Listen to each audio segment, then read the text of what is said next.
Discovering hidden places on our planet is extremely exciting. Today, I'm taking you on a trip that you aren't going to forget anytime soon. But suit up, this is about to get very cold. You hop on a plane and land on the ice-covered island of Greenland. An unbelievable view of the Aurora Borealis, aka the Northern Lights, is greeting you. You can't believe your eyes. Your guide tells you how rare this phenomenon is. Usually, people spend days trying to hunt it down. You feel lucky and take your time to appreciate these beautiful dancing greenish lights. You're glad you brought your camera along, aren't you? Between clicks, you learn that the Aurora Borealis is the result of some rather rough events. This spectacular light show occurs when energy particles from the sun slam into Earth's upper atmosphere. On day 2, you continue to explore the place by air. This may not come as a surprise, but Greenland is one of the world's largest islands. This time, on board a helicopter, you can see the infinite icy landscape.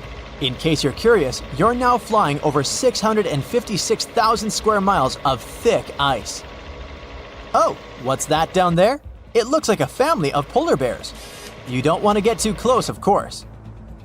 The conditions in Greenland might be too tough for people to live there, but some animal species do very well in this land of ice. Those are reindeer, wolves, and Arctic foxes. On your way to Greenland, you probably made a pit stop in Copenhagen. Denmark is one of the few countries that have commercial flights to Greenland. You didn't know this before, but you find out that the island is actually part of the Kingdom of Denmark. On a map, it's right between the Arctic and Atlantic Oceans. You're lucky to have a local pilot that tells you about the secrets hidden in this scenery. Under this 2-mile thick white surface, there's an entirely different world. A world filled with canyons, meteor-carved craters, and millennia-old plant fossils. You are beyond excited to go visit one of these spots, but of course, you'll have to use your imagination, as all of it is hidden under ice. Believe it or not, nearly 80% of the island's surface is covered with it. The first stop on your tour is Greenland's Grand Canyon. You land not far from it, somewhere in the northern part of the island. You may know that canyons are deep, narrow valleys with steep sides, but I bet you didn't know that the word canyon actually comes from the Spanish word cañón, which means tube or pipe. Now, this Grand Canyon has some similarities with the one in the US. First of all, in size. It's at least 460 miles long and up to 2,600 feet deep in some places. There's a true subglacial valley down there, and if you're wondering how this happened, well, the canyon had probably been formed by a river that had been flowing through Greenland before the ice took over. Oh yeah, Greenland hasn't always been covered with ice. It was once green, no pun intended. Many other icy places on Earth, such as Antarctica, were once covered in greenery. Scientists have figured out that in the past, Greenland was mostly ice-free. With the help of airborne radar, they made amazing discoveries. By the way, ice is invisible to radar technology. If you have trouble believing it, try putting an ice cube inside your microwave. It won't melt or heat up. A recent discovery of fossilized plants allowed researchers to estimate that Greenland used to be much warmer than they could imagine. 2021 research conducted by the University of Vermont found fossils of twigs and leaves, which left researchers very confused. They expected to discover sand and rocks in the deepest layer of ice, but instead, they found some clear proof of rich flora. Judging by what you've seen of the landscape, it's hard to believe that forests were once growing here. Today, you'll find some tundra vegetation on the coastal part of the island, and that's pretty much it. But according to the genetic material found in these fossilized plants, researchers believe the island used to be much greener. It's very likely that there were insect-filled forests with butterflies and beetles flying around, and the average temperature on the island varied from 50 degrees Fahrenheit in the summer to 1 degrees Fahrenheit in the winter. NASA's Operation Ice Bridge has flown over Greenland more than 100 times. This has allowed researchers to create 3D maps of the island and figure out the age of each layer of ice in Greenland's ice sheet. Ice sheets can help answer many scientific questions as they form over the span of thousands of years. They're layers of snow on top of more snow. The snow gets compacted into ice, which in turn creates what we call an ice sheet. Remember those fossils we were talking about? They're believed to be from the Eemian period, which was 130,000 to 115,000 years ago. According to the groundbreaking 3D footage from NASA, we can see 3 distinct climate periods within the ice sheet. The uppermost layer is quite flat and uniform. If you decided to dig deeper, you'd find the layer formed during the last ice age. It's more complex and rugged. The ice there is darker than what you see on the surface. If you let your mind wander, you can picture what this part of the world looked like when mammoths were roaming around.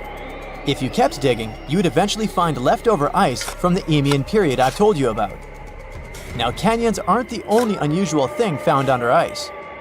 If you could sneak a peek under all those layers of snow, you'd see an impressive mountain range and also plunging fjords. In 2017, scientists created a map that showed what Greenland had looked like without all that ice. There was a bowl-like depression in the middle of the enormous island. This depression was most likely an ancient lake. Around it, there was a circle of coastal mountain ranges.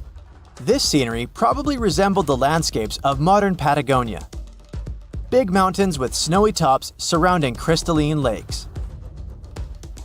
This ancient lake in Greenland is a wonder on its own. Imagine a pit the size of Rhode Island and Delaware put together.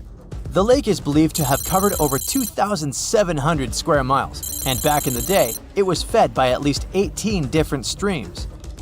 These crystalline blue waters were surely very inviting, and freezing of course. But if you ended up going for a swim, I'd say be careful, as the water could get up to 800 feet deep in some places. On day 3 of your adventure, you discover a true under-ice water park. While you're wandering around the ice-covered island, your guide tells you to be mindful of the cracks in the surface. These cracks are responsible for the modern-day aqua lounge going on down there. Meltwater and rainwater flow down the cracks in the ice all the way down to the riverbeds. This forms a landscape of jewel-like lakes and streams filled with crystalline water. Researchers estimate that about 60 small under-ice lakes exist there. And yes, they're actual lakes.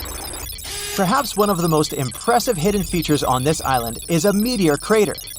Under the Hiawatha Glacier, you can find a 19-mile-wide impact crater, big enough to swallow the city of Washington. Apparently, a mile-wide iron asteroid struck Earth's atmosphere within the past 100,000 years and chose Greenland as its landing point. If anyone had been around to see it, they'd have witnessed a real show, a white glowing fireball cutting through the sky. Scientists speculate that if it had landed on an ice sheet, it certainly vaporized both water and stone. Someone standing hundreds of miles from the impact site would have heard a deafening thunderclap and experienced hurricane-force winds. But it actually makes sense.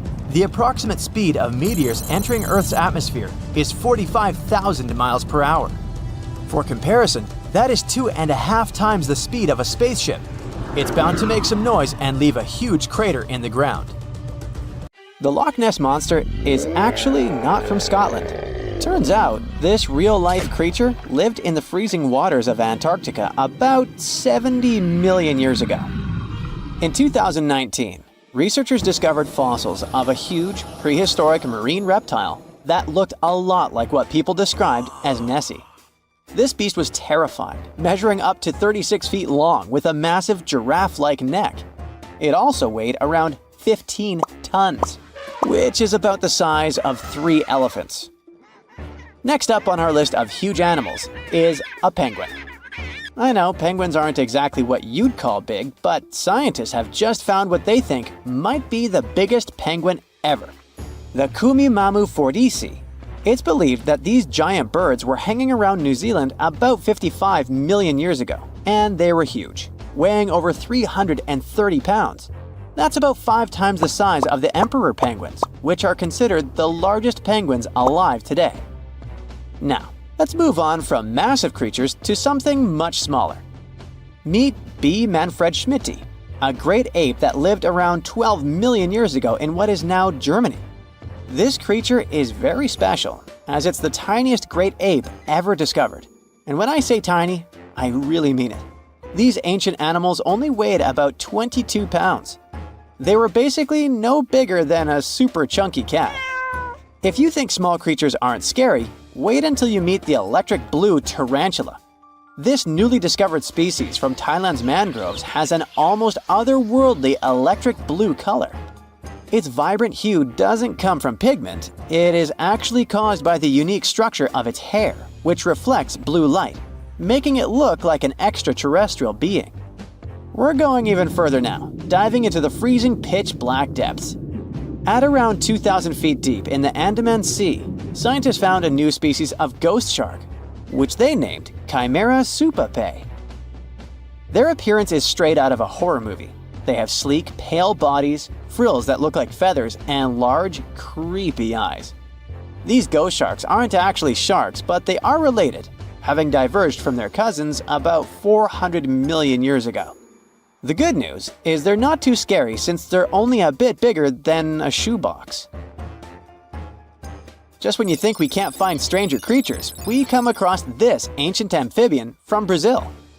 Scientifically known as K. rosei. This newly discovered giant crocodile-like creature lived during the Triassic period, over 240 million years ago. At nearly 10 feet long, it had a powerful jaw, resembling the modern-day alligator. This beast was definitely a survivor since it adapted to the most severe conditions ever seen on the planet. Last year, scientists were tracking the dense Amazon rainforest at night when they found some quirky orange spiders that looked like they were wearing black boots. The team soon discovered it was a new type of giant crab spider. And no, they don't look like crabs at all. They only got their name because, while perched on plants, these spiders spread their legs out to the sides, just like crabs. Do you know that some new species are named after celebrities? Hollywood icon Harrison Ford now has his very own snake, for example. Discovered in Peru, T. Harrison Fordy honors the actor famous for his role as Indiana Jones, an archaeologist with a notorious fear of snakes. Unlike the film's menacing serpents, this new snake species is quite modest in size, measuring about 16 inches long. We also have the Rampholion princei, a small new species of pygmy chameleon from Tanzania that was named after US rapper and poet Prince Iya. He received this honor because of his work raising awareness about global environmental issues. Another celebrity namesake is DiCaprio's snail-eating snake, which hangs out in the shrubs of Panama's forests. This S. irmelindi caprioi is about 15 inches long and spends its nights on palm fronds looking for snails and slugs. Its round eyes look like glowing coals that can be a bit scary, but overall, the creature is super chill. Even when it feels threatened, it doesn't bite. It just coils up around its head and gives off a really bad smell. Now something a bit more sinister. Meet Venomius tomhardii. Does that name ring a bell? Exactly. This new species of spider was named after Tom Hardy's portrayal of the infamous Marvel character Venom. And all because the black spots on the spider's abdomen reminded researchers of the famous anti-hero. Most spiders of this species were found in Australia at night, sitting in their elaborate webs in forested areas near the coast. When disturbed, these creepy crawlers often hide in silk-lined hollows in tree branches. We've also got something for the Lord of the Rings fans. In the vast and warm waters of the Amazon River, scientists have just discovered a new species of pacu. This fish is a relative of the terrifying piranha, with a plant-based diet and human-like teeth. It was named Myloplus sauron because of a bold vertical black mark on its side, which reminded researchers of the fiery eye symbol of the villain Sauron from Tolkien's epic saga. Wait, is that a tanned capybara or a wild dog? Well, actually, it's neither. This is a newly discovered dwarf deer. This tiny creature, about the size of a basset hound, scurries through the forests of Peru.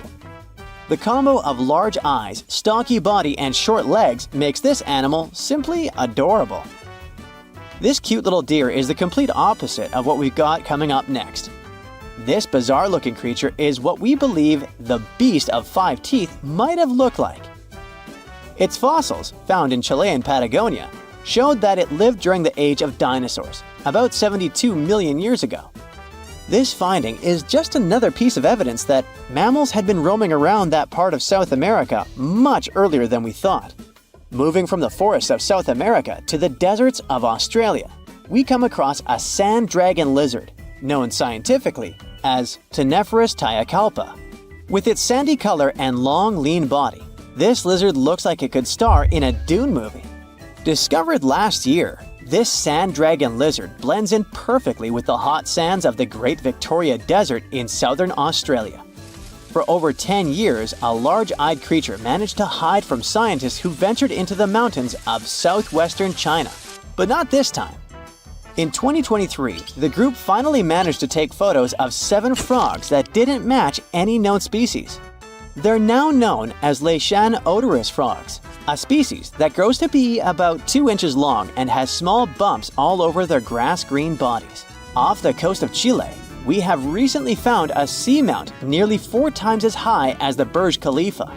Underwater mountains are usually home to beautiful life forms, like sponge gardens and ancient corals. But this Chilean seamount also hid a creature known as the flying spaghetti monster. It's a rare type of squid with long noodle-like tentacles that make it look like an underwater pasta dish. Including its tentacles, this strange creature can be over 130 feet long. Recently, scientists were diving into the cold waters of the Antarctic Peninsula when they thought they had found an ordinary dragonfish swimming by. But there was something unusual about this one. It turned out that this fish had 2 darker vertical stripes along its slender body. That's when they realized they were looking at a new species, the banded dragonfish. From bizarre sea creatures to a cute one. In 2017, locals were diving near Kume Island in Japan when they found the skeleton panda sea squirt. This deep-sea oddity quickly won people over with its look because its black spots actually resemble a panda bear's eyes and ears. At least if you have a good imagination. This unusual creature filters water to catch its food, and is yet another reminder of the ocean's hidden wonders.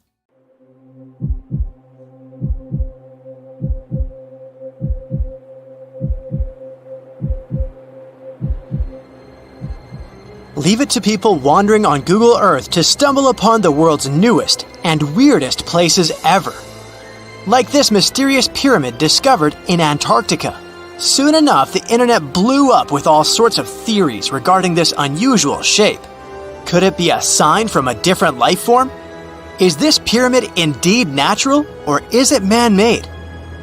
For starters, it's not the first time we've discovered a pyramid in the Antarctic. The first one was observed by the British Antarctic expedition in the 1910s, and kept secret for a long time. Its discovery being kept hidden only added to the mystery. A second such structure was discovered in 2016, which further increased the interest in the matter.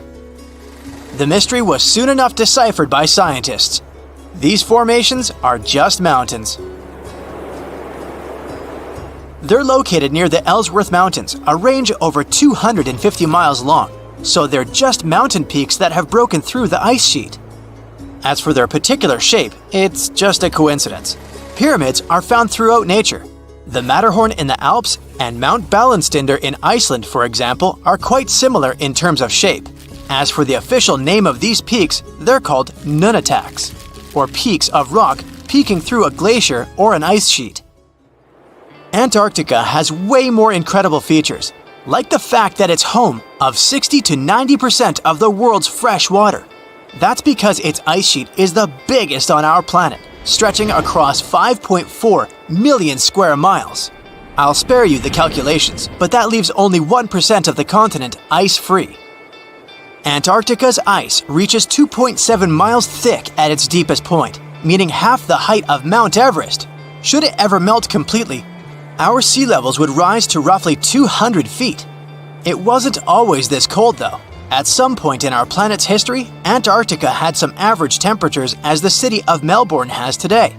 It took a lot of research, but scientists figured out that Antarctica's temperatures could have reached up to 62.6 degrees Fahrenheit.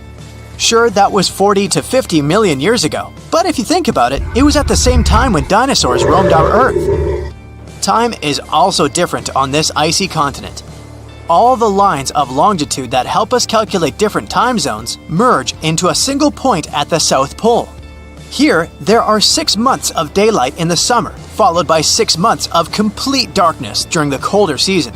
So, scientists working here stay, on average, in the same time zone they've come from.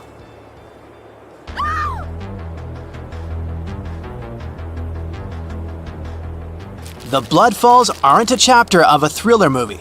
They are merely a series of waterfalls located in one of the driest regions of Antarctica. They emerge from an underground lake filled with a special type of bacteria. These little organisms use sulfates as fuel instead of sugars, which makes them very intriguing for scientists. The water contained in this lake is so full of iron that it basically just rusts when it meets air. So, the reddish color of the waterfall also gives it its trademark name. The megalodon was the largest predator ever known in our planet's history. In terms of its location, the megalodon lived practically in all waters on our globe, except near the poles. The reason why there are no megalodon teeth found in Antarctica is probably because the gigantic creature was adapted to only warm tropical and subtropical waters. If you plan to visit Antarctica by boat someday, just know you might not get there on a non-metallic boat. The hull of your transportation device must be made of either steel or aluminum to withstand the harsh weather conditions here. Antarctica isn't home to a lot of bugs. In fact, there is only one true species of insect that calls this place home. It's a wingless midge called Belgica antarctica.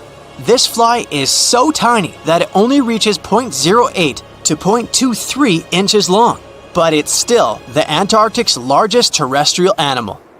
A lot of Antarctic fish also come with an antifreeze substance in their blood. They don't necessarily need it for protection against the cold temperature, but mostly against touching ice. These antifreezes are made up of large glycoprotein molecules. They surround any small ice crystals that may form, making sure they don't spread through the animal's tissues, which could cause a lot of damage. They also create a sort of small pillow blocking the sharp ice crystals, so they're less likely to cause any pain. It also doesn't rain a lot here on this icy continent, but one amazing meteorological quirk of Antarctica is that it's full of diamond dust. This dust is basically small ice crystals that pop out of humid air close to the Earth's surface. Think of it like an icy fog. As they flow through the air and get touched by sunlight, they begin to sparkle, making visitors here feel like they're surrounded by diamonds. It's probably the last place you'd want to go into labor, but in 1978, the first person was born here ever. Emil Marco Palma was its name, and ever since, 10 other people have been born here in Antarctica. There's a lake on this icy continent that is so full of salt, it makes it impossible for it to freeze over, even if temperatures can go as low as 5 degrees Fahrenheit. That's because pure water freezes at 32 degrees Fahrenheit. Water that has salt in it, or any other substance for that matter, will freeze, but at a way lower temperature. That lower temperature is adjustable depending on the substance itself and the amount that has been placed into the water. Antarctica was the last official continent to be discovered. It remained completely unseen until the 1820s. But it took another 20 years to confirm it was actually a continent and not just a group of icy islands. Just because it's really cold here doesn't mean you can't go on a date here. One December night, an American scientist that was posted in Antarctica logged into a dating app simply out of curiosity. He was certain no other profiles would show up, but to his surprise, he found someone soon enough.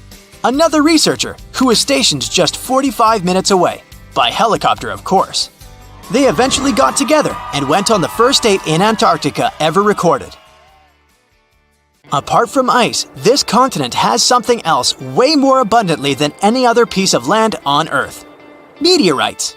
If we look at the research done by scientists, meteorites have equal chances of reaching any place on our planet. However, once they go through our atmosphere, the situation is a bit more complex. That's because different climates on our planet, like the humid ones found near the jungle, have a lot of moisture and oxygen, which will corrode most meteorites. The climate in Antarctica is really dry, so the possibility of meteorites corroding is little to none. More so, it's way easier to spot these rocks on the icy white surface of this area than in any other place on Earth. If you're not scared of the cold, you'll surely freak out when you hear about the winds here. That's because Antarctica is for the most part the windiest place on Earth.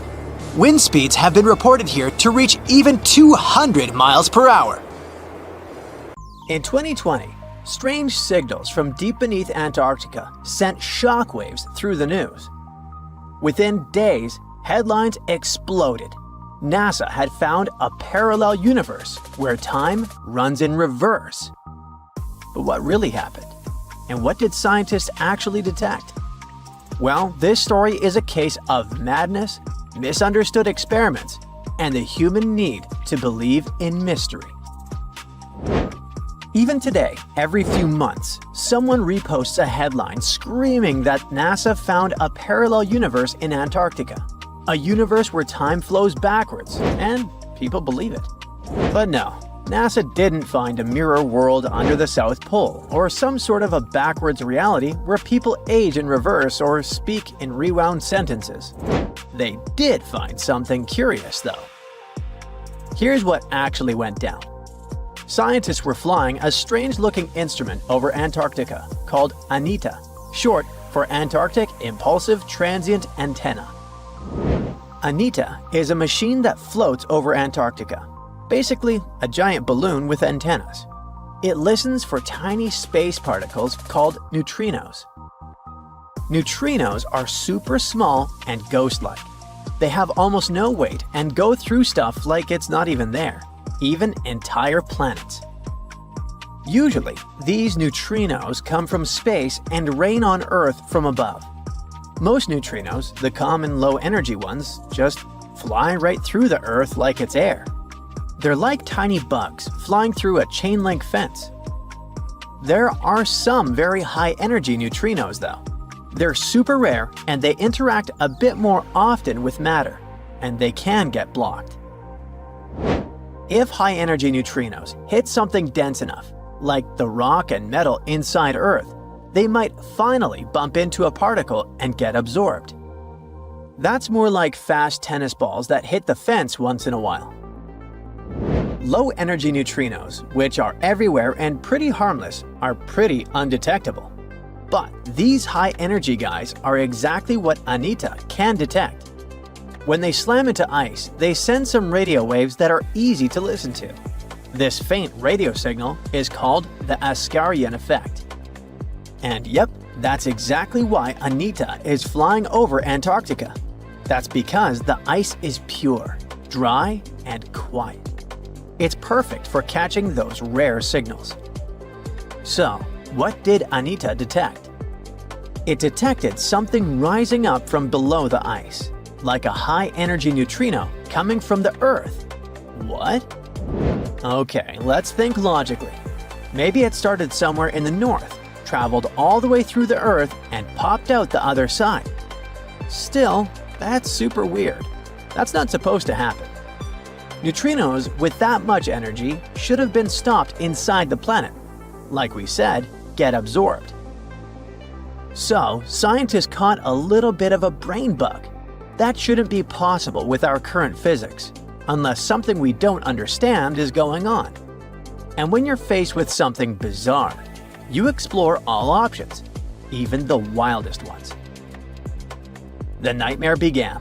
A group of researchers published a paper suggesting that this strange signal might make sense in a CPT symmetric universe. CPT stands for charge, parity, and time. These are basically three ways to flip the universe. Charge means swap all particles to their opposites. For example, swap electrons, the guys with the negative charge, with positrons, their antimatter twins with the positive charge. Parity means mirror the universe, literally like looking at it through the mirror. Left becomes right and right becomes left. And time, of course, means run time backward, like rewinding a video. Now, there's a big rule in physics called CPT symmetry. It says that if you change all three of those things at once, the laws of physics should still work the same. This is kind of insane, but if you took the entire universe and swapped matter with antimatter, mirrored it, and reverse time, it would still follow the same physics. Why is that? Well, in our universe, an electron bumps into a positron, and they annihilate into photons. Cool! Now take that, mirror everything, and what do you get? Well, photons spontaneously turn into a positron and an electron, but mirrored and reversed. It's still the same physics, even if it's backwards. The equations still check out, so nature thinks this is valid. So here came the crazy part. Some physicists thought, what if the Big Bang created two universes? One is ours, made of normal matter going forward in time. The other is a mirror twin, made of antimatter, going backward in time from our perspective. This doesn't mean that someone in the other universe feels time going backward. To them, time flows forward, just like it does for us. But from our point of view, they're moving from our future toward our past. And vice versa. To them, we're weirdos who move backwards. And if both universes are exact CPT mirror images of each other, that would mean same physics, same rules, just symmetrical. Same rules, just symmetrical. This isn't some crazy sci-fi theory, even if it sounds like it. It helps explain weird physics mysteries. For example, why there's so much matter in our universe, but not much antimatter, even though they were supposed to be created in equal proportions.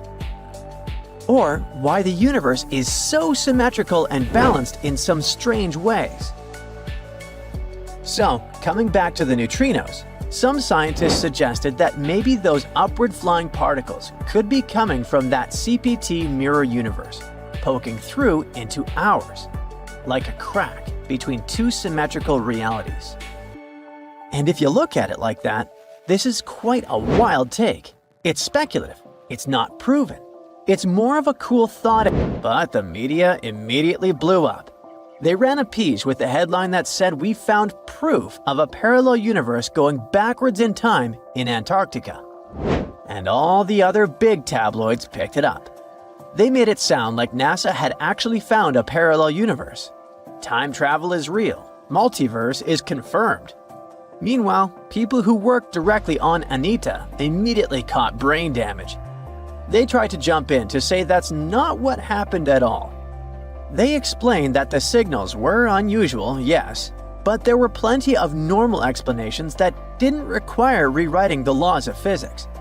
It could even be just an experimental error.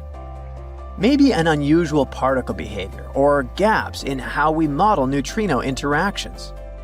Of course, no one listens to experts about what experts discovered. And once an idea like that hits social media, it becomes nearly impossible to put back in the box. But that also doesn't mean that the multiverse definitely isn't real. Far from it.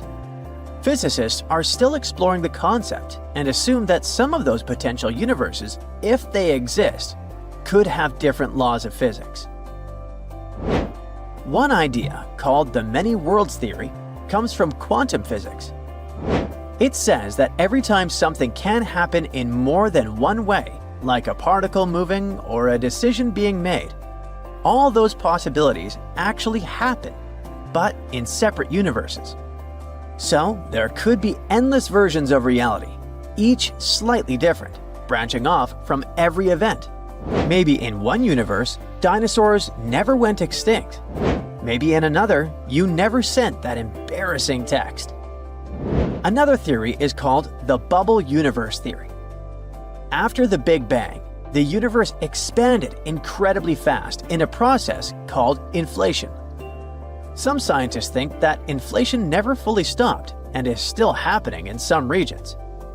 That would mean new bubble universes are constantly forming, each with its own version of physics.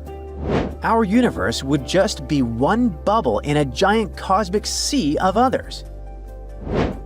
The third idea is about shadow matter. Dark matter is invisible, but its gravity affects the universe. Some scientists think it could be made of particles similar to the ones that make up regular matter, but they're just hidden from us. This mirror, or shadow matter, could form entire invisible galaxies, and even life, all existing right alongside us. Maybe we just can't detect it in any way, except through gravity, for now. But in physics, all of those are just theories, mathematical possibilities. We have no direct evidence that it's real. If we ever find one, though, let's now hope it won't be the boy who cried wolves scenario. Ooh, you're diving into the dark and icy waters of Antarctica. The airy blue darkness is enveloping you, reminiscent of the vast expanse of open space. In these depths, where you least expect to encounter any living creature, you suddenly hear a loud, strange sound. A quacking noise, as if a giant duck was hidden in the deep. In 1960, researchers first recorded this sound and named it bioduck. Clever. For decades, they tried to unravel the mystery of its source. Was it a giant kraken? An extraterrestrial spaceship that had crashed into the ocean? A mysterious sea monster? Or perhaps an enormous duck? There were many versions, one more bizarre than the other. Oceanographers detected similar sounds in other locations as well. Off the western coast of Australia and near New Zealand, they recorded similar but higher-pitched signals, which they named bio-goose. It seems the creepy atmosphere of the story disappears with such names. Anyways, these sounds were not isolated incidents. They happened multiple times with consistent intervals. Many initially thought the source must be mechanical, given the regularity of the sounds. However, studying the oceans in the latter half of the 20th century was challenging because of limited technologies. Nevertheless, scientists persisted in collecting data on bioduck and biogoose, driven by their insatiable curiosity. As more data accumulated, so did the theories. But scientists eventually uncovered the mystery. Bioduck turned out to be a form of communication with a biological origin. When researchers analyzed the repeating sounds, they noticed that the signals never overlapped. One source would speak while the others remained silent, suggesting a form of communication. The question remained, which ocean creature possessed such an extraordinary method of communicating through varied frequency sounds? The answer, as many have guessed, is whales. Scientists compared the bioduck sound from Antarctica with the calls of minke whales and found striking similarities. The biogoose sounds from the waters off Australia and New Zealand likely belong to other species or very young minke whales. This discovery, however, only deepened the mystery. What purpose did these sounds serve? Were the whales discussing their dinner plans, laughing at the humans recording their voices, or perhaps sharing deep insights about the universe? The possibilities were endless, but the most astonishing revelation was that humans might one day learn to communicate with these magnificent creatures. Communicating with whales is no longer a far-fetched idea. Scientists from the University of California have already established contact with a humpback whale named Twain. In a groundbreaking experiment, researchers conducted a 20-minute conversation with the marine mammal. Here's how they did it. The specialists went on a marine expedition to the coast of Alaska, where they recorded the sounds of a group of humpback whales. Then they played these sounds through speakers, sending the signals back into the ocean. The recorded sounds resembled a greeting, like, "Hey, what's up?" but in the whale language. These greetings are used by whales to call each other or indicate their location. Now, soon after sending the signals, the researchers received a response. Twain approached the boat, circled it, and replied with a "hey" of its own. This marked the beginning of the first ever human-whale conversation. For 20 minutes, the scientists sent 36 signals to Twain, and each time the whale responded. Moreover, it waited for time intervals before answering. That is, the team received a response from the whale, waited 10 seconds, and turned on the sound again. Researchers then waited 10 seconds and answered. It seems that Twain was a very delicate interlocutor. Maybe it was a gentleman in the whale world, who knows? Or maybe it was simply intrigued by the unusual interaction. The signals used in this communication belonged to a group of whales that included Twain. It's likely that the researchers had recorded Twain's own sounds and used them to communicate with it. In a sense, Twain was conversing with itself. Now let's continue our journey and venture into the deepest oceanic trench on Earth, the Mariana Trench. A quick reminder, the Mariana Trench is a colossal chasm in the ocean floor, stretching over 1,500 miles south of Japan and reaching a depth of nearly 36,000 feet at its deepest point. To put that into perspective, the height of the Burj Khalifa, the world's tallest building, is like 1/10 of the Mariana Trench's depth. Now imagine this. In this deep, dark abyss, scientists recorded a strange sound.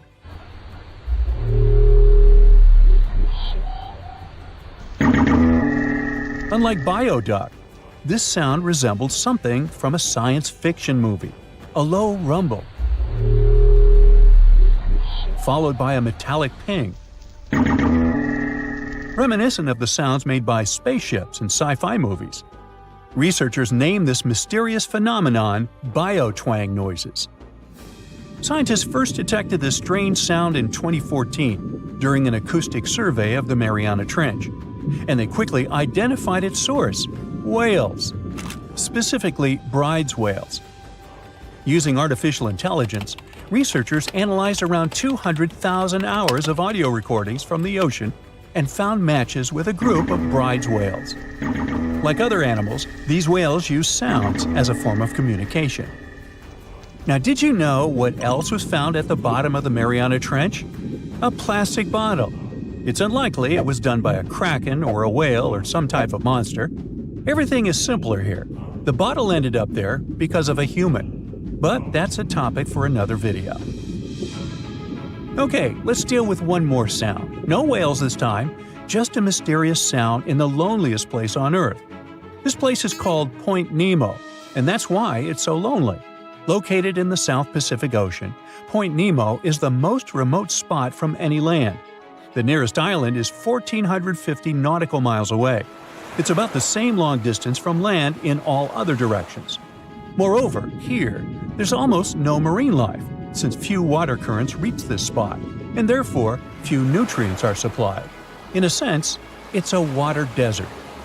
And so, in 1997, oceanographers recorded a very strange and frightening sound coming from the depths in the area of Point Nemo.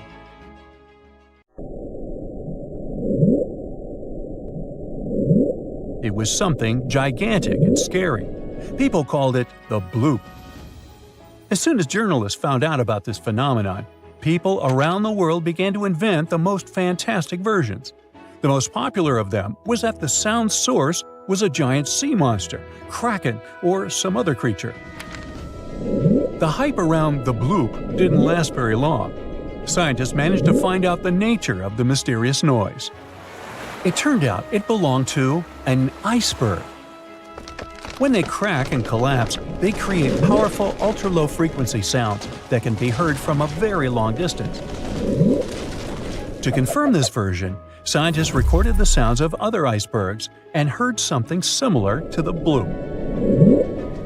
Oh, by the way, Point Nemo is so lonely that space agencies drop out-of-service satellites here. Space objects just fall in the water. There's a 99% chance that no animal or human will be harmed by falling debris in this lonely place. That's why many people call it the satellite cemetery. But what if, someday, a spaceship from another planet falls here? What if it has already fallen in Point Nemo and sometimes emits an emergency signal that breaks through the ocean? Ooh. All the mysteries you have heard have already been solved. How about we end this video with a mystery that still baffles scientists? Meet upsweep.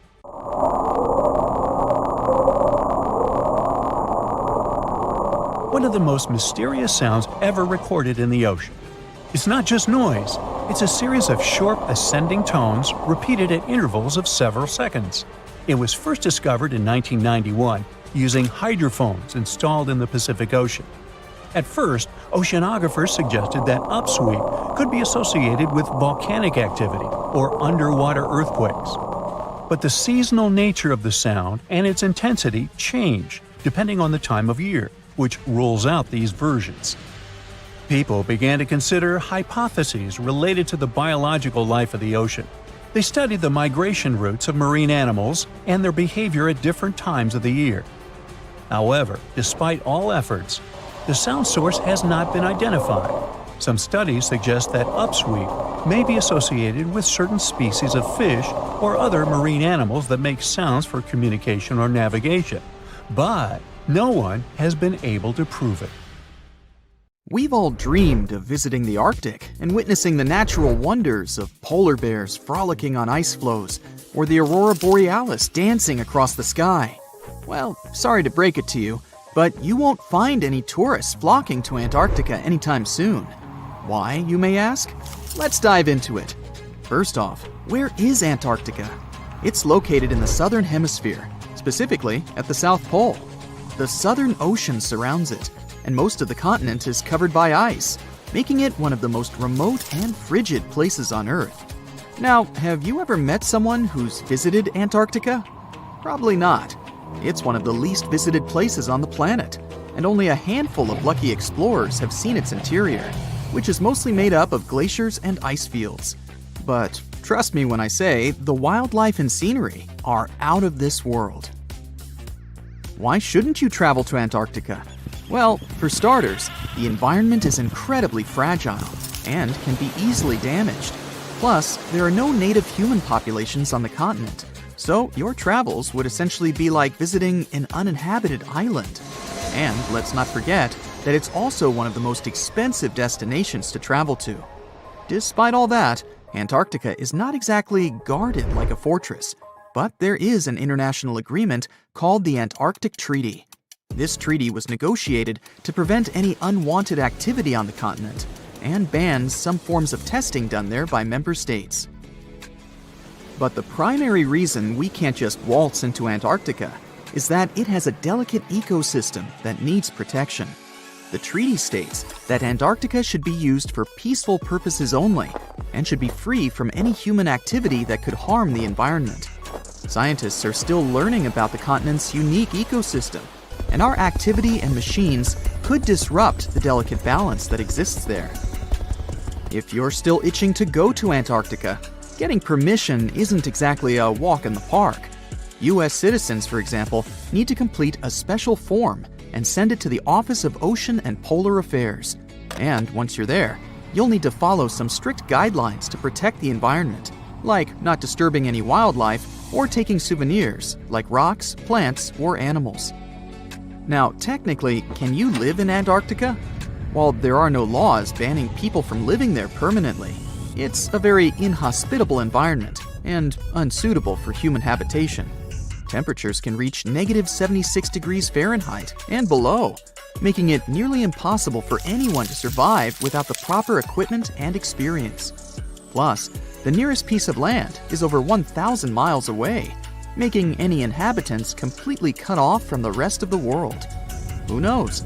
Maybe one day we'll get the chance to visit this unique and fascinating continent. But until then, let's admire it from afar. Let's now talk a bit about the discovery of Antarctica. Unlike other places that were already inhabited, Antarctica never had a native human population. Ancient Greek philosophers had an idea about the continent and called it Antarctos, meaning opposite the bear. The bears it refers to are not the polar ones though, but rather the Great and Little Bear constellations, which are only observable in the northern hemisphere. As a result, the term signifies the opposite of the land of the bear. Whaling and sealing voyages in the late 1700s and early 1800s would venture further south when rounding Cape Horn at the tip of South America. It was known that going further south often meant stronger winds, but also the risk of hitting floating ice of all sizes and of winds and seas that could prove dangerous to the ship and crew. Captain James Cook was the first to cross the Antarctic Circle on January 17, 1773, in the Ross Sea region. He reached a point further north a year later, and though he didn't sight land, he came to within 50 miles and saw deposits of rock held in icebergs, indicating that a more southerly land existed. The first sighting of Antarctica is widely acknowledged to have taken place in January of 1820, during the voyage of two ships under the command of Captain Fabian Gottlieb von Bellingshausen, as part of a 2-year exploratory expedition around the world to discover new lands. The captain's ships were the first to have crossed the Antarctic Circle since Cook. The first undisputed landing on Antarctica didn't happen until much later, on January 24, 1895, at Cape Adare during the whaling voyage of the ship Antarctic, led by Henrik Bull. A small boat with 6 or possibly 7 men on board rowed ashore during calm conditions. You might not believe it, but Antarctica is actually a desert. With all that ice, you'd think it'd be like a winter wonderland with snowball fights and hot cocoa all day long. When we think of deserts, we picture camels and cacti and people struggling to find water. But in Antarctica, it's a whole different story. The struggle isn't to find water, it's to find anything that's not covered in ice. And the average rainfall has been just over 0.4 inches in the past 30 years. That's like a few drops of rain compared to what we're used to. So technically, it's not the dunes or sizzling heat that makes a desert, well, a desert. It's the lack of precipitation. But don't worry, if you ever find yourself lost in Antarctica, you won't have to worry about getting thirsty. Just make sure you bring a jacket and some mittens, because it's cold enough to make you into a popsicle. Not only is Antarctica one of the driest places on Earth, but it's also the coldest, the windiest, and the highest. Talk about overachieving. The penguins and scientists down in Antarctica have at times found themselves in a bit of a pickle when it comes to time. You see, unlike the rest of us on this big blue planet, there is no Antarctica time zone. All the lines of longitude meet at a single point at the South Pole, making it a bit of a head-scratcher when trying to figure out what time it is. Now, you might be thinking, but how do the scientists and researchers keep track of time down there? Good question. They typically stick to the time zone of the country they departed from. However, with stations from all over the world on the Antarctic Peninsula, things can get a little wacky. Imagine trying to coordinate with your neighboring countries without accidentally waking them up in the middle of the night. You might think that not much could survive in a place where the temperature is extremely cold, the sun barely shows up, and the wind could blow you away faster than a tumbleweed. Well, as in many places on Earth, life found a way in Antarctica too. Believe it or not, this frozen continent is buzzing with activity. It's home to billions of krill, which in turn attract lots of seals and more penguins than you can shake a fish at. But don't let their cute and cuddly appearance fool you. Penguins are the ultimate swimmers, with streamlined bodies that would make Olympic medal winners jealous. They come ashore to breed and chill, but their real talent is stealing pebbles from each other and forming mathematically precise huddles to stay warm. Antarctica is also home to the largest species of penguin on Earth. It's called the emperor penguin.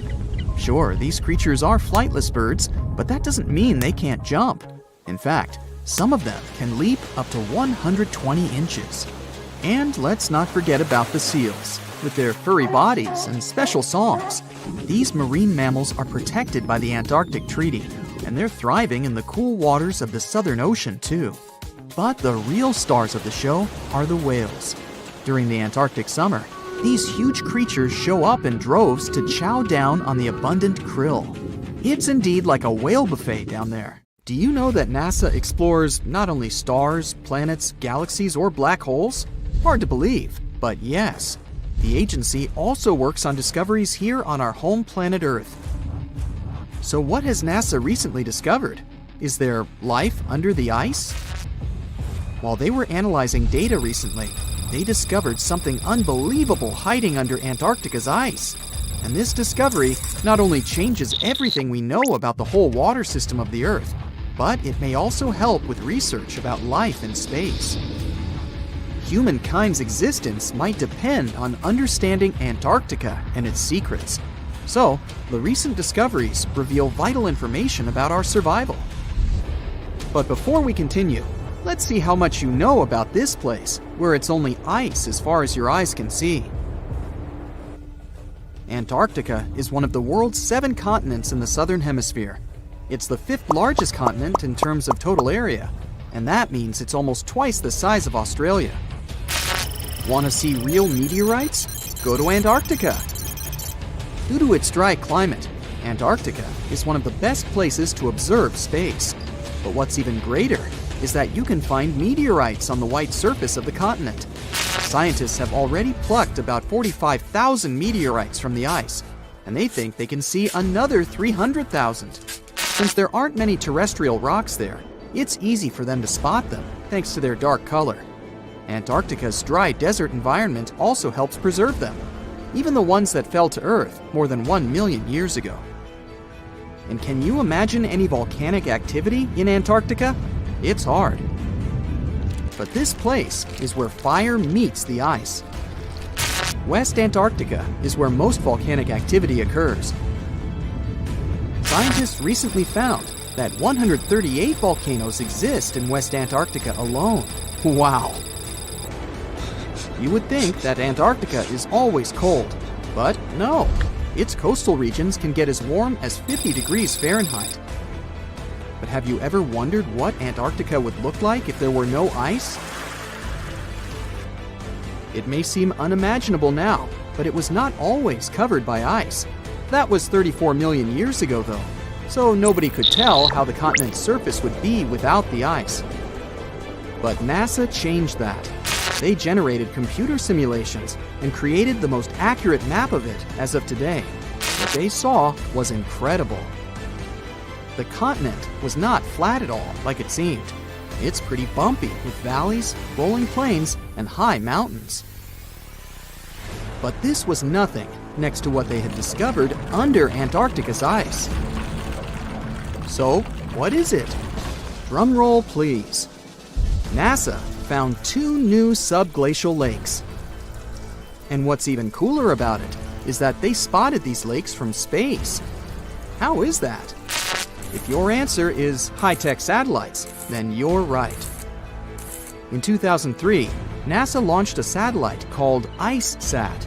It measured ice sheet mass balance and cloud and aerosol heights. The satellite also helped create the ice-free map of Antarctica. In 2010, the European Space Agency launched the second satellite, CryoSat-2. It was for tracking the changes in the thickness of the ice. Then, in 2018, NASA launched the third one, IceSat-2, a follow-on to the IceSat spacecraft. It measured ice sheet elevation and sea ice thickness. It was NASA's most advanced Earth-observing laser instrument. It delivered the highest precision data.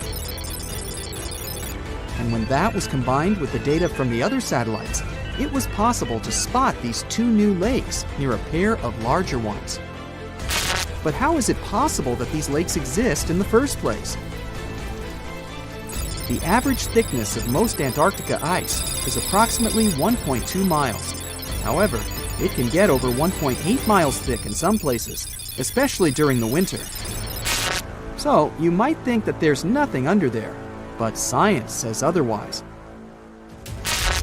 It's not quite possible to see it with your bare eyes, but the continent's ice is slowly but constantly flowing in different directions under the force of its weight. But scientists could not figure out how water moved for many years. That started to change in 2007, when data gathered from the IceSat provided insight into what hides beneath the surface. They first discovered an entire network of meltwater lakes connected under Antarctica's fast-flowing ice streams, and there were hundreds of them. Scripps Institution of Oceanography glaciologist Helen Amanda Fricker figured that the elevation changes measured by IceSat happened because of the dynamics of these lakes. They did not hold meltwater statically. Instead, they were filling and draining continuously over time through a system of waterways. And as they did that, the ice above rose and fell. But where do they drain? The ocean, of course, and it drains a lot. A recent study, co-authored by Fricker, found that the drainage of one lake flushed as much as 198 billion gallons into the ocean in only 3 days. Countless mysteries about how nature works are still waiting to be solved. But finding the 2 new lakes will give scientists a better picture of how fast the Antarctic ice sheet will change as the climate gets warmer, and how this will affect global ocean currents and sea level rise. The filling and draining cycle of the lakes also cause the ice sheet to suffer cracks and crevices. So, the information they find from these new lakes will also give them a better understanding of the damage on the surface of the ice. They will also be able to assess how this filling and draining system influences the speed at which ice slips into the oceans and seas. And that means they can evaluate how the added fresh water may alter marine ecosystems. This discovery may also suggest whether life is under the ice. Wow! Scientists drilled through about 3,504 feet of ice and found that water samples taken from one of the lakes contained approximately 10,000 bacterial cells per milliliter. Such a high number of bacterial life is a good sign, because that means the icy waters might also support higher life forms, such as microanimals, and one of these new lakes might even be their home. But the most exciting thing is that the new lakes might help them understand whether life on other planets is possible.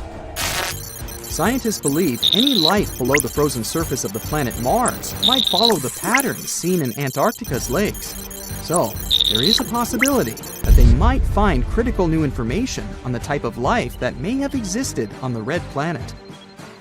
You wouldn't want to be there during the winter, though. The lowest temperature on Earth you can experience is negative 128 degrees Fahrenheit. In 2010, there was an even lower temperature of negative 135 degrees Fahrenheit. And you may feel this cold much worse due to the strong and dry winds. Did you know that the size of the ice surface on Antarctica also changes throughout the year?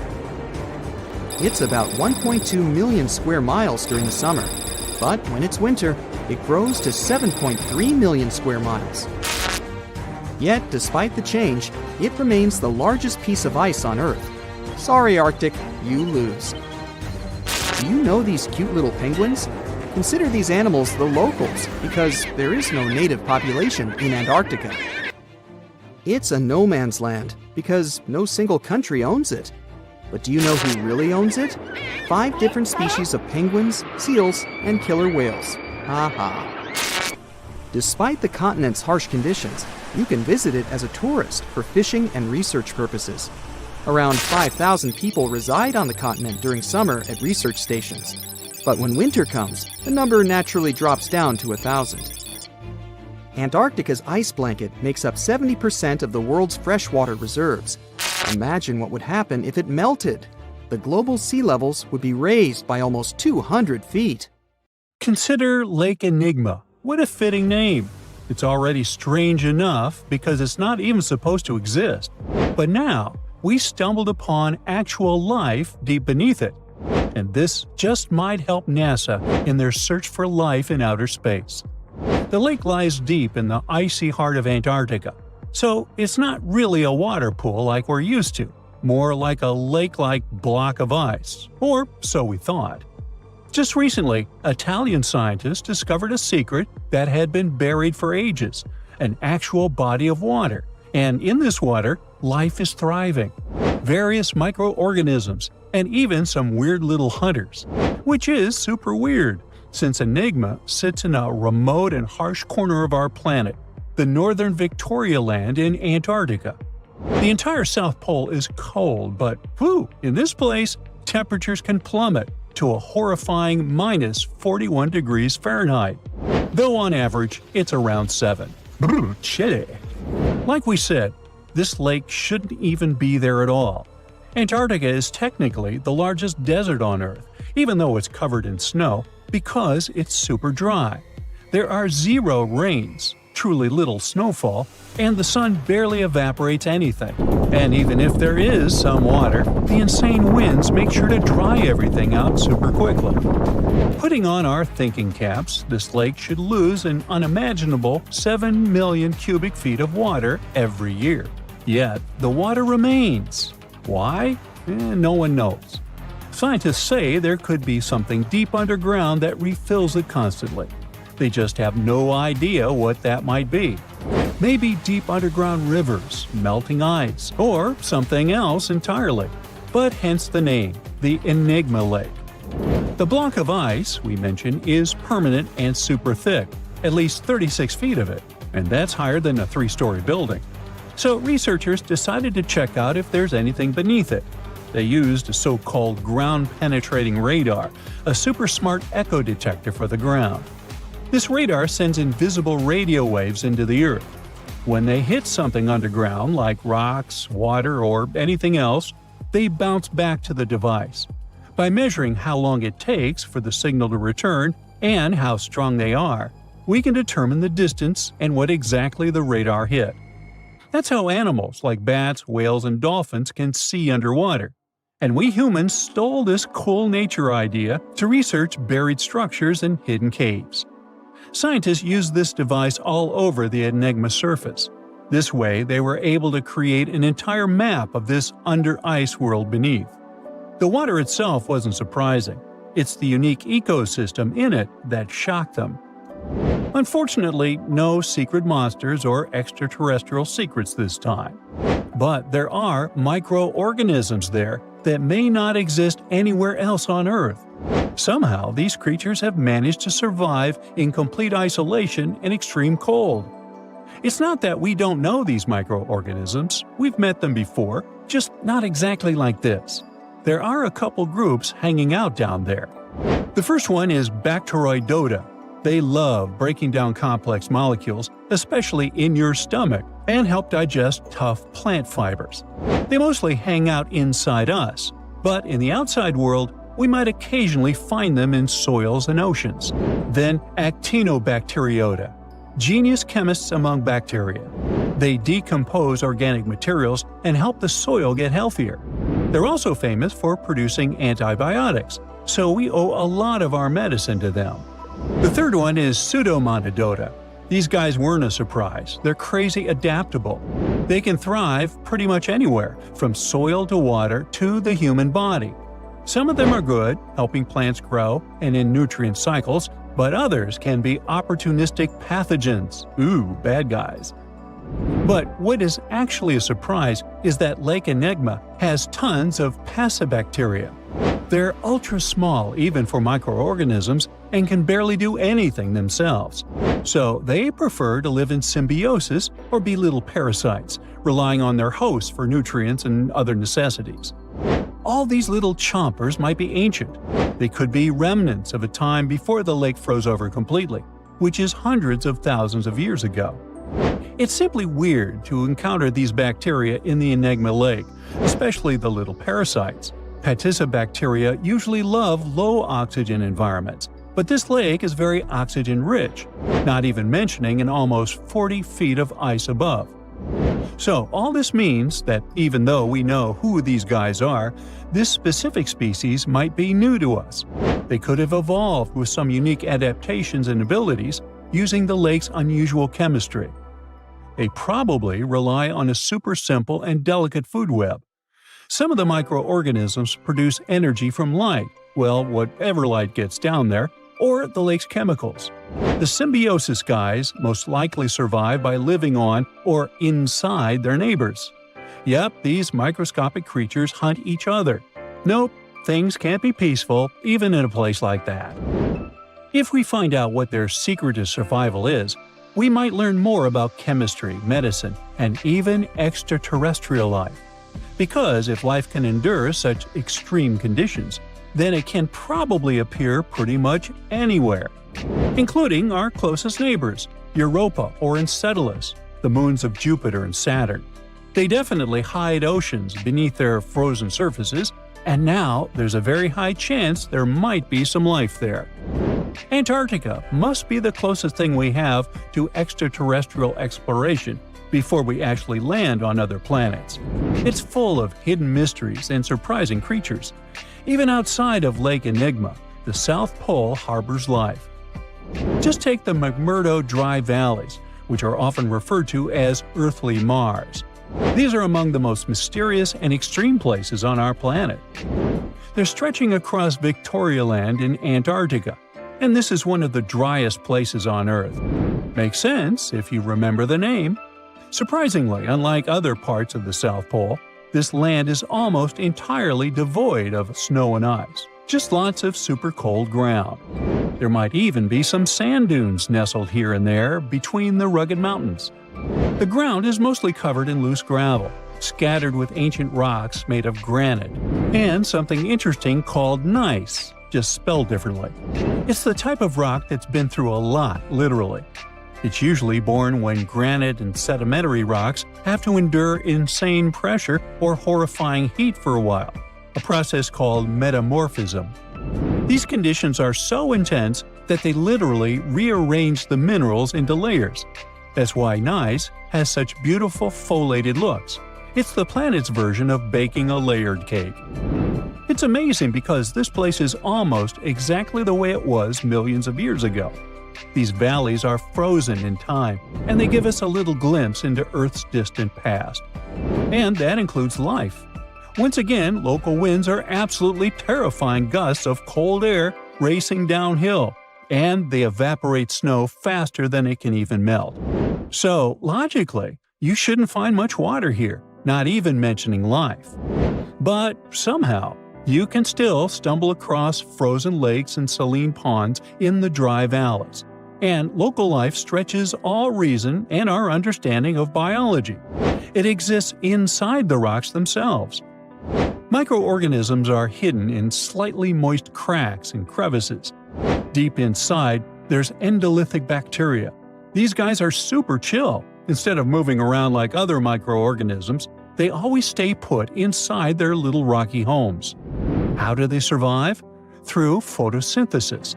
Just like plants, they take teeny tiny parts of light that gets in crevices and acts like little solar panels, getting energy from the sun. Meanwhile, in another place, beneath the Taylor Glacier, there's bacteria that literally doesn't eat anything. Not comfort, not sunlight, not even oxygen. These guys rely on a diet of dusty rocks and sulfur to fuel their weird metabolisms. By breaking down sulfur and iron, they get energy to sustain themselves. This way, they easily survive in deep seas at sub-freezing temperatures, completely cut off from sunlight, oxygen, and the world itself. This place is fascinating for both its life and the lack of it. In some parts of the valleys, like University Valley, yes, that's what it's called, the permafrost is so harsh that no microbes were found at all. This might be one of the only places on Earth where life appears to be completely absent, a quite scary idea. Anyway, now scientists are thinking about learning more about Lake Enigma and drilling this Mars-like environment, exactly for that reason, to see how we could get samples from Mars in the future. In 1952, an Air Force plane called C-124 Globemaster II crashed into a big mountain while flying from Washington to Alaska. Sadly, everyone on board, 52 people in total, didn't make it. The bad weather at the time made it hard to find the crash site, and even later, any attempts to locate it failed. But in 2012, a helicopter crew doing a training mission spotted the pieces of the crashed plane on a glacier called Colony Glacier in Alaska. They started looking for more pieces and confirmed it was indeed the missing plane. Since then, every summer for about a decade, different military groups have been helping in an operation called Colony Glacier. They've managed to identify 40 out of the 52 people whose lives were lost in the crash. The soldiers taking part in this mission take their promise seriously to never leave a fallen comrade behind. They believe it's their duty to bring back those who didn't make it. Another discovery comes from the Alps. In 1991, some hikers exploring the picturesque Alps stumbled upon a human body. It was half frozen in ice at the top of a mountain pass between Italy and Austria. At first, the local police thought it might be a mountaineering accident, but in a few weeks, archaeologists started claiming that this guy might have lived more than 5,000 years ago. They eventually gave the frozen fellow the nickname Ötzi. He was named after the nearby Ötztal Valley. he's become quite famous as the oldest ice mummy on record. Ötzi's frozen state might not be as unique as we thought, and that's where things get really cool. Archaeologists have another theory. See, at first, everyone was convinced that Ötzi marked the start of a cooler period because he had been frozen in the ice without any interruptions since he had lost his life. Yet, over the past few decades, glaciers and ice patches worldwide have been melting away like ice cream on a hot summer day. Not just Ötzi, but other ancient relics like bodies, hunting gear, horse droppings, and even ancient skis started to appear. So, archaeologists say there are similar sites. They found quite a few, and they all fit perfectly into this growing field of glacial archaeology. It seems like as the world warms up, it will show even more ancient secrets from the deep freeze. Moving on to another amazing discovery. In 2018, William Taylor and Nick Jarman were exploring the snowy slopes of Mongolia's Altai Mountains. They found an ancient treasure trove hidden in the ice.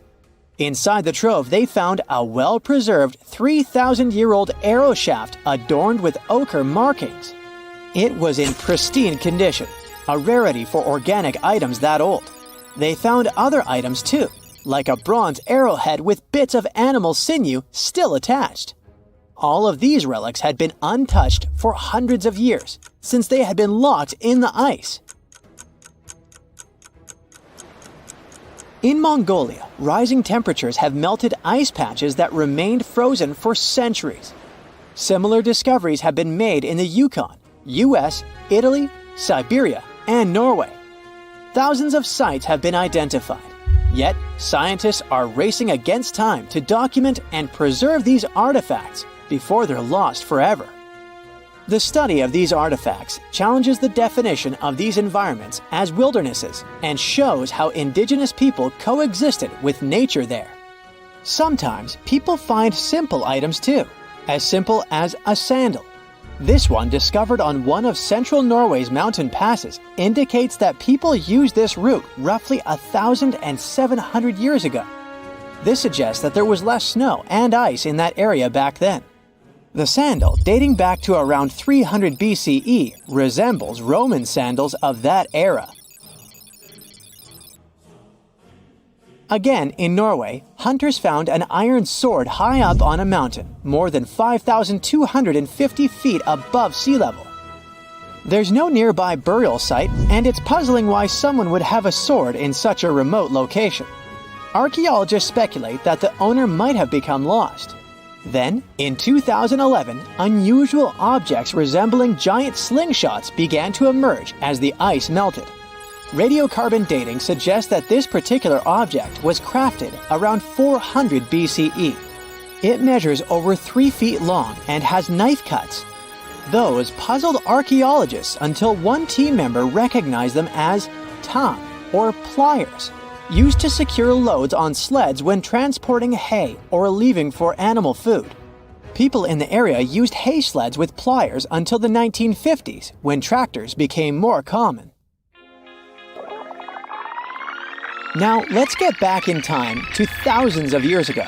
We can easily do that by looking at this woolly mammoth. This creature looks a bit like a cherished but slightly worn-out toy. This ancient giant, whose heyday was 39,000 years ago, is the best preserved mammoth ever found.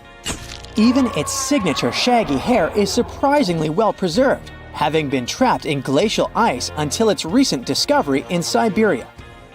This remarkable animal is stepping into the limelight in Yokohama, Japan. Scientists are running tests that might bring this extinct species back to life.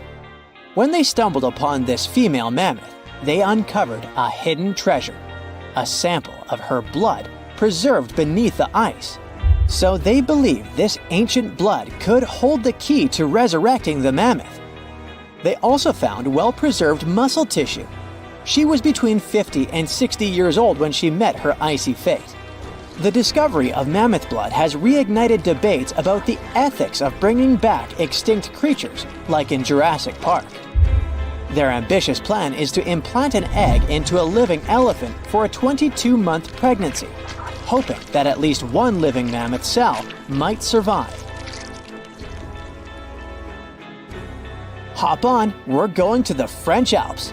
We are at a spot not far from where an Air India plane tragically crashed 46 years ago. We're accompanied by a diligent mountain rescuer and his neighbor.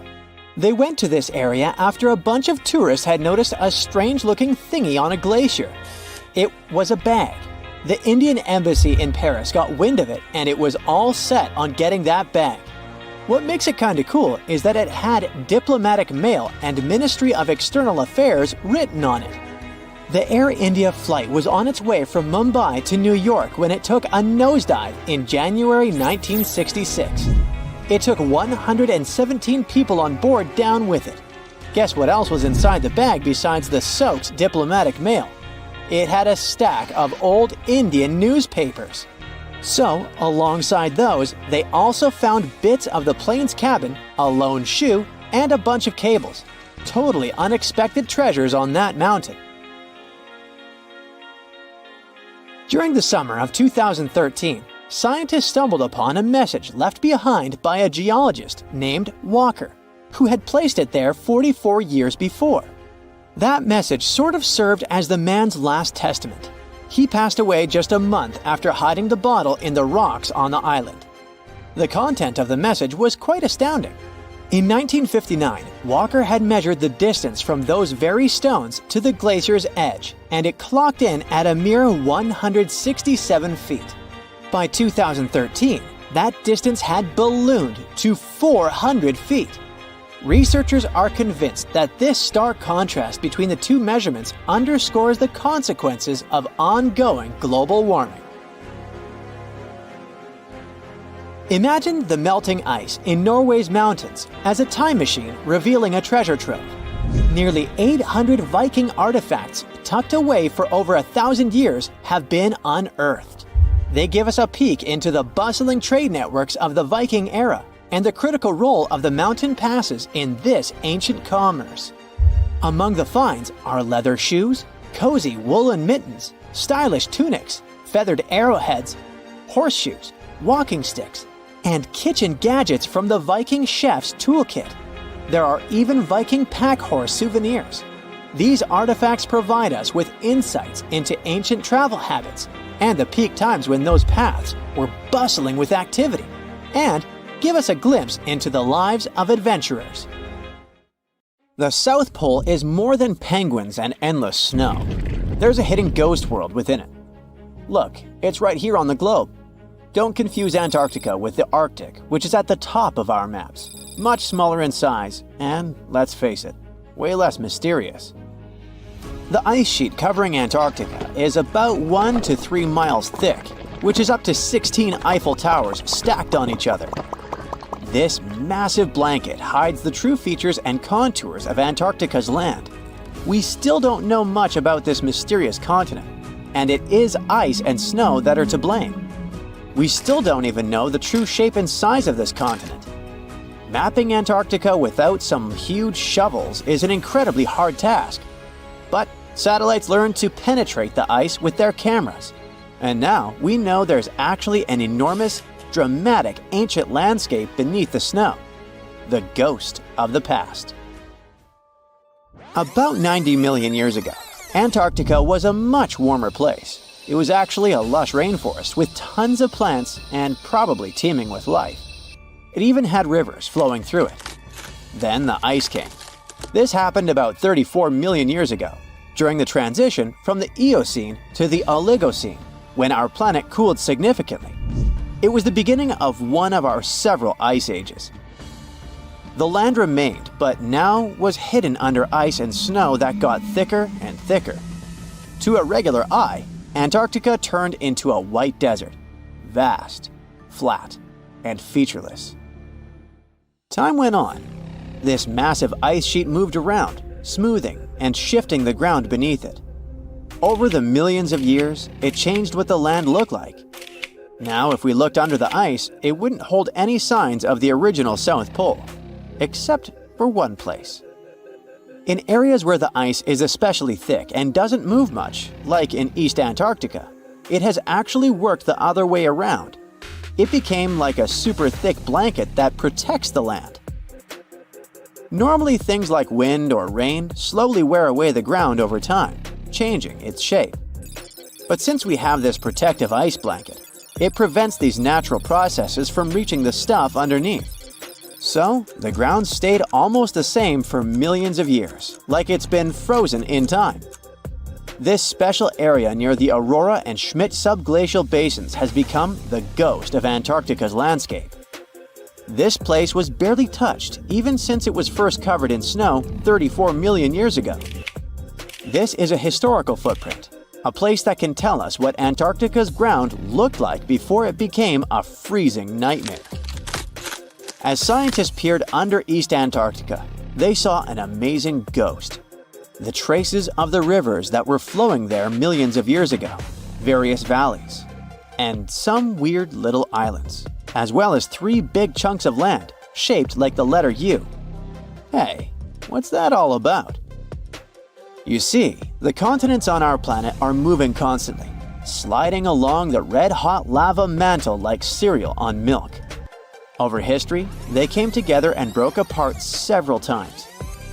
Hundreds of millions of years ago, several continents were a part of one enormous Gondwana.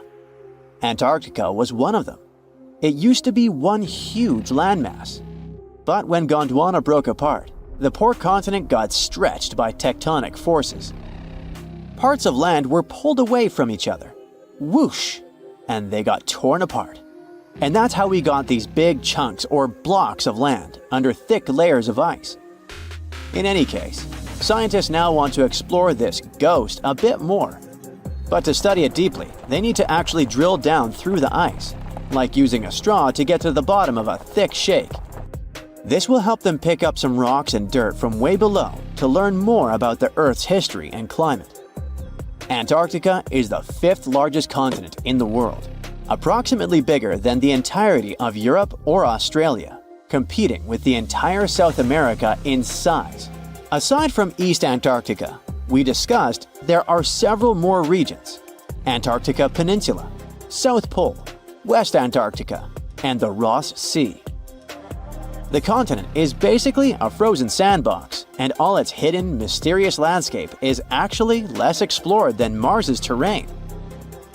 We only know for sure that without ice, it wouldn't just be flat and empty, but an entire world full of big mountains, huge canyons, and even fiery volcanoes. Some of these volcanoes are so huge that they peak above the layers of snow. In West Antarctica alone, there are at least 138 volcanoes, though only about 8 or 9 are active today. One of the craziest ones is Mount Erebus, the southernmost volcano and the tallest one on the continent, about 12,500 feet high. And deep beneath the ice sheet, this guy hosts incredible, beautiful subvolcanic caves. The temperatures there are warm enough for t-shirts. The Antarctic Peninsula, or Lesser Antarctica, looks like a bunch of mountainous islands deeply underground. It has newer volcanic rocks that are part of the Pacific Ring of Fire, which is like a giant circle of volcanoes and earthquake zones around the Pacific Ocean. The Greater Antarctica is a huge part, almost as big as Australia. It consists of East Antarctica and the South Pole. Beneath the ice, it's a place of rocks that have been around for a very, very long time, including the special zone we mentioned. You probably know that Antarctica is nearly devoid of humans. No wonder, with a mean temperature of about minus 46 degrees Fahrenheit. But even though this place is horrifyingly cold and deserted, life still clings on. You guessed it, in the underworld. In 2017, scientists found DNA traces of algae, moss, and even possibly unknown small animals in the deep caves. That means that even in such crazy conditions, there are still unique ecosystems thriving in little isolated warm pockets beneath the snow. There was another incredible find beneath Antarctica's Ross Ice Shelf, a lively ecosystem vibing within an underground river. Scientists have long suspected that Antarctica's underworld should have some freshwater lakes and rivers. One day, a satellite spotted a groove there. They decided to explore it and used a hot water drill to melt their way through the ice. As they reached the underworld, they dropped a camera into one of those hidden fresh rivers. And at first, they thought they'd find just some rocks or something. But instead, they stumbled upon hundreds of amphipods, tiny shrimp-like creatures. Little ones instantly swarmed around the lens. Shrimps blocked the camera and scientists couldn't check out what they wanted to. Pretty funny, but at least that means that there really is an important ecosystem deep within Antarctica. Now, they're gonna explore it. And all this is just the beginning of the mysterious underworld. Antarctica's snow also hides the deepest canyon on Earth under the Denman Glacier. Well, Mariana Trench is still the deepest point on Earth, but it's a part of the oceanic crust, geologically speaking. Also, in 1958, explorers found a huge mountain range under the ice, as big and tall as the famous Alps Mountains. The range stretched for about 745 miles with peaks as high as 1.7 miles. And all this magnificence is buried under tons of ice. Who knows what else we might find there? Antarctica holds about 60% of our entire planet's freshwater, which means it would be pretty bad if it melted. For example, there's this Doomsday Glacier, officially known as Thwaites Glacier. It's a huge ice formation, about the size of Florida, and it's melting right now. Every year, the sea levels rise by 4% because of it. If this guy melts away completely, the sea levels all around the world will increase by 2 feet, which might not sound like a lot, but it would be catastrophic for coastal areas. Luckily, researchers have found that even if its ice shelf were to collapse in the next 50 years, the glacier itself wouldn't retreat as quickly as they feared. It's still losing ice rapidly, but it would be quite a slow process. Antarctica, a snowy world of about minus 46 degrees Fahrenheit, covered in ice for millions of years. But it wasn't always this way. Scientists just found something buried deep beneath the seafloor that shouldn't exist. Tiny golden droplets of amber. This means that Antarctica was once teeming with life and thick with trees. But something happened to it. Something that could reshape the way we see our own future. Antarctica has been a land of howling winds for millions of years. No tree can grow here today. But scientists who studied those lands decided to drill deep beneath the Antarctic surface. They went thousands of feet below the ice, pulling up ancient layers of sediment. And there, trapped in time, they found tiny pieces of golden amber. Amber is basically fossilized tree resin. It's found all over the world, often with perfectly preserved pieces of ancient life. Insects trapped mid-flight, pollen frozen in time. Entire tiny ecosystems can be locked inside golden droplets. In every continent, but not in Antarctica. Until now. They discovered tiny specks from 0.5 to 1 millimeter in size, smaller than a grain of sand, but with huge significance. This droplet had once oozed from the bark of a tree about 90 million years ago. What's even wilder, amber is only produced by certain types of trees, the ones that grow in humid, temperate rainforests and jungles. That's when the realization hit. Antarctica used to be a rainforest. Those tiny flecks of amber, clearly seen only under a microscope, tell us a vivid story of a living and breathing ecosystem. Around 90 million years ago, during the Cretaceous period, when dinosaurs ruled the Earth, Antarctica could have been covered in lush, swampy forests filled with towering conifers, ferns, and ancient plants. Some of the fragments showed signs of damage. That means the trees that produced them had been injured, perhaps by wildfires or parasites. Though despite that, and despite the fact it spent millions of years on the seafloor, this amber was almost perfectly preserved. Solid, transparent, and free of cracks. Normally, amber buried under extreme pressure and heat just crashes over time.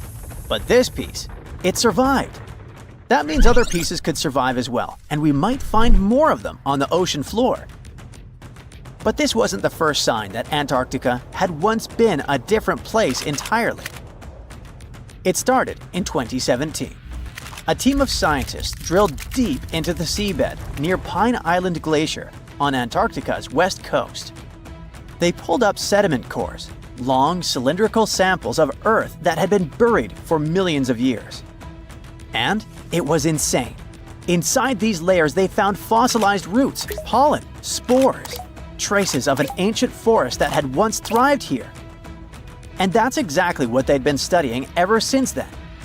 In order not to damage anything, they had to spend years of hard work, breaking down the sediment into thousands of tiny pieces and scanning them all under fluorescent microscopes. The same team also found another piece of the puzzle back in 2020.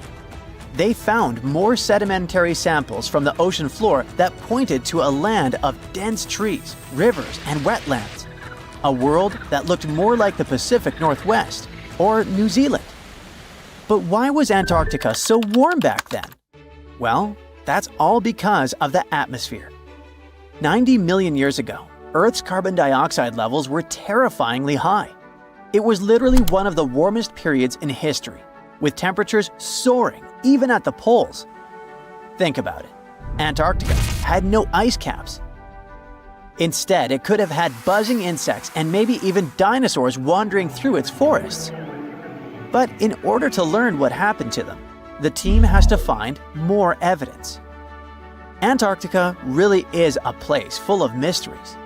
It's hard to study because it's covered in snow and ice so much that we don't even know its true shape and size. Some parts of the ice sheet are over 3 miles thick, half the depth of the Mariana Trench, the deepest trench on Earth. Luckily, snow has a great quality. It can freeze things in time perfectly.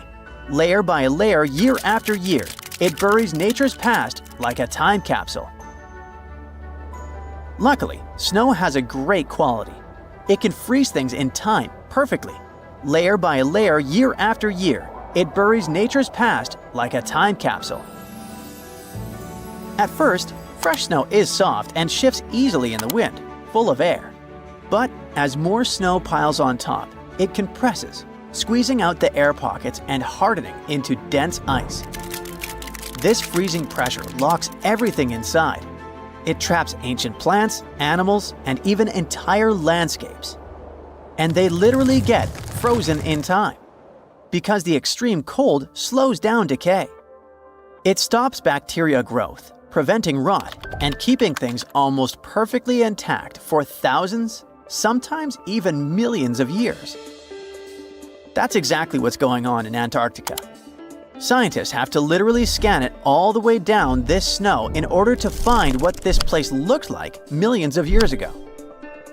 What they found is an entire lost world buried under miles of ice. It was beneath the thickest ice of East Antarctica, near the Aurora and Schmidt subglacial basins. The weight of the ice has been so immense for so long that it actually protected the land from erosion. Scientists call it the ghost of Antarctica's landscape, and it's nothing like the smooth, flat wasteland seen from above. They found rivers that once flowed freely, now frozen in place, valleys carved by water, even 3 massive, sharply peaked hills. But what are they? To understand that, we need to go even further back in time, to the era when Antarctica was still part of a lost supercontinent. Hundreds of millions of years ago, the land we now call Antarctica was part of Gondwana, an enormous supercontinent that included South America, Africa, India, Australia, and Antarctica all fused together. But as Earth's tectonic plates slowly drifted apart, Gondwana broke into pieces. Antarctica was ripped apart, its land stretched and fractured. The massive ice sheets that formed later covered these broken land masses, preserving them like frozen fossils. As the ice shifted and melted over time, valleys formed, and ancient rivers likely carried water toward a coast that was hundreds of miles away from where it is now. But that's not the only thing Antarctica has hidden. If you stripped away the ice, you wouldn't see a smooth, empty continent. You'd see a super dramatic landscape, towering mountains, deep valleys, even fiery volcanoes. In West Antarctica, at least 138 volcanoes are buried under the ice. One of them, Mount Erebus, is still active. And inside, it has warm volcanic caves where you could walk in a t-shirt. Oh, and if it wasn't weird enough, Erebus is also spewing out gold. Yep, the actual tiny specks of gold from deep within the Earth. Scientists believe this happens because magma, the superheated semi-molten rock beneath the Earth's surface, carries liquid gold with it as it rises. Every single day, Erebus releases about 0.2 pounds of it. That's worth around $6,000 per day. In a year, that adds up to 64 pounds, or more than $2 million, floating into the sky. Unfortunately, before we grab shovels, we gotta remember that those are just microscopic particles. They're often smaller than 60 micrometers, thinner than a human hair. Not even mentioning that they're scattered around up to 620 miles away from the volcano itself. Finding them is nearly impossible. But that just shows that even in such a harsh place that looks just like a white desert, there are still many fascinating mysteries to discover. For example, somehow, life still clings there. In 2017, scientists drilled deep beneath the ice of the Ross Ice Shelf looking for water. But they found something fantastic instead. A river hidden beneath 1,640 feet of ice, running through the dark. And inside it, hundreds of tiny shrimp-like creatures. They swarmed around the camera, blocking the lens, welcoming the scientists. In deep caves beneath the ice, DNA evidence has also shown traces of moss, algae, and possibly even unknown tiny animals. So, turns out, even in one of the harshest places on Earth, life finds a way. And who knows what else we'll discover in the South Pole?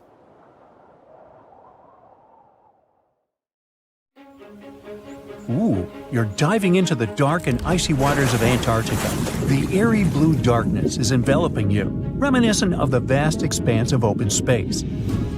In these depths, where you least expect to encounter any living creature, you suddenly hear a loud, strange sound. A quacking noise, as if a giant duck was hidden in the deep.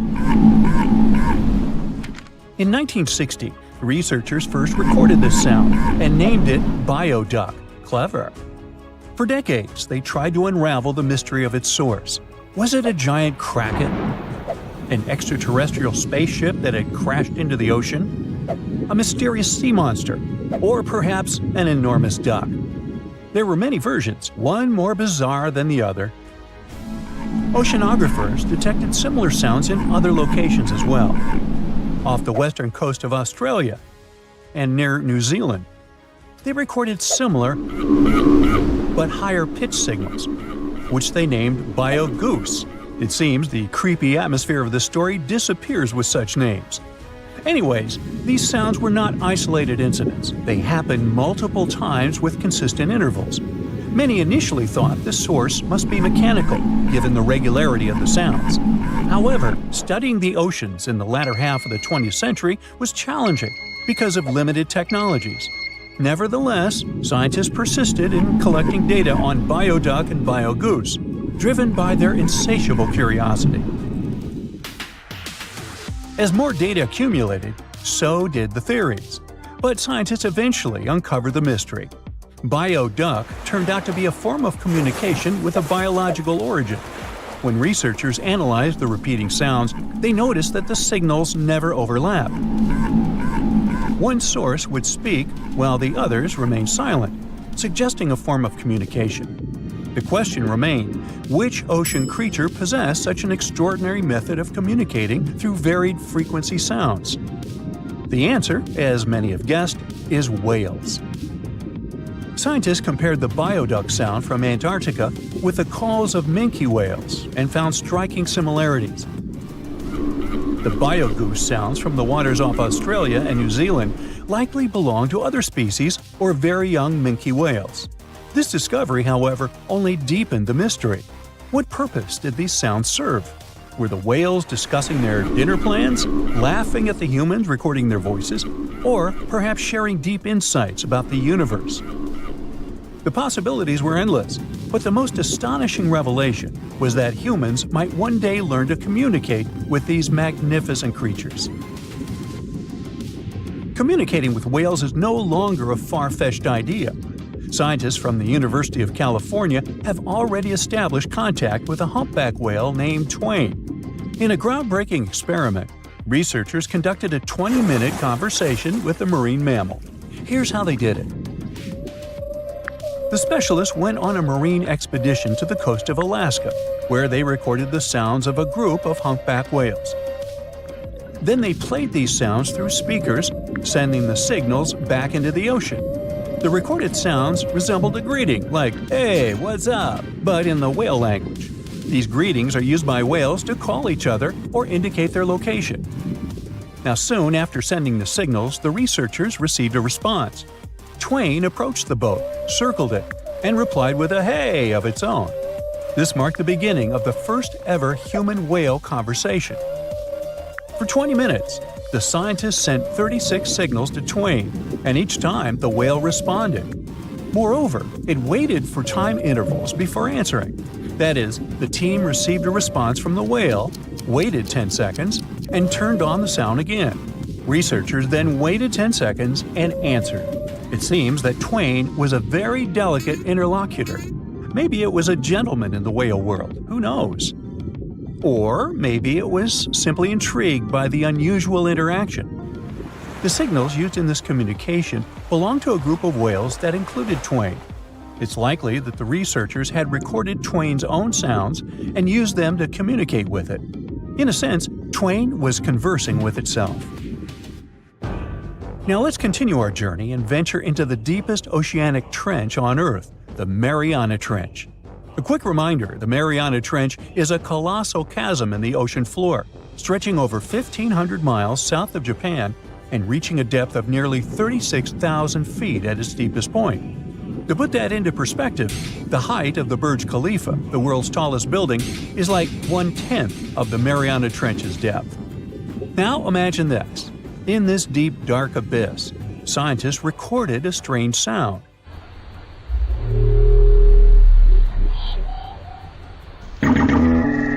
Unlike bioduck, this sound resembled something from a science fiction movie, a low rumble, followed by a metallic ping,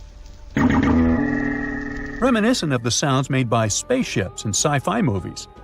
Researchers named this mysterious phenomenon biotwang noises. Scientists first detected this strange sound in 2014 during an acoustic survey of the Mariana Trench, and they quickly identified its source: whales, specifically Bride's whales.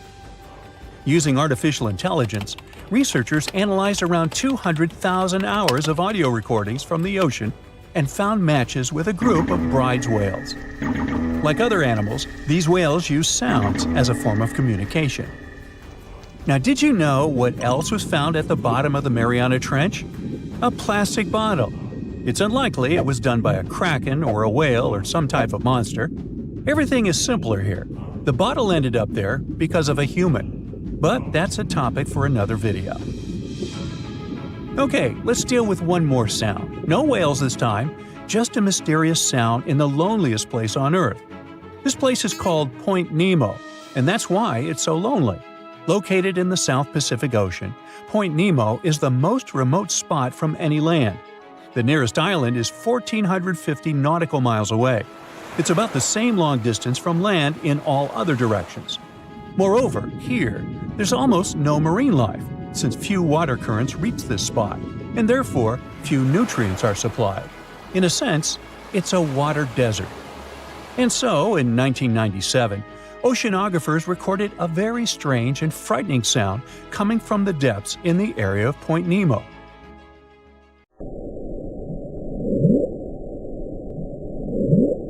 was something gigantic and scary. People called it the bloop.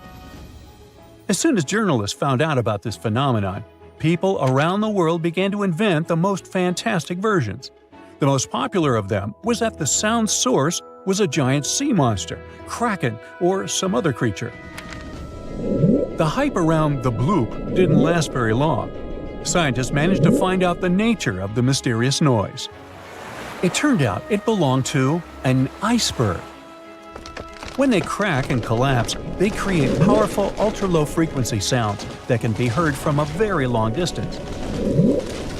To confirm this version, scientists recorded the sounds of other icebergs and heard something similar to the bloop. Oh, by the way, Point Nemo is so lonely that space agencies drop out-of-service satellites here. Space objects just fall in the water. There's a 99% chance that no animal or human will be harmed by falling debris in this lonely place. That's why many people call it the satellite cemetery. But what if, someday, a spaceship from another planet falls here? What if it has already fallen in Point Nemo and sometimes emits an emergency signal that breaks through the ocean? Ooh. All the mysteries you have heard have already been solved. How about we end this video with a mystery that still baffles scientists? Meet upsweep.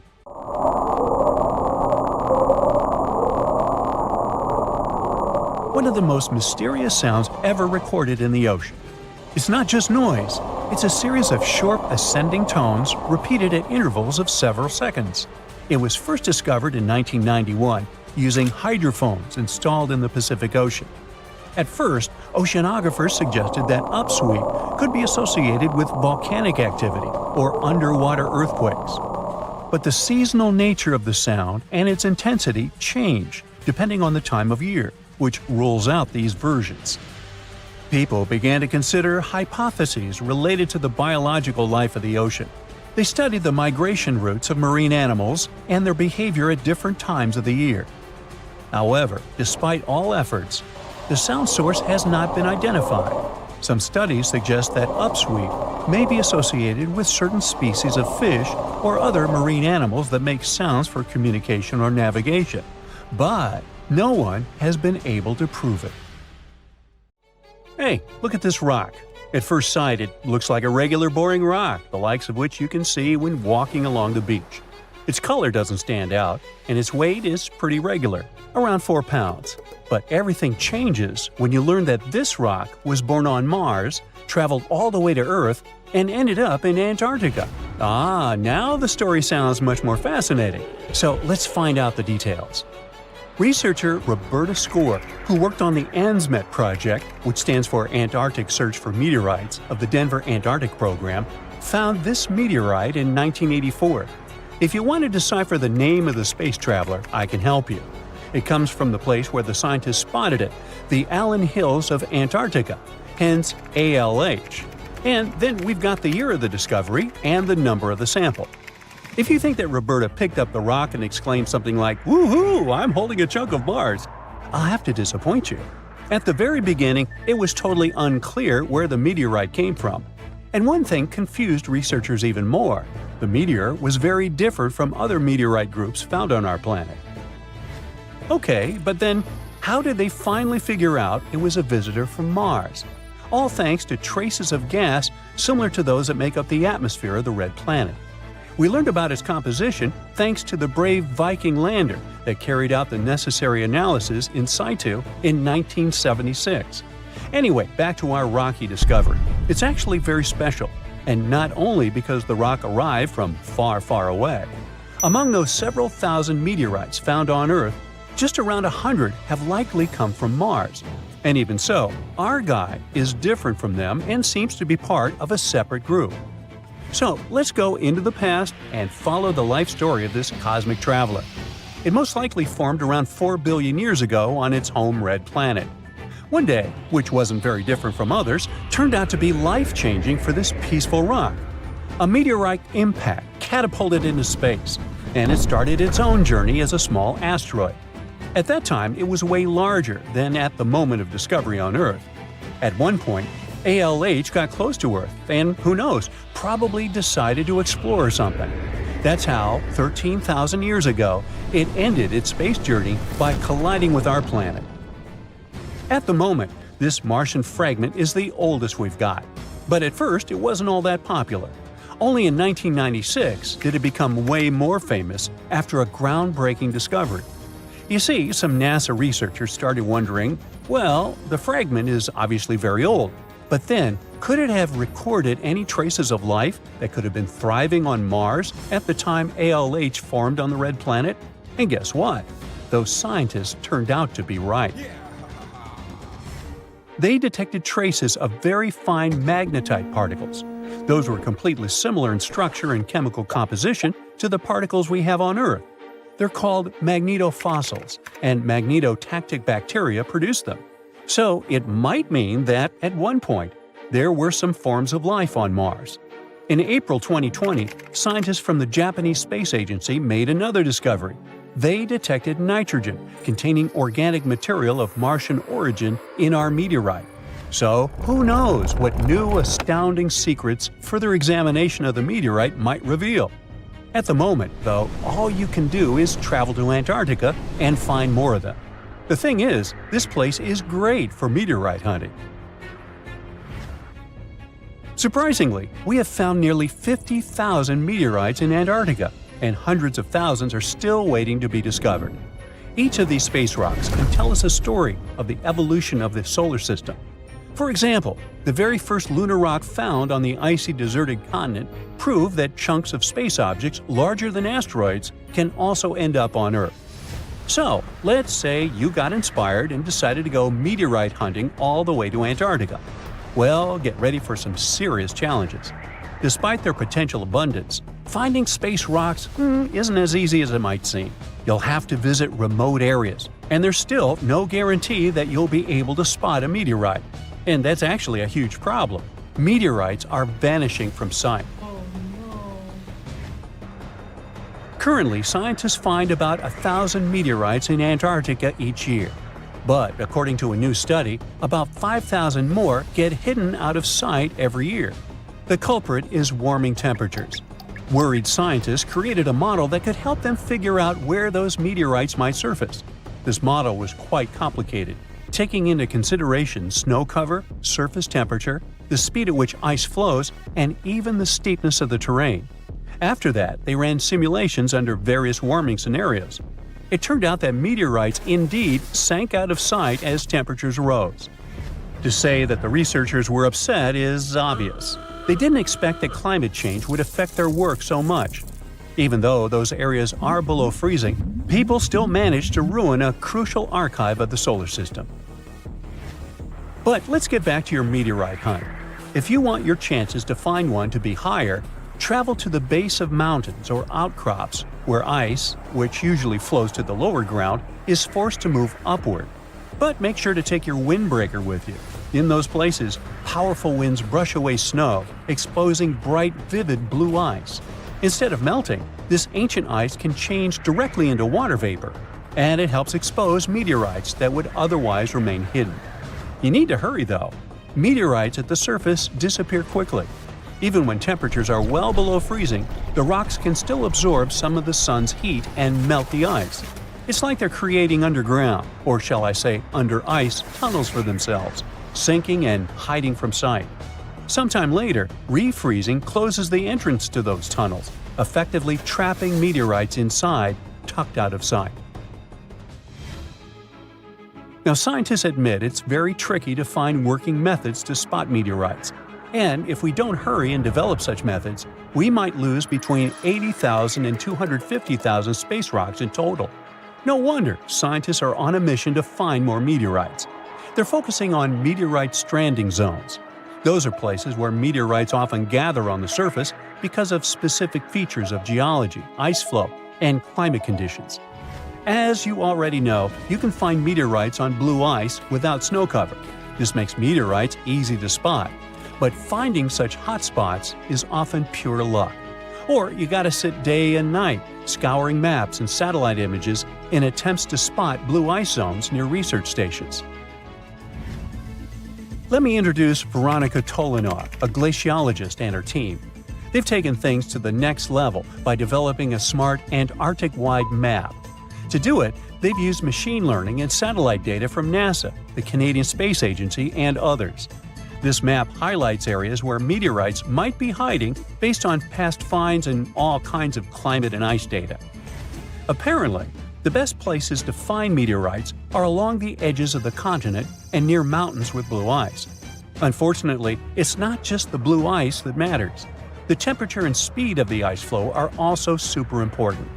For example, if the ice flows too quickly, meteorites get swept away before they can accumulate. So, if you want to find a meteorite, you have to wait for very precise conditions. The surface temperature has to stay below 16 degrees Fahrenheit almost all the time.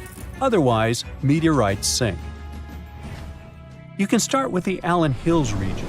Yup, that's where our ALH friend was discovered. This area is kind of a meteorite gold mine with more than 1,000 finds.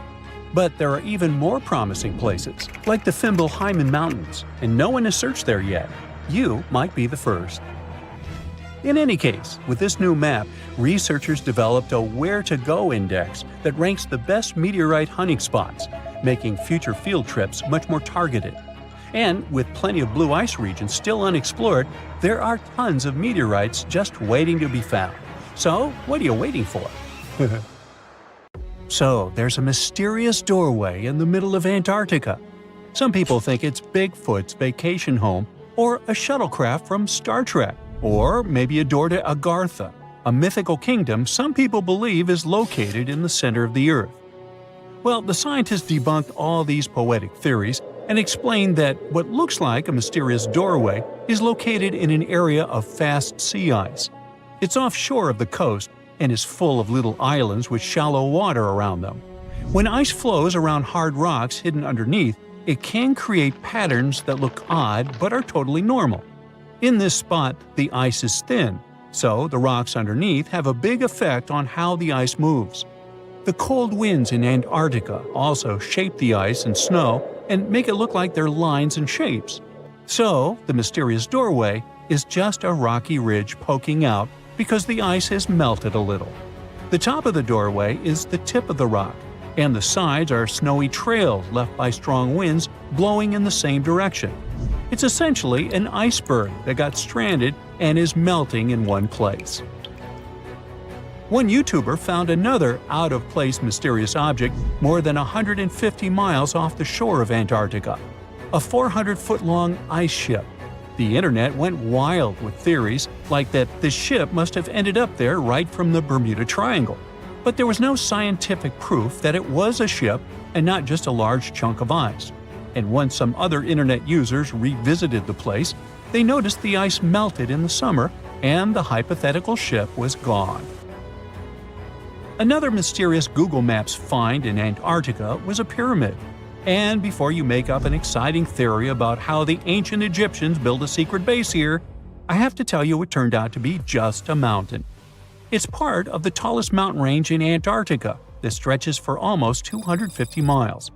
It's not the first pyramid on this continent, as explorers from the British Antarctic Expedition found another unusually shaped mountain and nicknamed it the Pyramid. But this one didn't even have a pyramid shape. Here's one Antarctic find that definitely won't disappoint you: a giant ice shelf that reminded scientists of the Grand Canyon. A special submarine robot named RAN covered over 600 miles under the thick ice and brought back some amazing footage of icy mountains, valleys, flat plateaus, and swirly patterns made entirely of ice.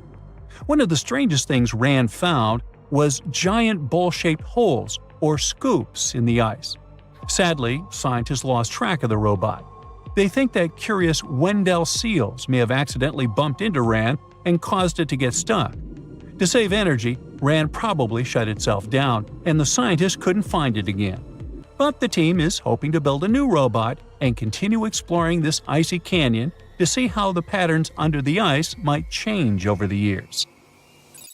Another huge Antarctic canyon was found thanks to bad weather.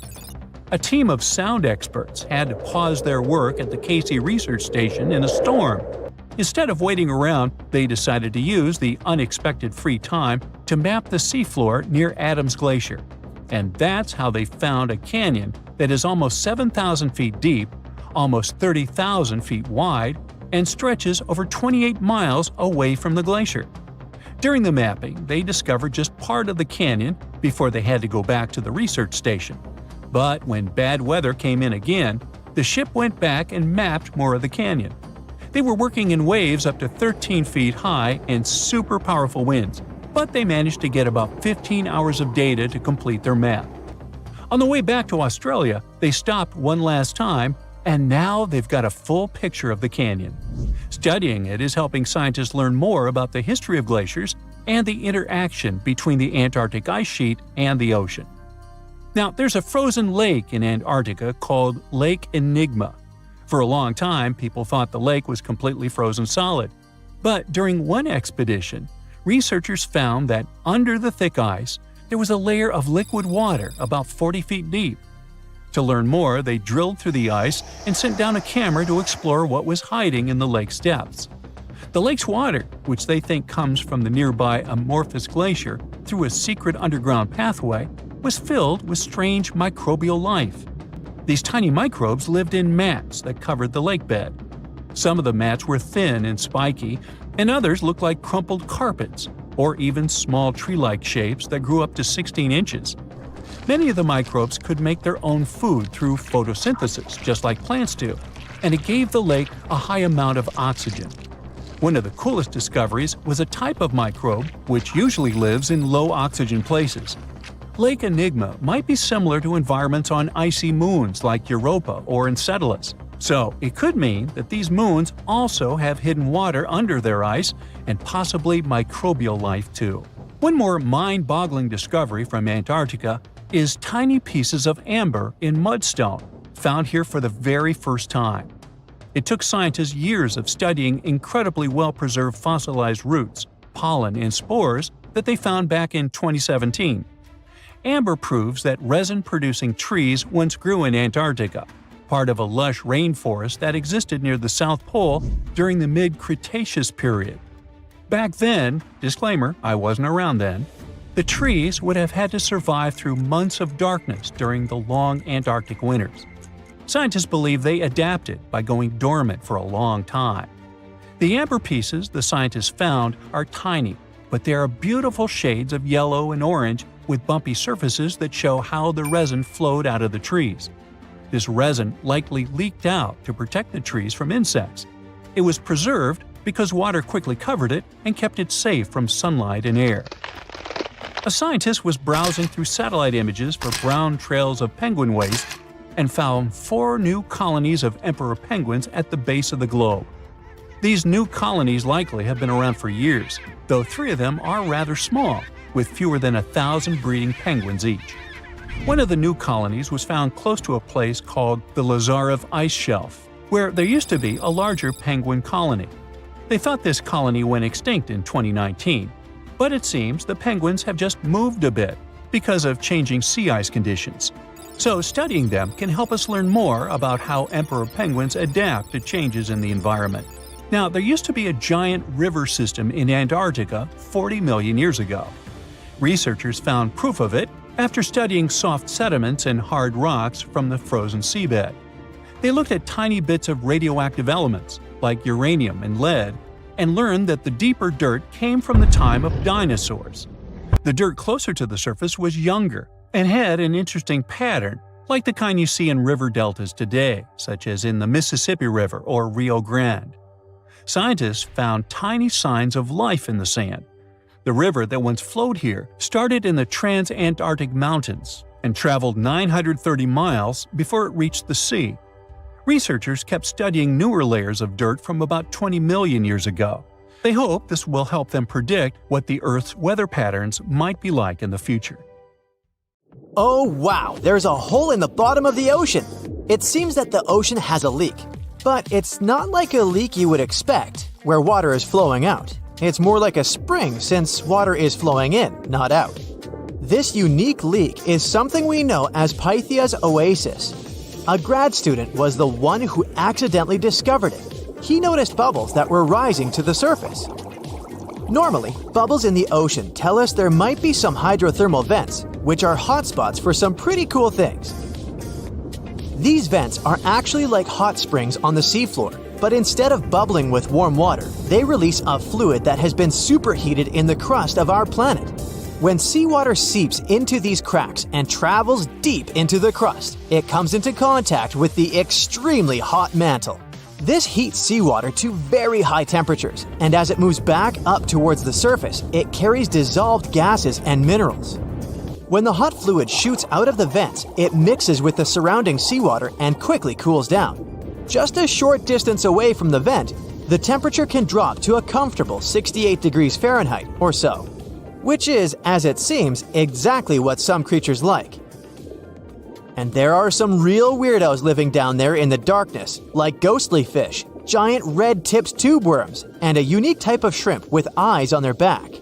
And some of them, like tube worms and bacteria, rely on the chemicals and minerals released by the vents to survive in harsh conditions. But in this case, the bubbling water didn't come from a hydrothermal vent. It was there because of a spring, and that's a bit more concerning. You see, the water in this reservoir needs to stay where it is. If too much of it seeps out, there could be some serious consequences, especially for the surrounding area. You can see this unusual leak along the Cascadia subduction zone, which is a massive fault line off the Pacific Northwest coast. It's a place where two pretty big plates that make up Earth's crust come together and slide along each other. The water from Pythia's oasis kinda acts as a lubricant between these plates. You can think of the fault zone as an air hockey table. When the fluid pressure is high, it's like you've turned the air on. That means the friction between the plates is reduced, which allows the plates to move. But if the fluid pressure is lower, the two plates can lock together, which then leads to the buildup of stress. Not that they'll feel bad. In the context of tectonic plates, stress is some pressure or force that can cause deformation. And if this stress starts to build up, at some point, it's gotta go somewhere. When it's too much, it can trigger earthquakes and most likely, not small ones. For example, a release of stress in the Cascadia subduction zone could lead to a magnitude 9 earthquake. For comparison, the biggest earthquake we've ever recorded happened in Chile in 1960, and it had a magnitude of 9.5. The damage was enormous. So we hope the water will stay in its reservoir and keep maintaining the delicate balance between the tectonic plates. We've explored only 5% of the ocean. Who knows how many cool things are there at the bottom, waiting to be found? For example, check out these mysterious holes scientists have stumbled upon in the depths of the Atlantic Ocean, near the Azores. They're neatly aligned and are about 4 inches apart, or in some cases, even several feet. They resemble punctures left by a sewing machine. Some think these holes could have a biological origin. For instance, some fish may have made them while walking along the seafloor. Others believe we could be looking at something that's human-made, maybe left by a spiked tire. Of course, such holes are perfect for making up stories about creatures from other planets who allegedly made them. Or maybe even legendary monsters, like that one from Loch Ness. It's definitely hard to explain such symmetry of the holes, but one deep-sea biologist offered a pretty good explanation. He said there could be an animal burrowing beneath the sediment, and from time to time, it could make little chimneys just to get access to clean water circulation in its small burrow. I mean, there are sediment piles around the opening of each hole, and they do support the idea that something pushed the soil from below. But there's still no proof these holes are actually connected beneath the surface. And there are also a lot of things hidden at the bottom of the oceans and seas that ancient civilizations left us. For instance, archaeologists made a really cool discovery off the southern coast of Croatia, a road hidden under layers of sea mud that's 7,000 years old. They found the ancient road at the sunken Neolithic site of Solin.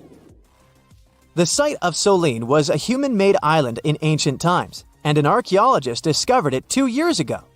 He was studying satellite images of the area around Korčula, one of the beautiful Croatian islands. When he realized there could be something interesting at the bottom of the sea, he dove into the water with his colleague. and under the surface of the Adriatic Sea, which is part of the Mediterranean Sea, at a depth of 13 to 16 feet, they found stone walls that were most likely part of some ancient settlement. The landmass where people built the settlement was separated from the main island by a narrow stretch of land. Luckily, this area is protected from big waves by the surrounding islands, so the site remained relatively well preserved. It's now hidden beneath the surface of the sea and covered in mud. But it's so exciting to imagine how people walked on that road nearly 7,000 years ago, visiting nearby settlements. If you want to see the weirdest creatures, you can always head to the bottom of the sea. Actually, scientists have determined there could be more than 30 potentially new species at the bottom of the Pacific Ocean. They've collected them using their remote-controlled vehicle. That's a big step because until recently, they could only study such creatures through photographs. I'm talking about segmented worms, different types of coral, some invertebrates similar to centipedes, and many others. But there are also many old freaky creatures that we already know about that look like they came from sci-fi movies. Red octopus, blobfish. Okay, this one kinda looks normal until you raise it to the surface. The goblin shark, Sloane's viperfish, zombie worms. Ugh. Yeah, I hear ya. Let's move on. The seafloor hides things from space too. There are traces of rare forms of plutonium and iron at the bottom of the Pacific Ocean. And what's awesome is that all this has come from space. These radioactive materials probably formed during some kind of cataclysmic event in space and eventually made their way out to our beautiful home planet. And this extraterrestrial debris most likely appeared on Earth within the past 10 million years. After it fell to the Pacific Ocean and settled at a depth of almost a mile, it became part of all those layers of rock down there. Plutonium is especially exciting for scientists. I mean, only tiny amounts of it have been found, hundreds of atoms maybe. But it's still remarkable because these atoms are created by exploding stars. Things like this can help us better understand how the universe produces elements heavier than iron, like plutonium, gold, uranium, and platinum. We're still not sure about the origins of these elements. For a long time, scientists believed that supernovae, which is when a star comes to its end in a fabulous explosion, were responsible for creating these heavy elements. But it seems it's not just that. Some other cosmic events, such as the collision of neutron stars, which are super dense collapsed stars, or some rare types of supernovae, could also be involved. Whoa, let me get my popcorn. So, a mysterious discovery was made deep in the Red Sea, the so-called death pools. Woo, that's scary. In 2020, researchers embarked on a dive into the Red Sea. The mission spot was in the Gulf of Aqaba, between Saudi Arabia and Egypt. Near the end of their expedition, as they ventured deeper into the darkening waters, they noticed some strange seaweed floating above the seafloor. They decided to use a remotely operated vehicle and investigate it. Suddenly, they discovered these strange, motionless lakes of water within the sea. These are called brine pools. They're basically pockets of salty water deep on the ocean floor. And when I say salty, I mean it. Sometimes they're up to 8 times saltier than the ocean water itself. Mysteriously, they don't mix well with the surroundings. They formed millions of years ago, sometime during the Miocene epoch, back when weird creatures roamed the earth, like me, and deeply buried mineral deposits dissolved into the water. The largest pool spans about 170,000 square feet. Meanwhile, 3 smaller ones are under 107 square feet each. At first, this discovery didn't seem that scary. But here's why they're so horrifying. Not only are they disgustingly salty, they also lack oxygen. Now hold on a sec, isn't that normal for something that's underwater? Well, it turns out the Earth's waters are full of oxygen, and at least half of this element on our planet comes from the oceans. Just like plants on land, marine plants such as phytoplankton, seaweed, and algae munch on sunlight and produce oxygen through photosynthesis. They release lots of it into the surroundings. Marine life then eats half of it, so only about a quarter of the oxygen that we breathe actually comes from the oceans. Just like us, sea creatures need this element to survive. Without it, they can't breathe and support their metabolism to live. That's why these pools are super dangerous for most of them. It's like a puddle of thick syrup for bugs. When they get in, the poor things immediately suffocate and pass away. Which is why the pools are surrounded by a graveyard of marine animals. But let's see how these things can exist in the first place. Have you ever tried making ice cubes from salty water? Spoiler, it's pretty hard. When you add salt, the water gets harder than usual to freeze, a phenomenon that has a funny name, freezing point depression. Oh, that's because salt interferes with the hydrogen bonds between water molecules. As it finally freezes, stuff like particles, dirt, or dissolved salts get pushed out to the sides. As a result, the salt's kind of squeezed out of the ice crystals and gets trapped near the edges in small bubbles or pockets.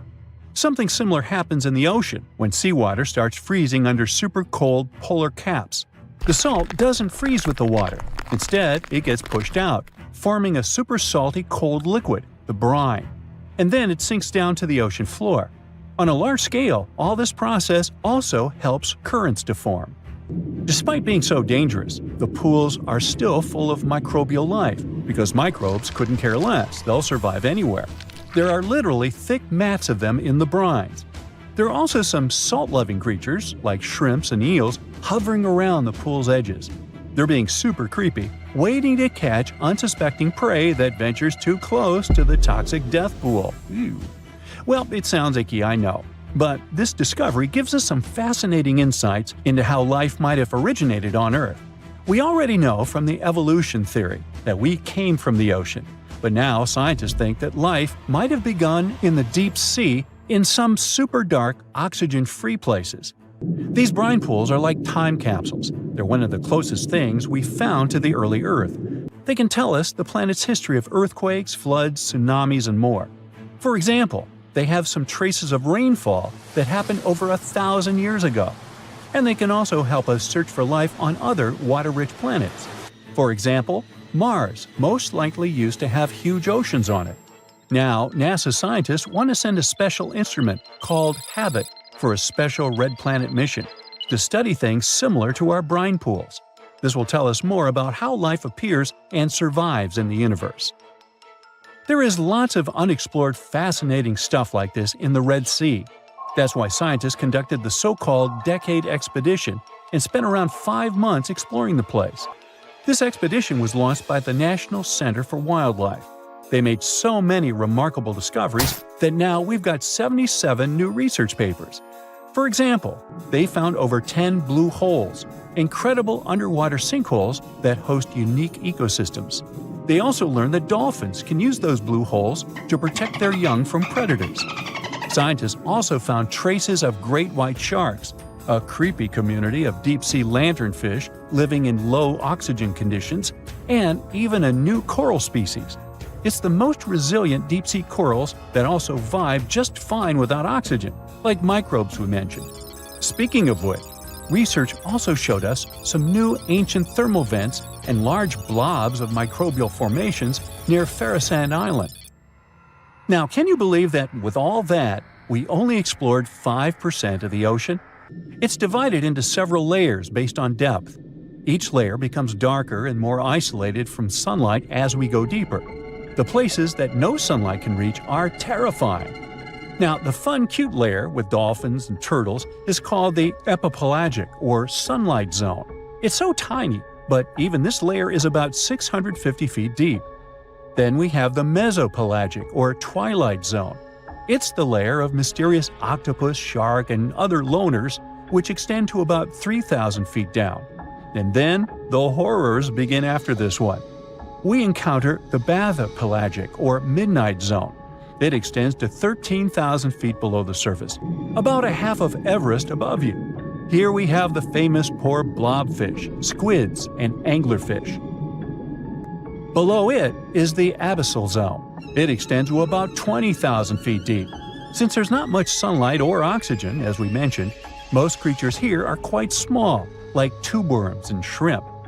The darkness continues until we arrive at the scariest place of the planet, the place full of trenches formed by tectonic plate movements, the Hadal Zone. It's named after Hades, the deity of the underworld in Greek mythology. Just like Hades' realm is dark, remote, and guarded, The Hadal Zone is the deepest and most depressing part of the ocean. It starts at depths of around 20,000 feet and can go down to 36,000 feet and more. The famous Mariana Trench also belongs to this zone. Only 3 people in history have ever explored these depths in person, making it one of the least explored and most mysterious places on our planet. However, despite crazy high pressure, near freezing temperatures, and complete darkness, there are still things who manage to survive here. Guys like amphipods, which are critters who feed on dead material sinking from above, and the Hadal snailfish, which lives as deep as 27,000 feet. So scientists used to assume that if there's no sunlight, there wouldn't be that much oxygen around. But one day, a research team decided to measure the levels of oxygen in one of those deep zones. Surprisingly, the levels were super high. They checked the equipment thinking that it was malfunctioning, but nope, all the sensors showed the same thing. Turns out the oxygen was somehow generated by rocks. These small potato-sized rocks on the seafloor are called polymetallic nodules. They're rich in metals like copper, nickel, and cobalt, and they're basically like small batteries. When you put a battery in salt water, it can produce bubbles of gas, a process called electrolysis. In the same way, these rocks create tiny electric currents, which are powerful enough to produce the same gases, splitting water molecules into hydrogen and oxygen. It's the first time we saw oxygen being produced by some non-living minerals. This is what scientists now call dark oxygen. It turned out that about half of large marine species, or megafauna, were living just on dark oxygen alone. All these discoveries are reshaping our understanding of where and how life could evolve. It means that we might be able to find life on other planets or satellites with low oxygen conditions, like Enceladus and Europa, the moons of Jupiter and Saturn, and they have large bodies of frozen water on them. Wow! Back in 2018, the biggest active underwater eruption ever happened, at least the one that we could officially record. Scientists followed earthquakes that struck the area in the western Indian Ocean off Madagascar. Between 2018 and 2021, over 11,000 earthquakes struck a small island called Mayan between Madagascar and Mozambique. The strongest one had a magnitude of 5.9. Until then, this area had been pretty peaceful. There had only been 2 earthquakes recorded over 50 years. Along with regular earthquakes, there were also some unusual seismic hums, like earthquakes at pretty low frequencies, forming deep underground. People couldn't feel those hums at the surface, but researchers around the world discovered them and realized they were related to volcanic activity no one actually noticed coming. Something strange happened. That underwater eruption created a giant skyscraper-sized volcano. This new underwater volcano turned out to be around 1.5 times the height of One World Trade Center in New York, and almost 10 times bigger than the Statue of Liberty. The area where it appeared had been explored in 2014, but it was almost flat, peaceful, and empty back then. Now, there is an actual volcano nearly 8,500 feet below sea level. The volcano gets its magma from a super profound reservoir located nearly 34 miles underground. It's the deepest reservoir of volcanic magma that we know about. The Earth has layers, and the middle one is kinda chunky. It's very much like peanut caramel filling many chocolates have. Research shows there are probably hunks of oceanic crust deep inside the Earth's liquid mantle. They're stuck there, creating large lumps in something that was supposed to be a smooth layer. Our planet has a rigid outer layer. It includes a hot upper mantle and cracked crust. The hot mantle moves and churns all the time, making the crust at the surface move too. This way, the oceanic crust dives into the depths and makes huge magma plumes go up toward the planet's surface. Scientists even found an ancient piece of the Pacific Ocean hundreds of miles underneath China. Those are the old remains of the Pacific seabed from long ago, and they were pulled downward below Earth's surface into the mantle transition zone. This rocky slab that used to be at the bottom of the ocean is made of the crust and some solid parts of the upper mantle. Most of the volcanic activity on our planet happens where we don't even see it, under the surface of the ocean.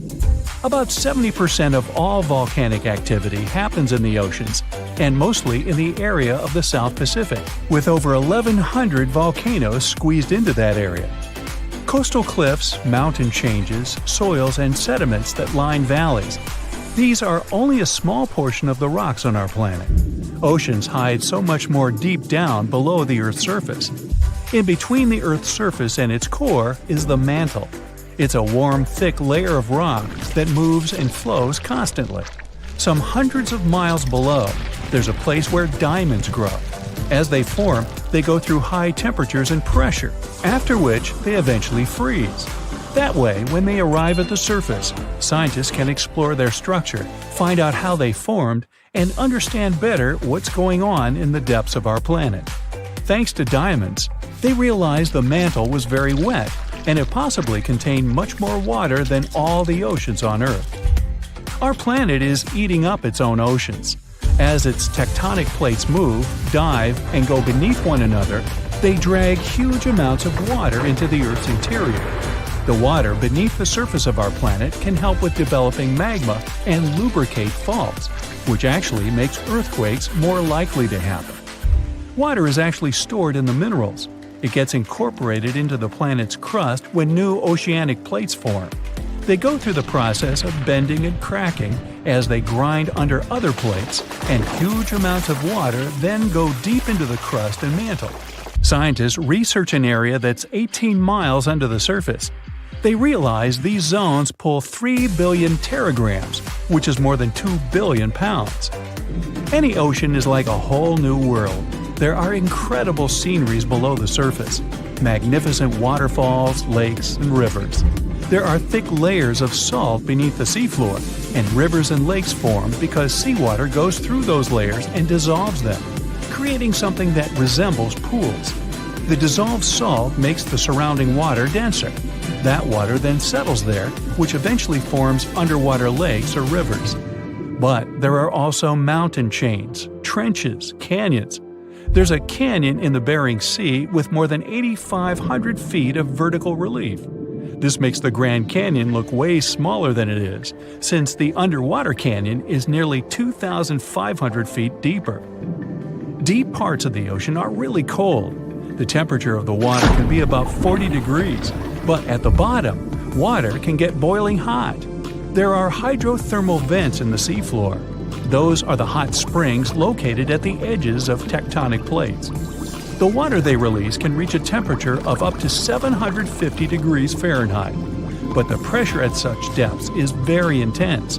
So intense, no human being can handle it. Still, it's the pressure that keeps the water from boiling. Ocean depth is on average 2.3 miles. Light waves can still enter at 3,280 feet, even though it's in a very small amount. So all the mysteries hidden below that point remain in total darkness. The actual illuminated part of the ocean goes until 600 feet. Even though the sun gives us light, most of our planet is dark all the time. It's all because of the oceans, covering over 70% of our planet. The loudest sound that came from an ocean, and of the loudest sounds ever recorded, came from an ice quake. It was so loud, researchers picked it up by sensors more than 3,000 miles away. There was a seismic activity that made frozen ground break down. The Antarctic ice sheet is bigger than the continental part of the United States and Mexico together. A big iceberg from Antarctica holds over 20 billion gallons of water, which could make a 5-year water supply for 1 million people. Humans can generally drink sea ice, although we can't drink seawater. As time goes by and the ice ages, the brine trapped between ice crystals drains out. That way, ice becomes fresh enough to consume it. If all the ice sheets and glaciers we have on the Earth melted at the same time, the sea level would rise another 260 feet, which is just a little shorter than the Statue of Liberty, the height of a 26-story building. Clams live long enough to tell us more about oceans past. Ancient mollusks can live for more than 500 years. To learn more about a tree, you can use its rings to see how old it is. To learn how old a mollusk is, you can examine its rings within the shell and tell. This is also how scientists get information about the ocean, climate, and whatsoever. Clams can help take a look at what happened about 1,000 years ago. The Earth doesn't have 4 but 5 oceans now. The new one, called the Southern Ocean, was officially recognized only a few months ago. It borders the Atlantic, Pacific, and Indian Oceans, so scientists couldn't agree if it's really a new ocean or just part of the colder regions of these 3. We don't only divide oceans on maps, each has different conditions for unique marine species. For example, the Southern Ocean has leopard seals, orcas, minke whales, emperor penguins, and other animals that live in cold, icy seas. It's also home to krill, small creatures that look like shrimp and are food for many bigger animals that live there. Life on our planet started about 3.5 billion years ago. I wasn't around then. It's still a mystery how and when exactly, but some theories say life could have first emerged in the depths of the ocean. A few years ago, scientists found microscopic tubes and filaments within rocks formed about 4 billion years ago. These rocks are fragments of ancient oceanic crust. Also, these tiny tubes and filaments are similar to microbes that can still be found on hydrothermal vents in deep parts of the ocean. The idea is these living cells found conditions to stay alive in tiny rocky pores inside the chimneys of those vents, and started the amazing adventure of the evolution of life on our planet. Living on our beautiful planet might seem safe, but only until you start thinking of all those dangers lurking just around the corner, or in the vast darkness of the cosmos. Let's see what may eventually lead to the end of planet Earth. With each new potential threat, it gets more and more terrifying. Consider yourself warned. First of all, let's talk about hypercane. This natural disaster can get really extreme. A hypercane is a theoretical hurricane of unsurpassed power. It would occur if the ocean became overheated as a result of climate change, or a massive volcanic eruption could trigger it. In any case, these conditions would create a hurricane, which, unlike regular hurricanes, would stretch way beyond the lower stratosphere. The speed of such a storm would reach 500 miles per hour. The pressure inside the hypercane would be so low that it wouldn't let it wear out as quickly as other hurricanes. The hypercane could last for weeks on end. But the worst thing? It would likely damage or even destroy part of Earth's ozone layer, and the hole could be the size of the entire North American continent. Then we've got super destructive tornadoes. A tornado is a violently rotating column of air. It usually extends from a thunderstorm and is in contact with the ground. Inside a thundercloud, warm, humid air rises upward, and cool air falls down along with rain or hail. Such conditions can lead to the appearance of spinning air currents inside the cloud. Interestingly, these air currents start out horizontal, but at one point they can become vertical and drop down from the cloud, becoming a tornado. Some tornadoes are narrow, rope-like swirls, but others turn into wild funnels. Tornadoes are ranked with the help of the enhanced Fujita scale. A weak tornado normally lasts for a few minutes and doesn't move faster than 100 miles per hour. The next level is a strong tornado. Such whirlwinds can last for 20 minutes or so and have winds of up to 200 miles per hour. And then we can also have violent tornadoes. Those can last for more than an hour and move at a speed of between 200 and 300 miles per hour. On average, around 1,000 tornadoes occur in the USA every year. There's even a region that got named Tornado Alley. It's a 10-state area in the Midwest, but tornadoes can happen in any state. One of the most destructive natural disasters was the tri-state tornado in the USA. It was the world's longest-lasting single tornado that traveled 220 miles through Missouri, Illinois, and Indiana. At the same time, the average tornado's path is usually no longer than 5 miles. But what if one day, a tornado much bigger and way more powerful than any we've experienced before swiped through countries and continents? It would leave behind total destruction and devastation. And how about a supercell thunderstorm? It's the least common type of thunderstorm, but it's the most dangerous. It's likely to cause severe weather, damaging winds, very large hail, and even violent tornadoes.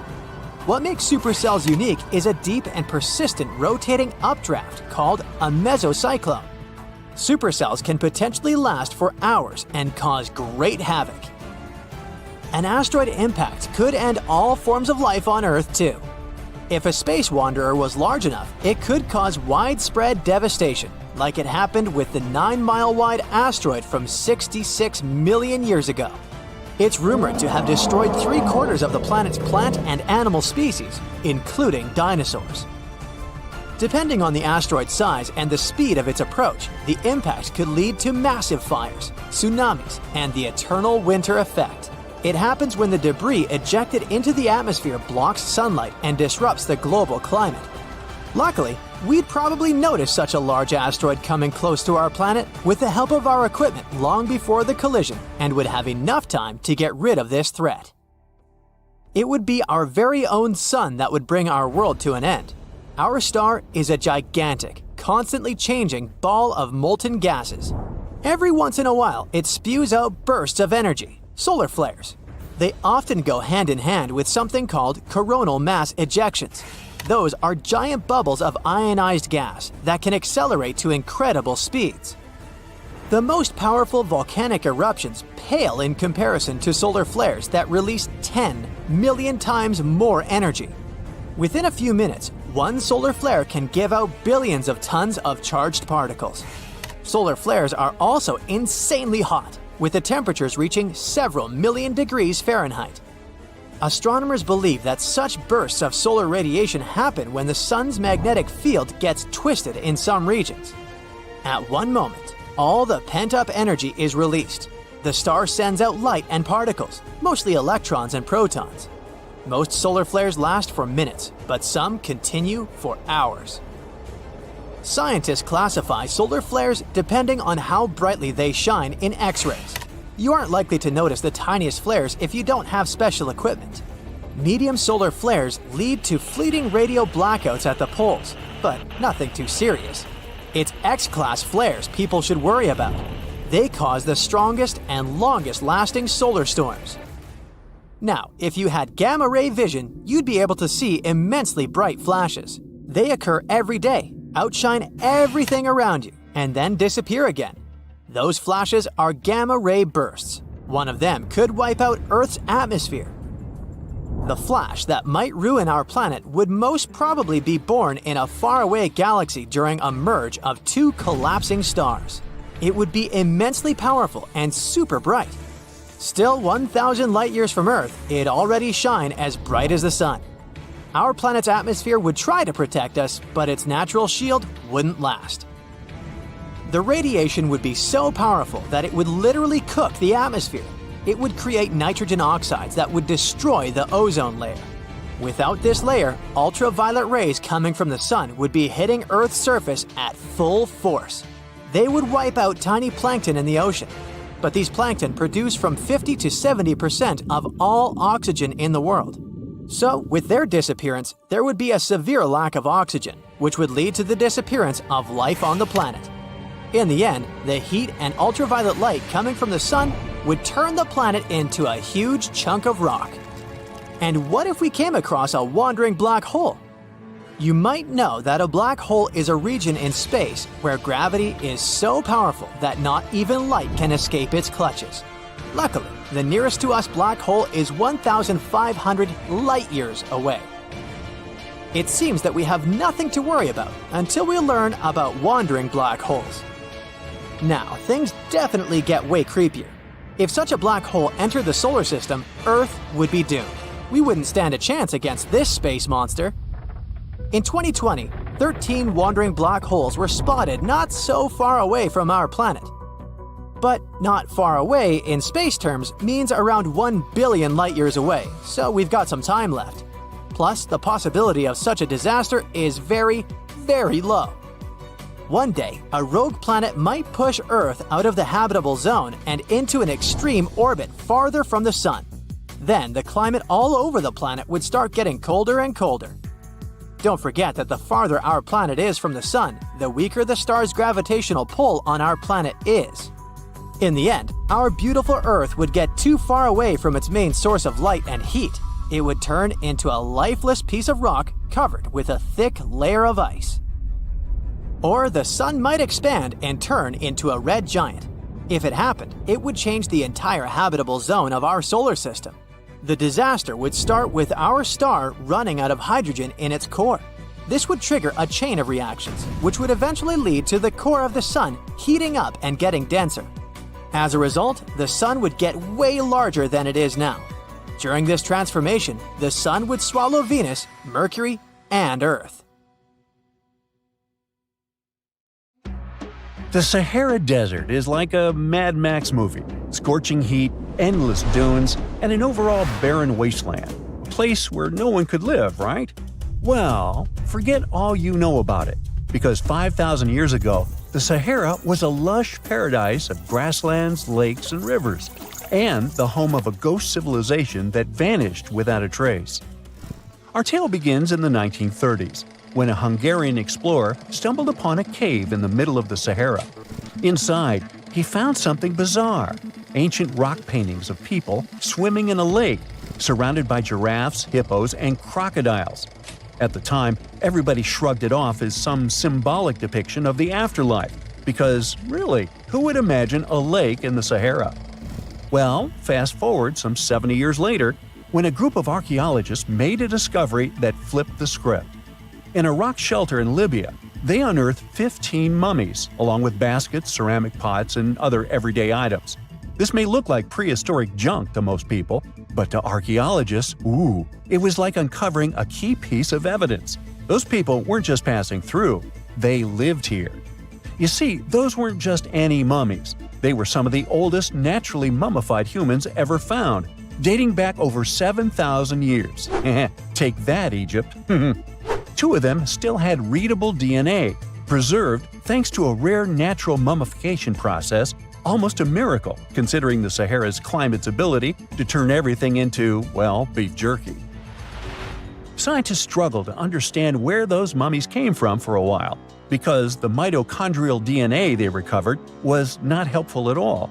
But thanks to scientific progress, they eventually managed to do a full genome analysis that revealed some weird secrets. Those people belonged to a human lineage that was completely unknown, and they lived isolated from the rest of humanity for thousands of years. For decades, researchers assumed that the place where they lived, the Green Sahara, was like a prehistoric highway, a lush corridor that humans and animals used to migrate between sub-Saharan Africa and the Mediterranean. But the mummies demolished that theory, like a hippo sitting on a sandcastle. Their DNA showed zero genetic mixing with sub-Saharan and Eurasian migrants, keeping their genes pure for 7,000 years. Their closest genetic relatives weren't their neighbors living right below the famous desert, but some ancient hunter-gatherers from Morocco, and even some guys that lived in the Czech Republic, when it wasn't even a country yet, 50,000 years ago. We're not out of the woods yet, because those mummies also carried some teeny-tiny traces of Neanderthal DNA, just 10% of the amount found in modern Eurasians.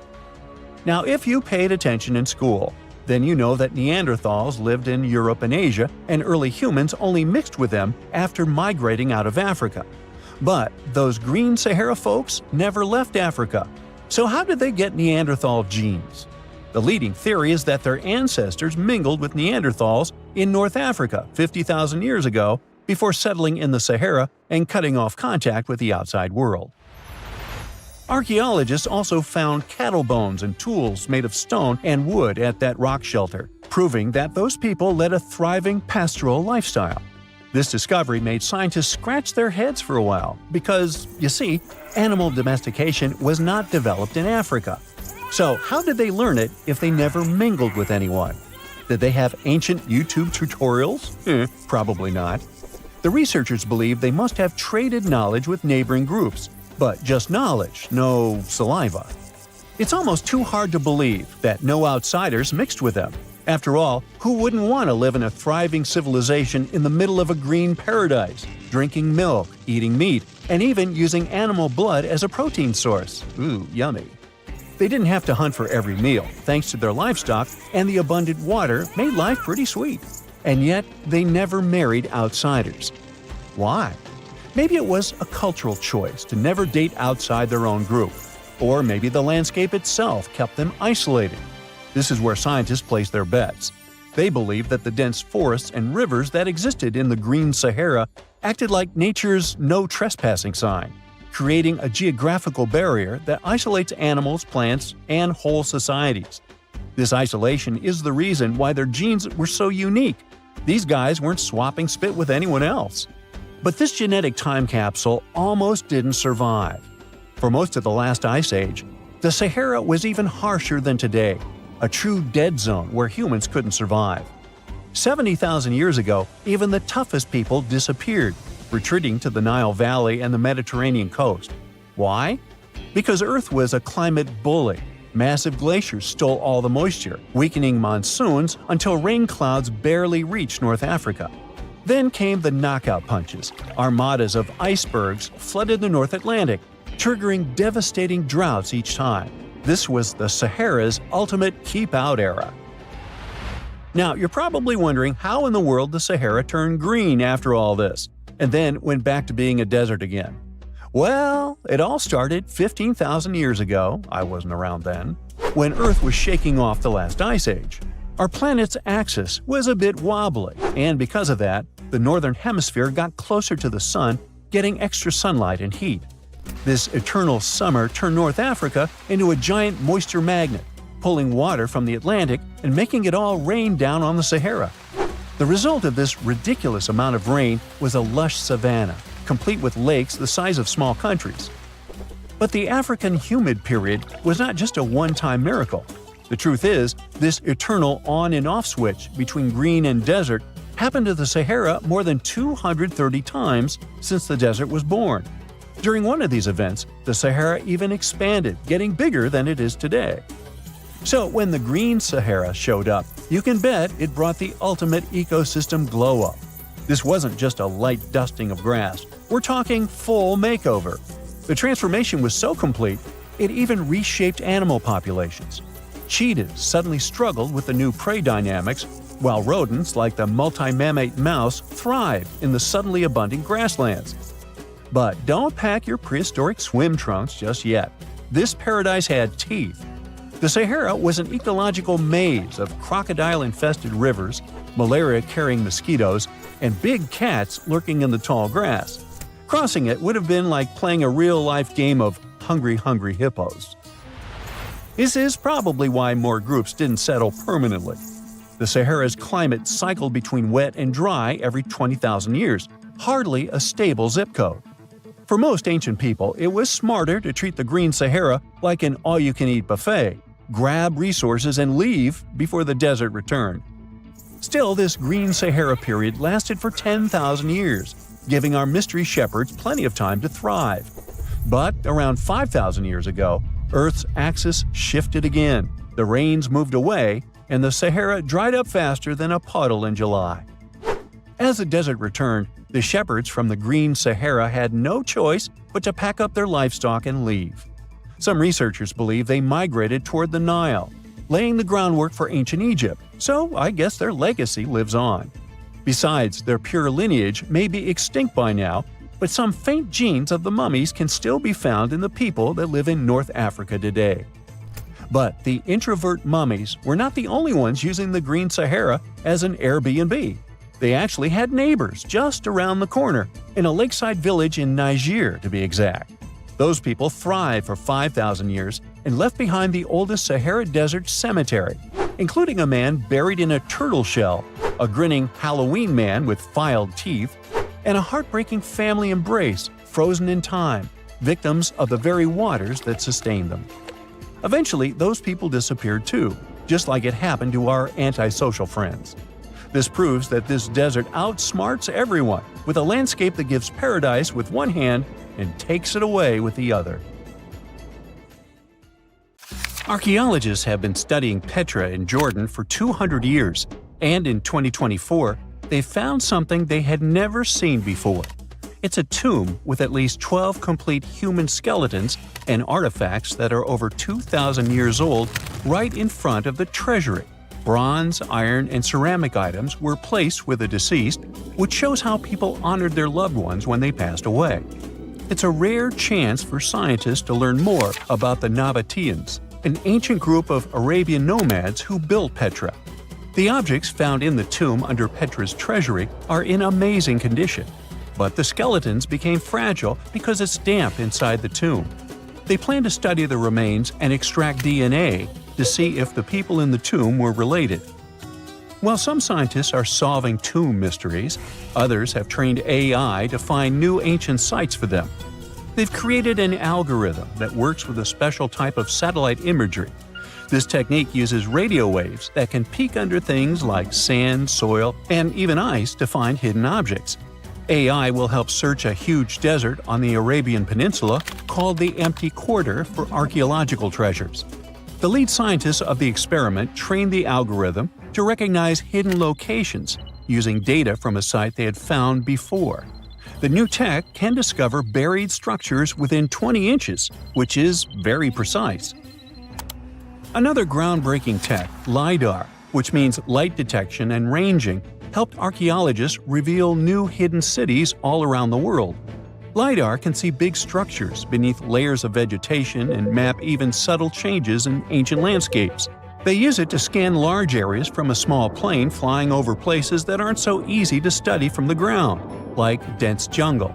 In 2024 alone, they found new Maya settlements in southern Mexico, gardens, roads, and rivers in Ecuador's Amazon rainforest, ancient ruins on the Pacific island of Tonga, and the remains of two medieval cities along the Silk Road route in Uzbekistan. Maybe some smart technology can also explain what Marge Simpson is doing on Earth in an ancient Egyptian tomb from 3,000 years ago.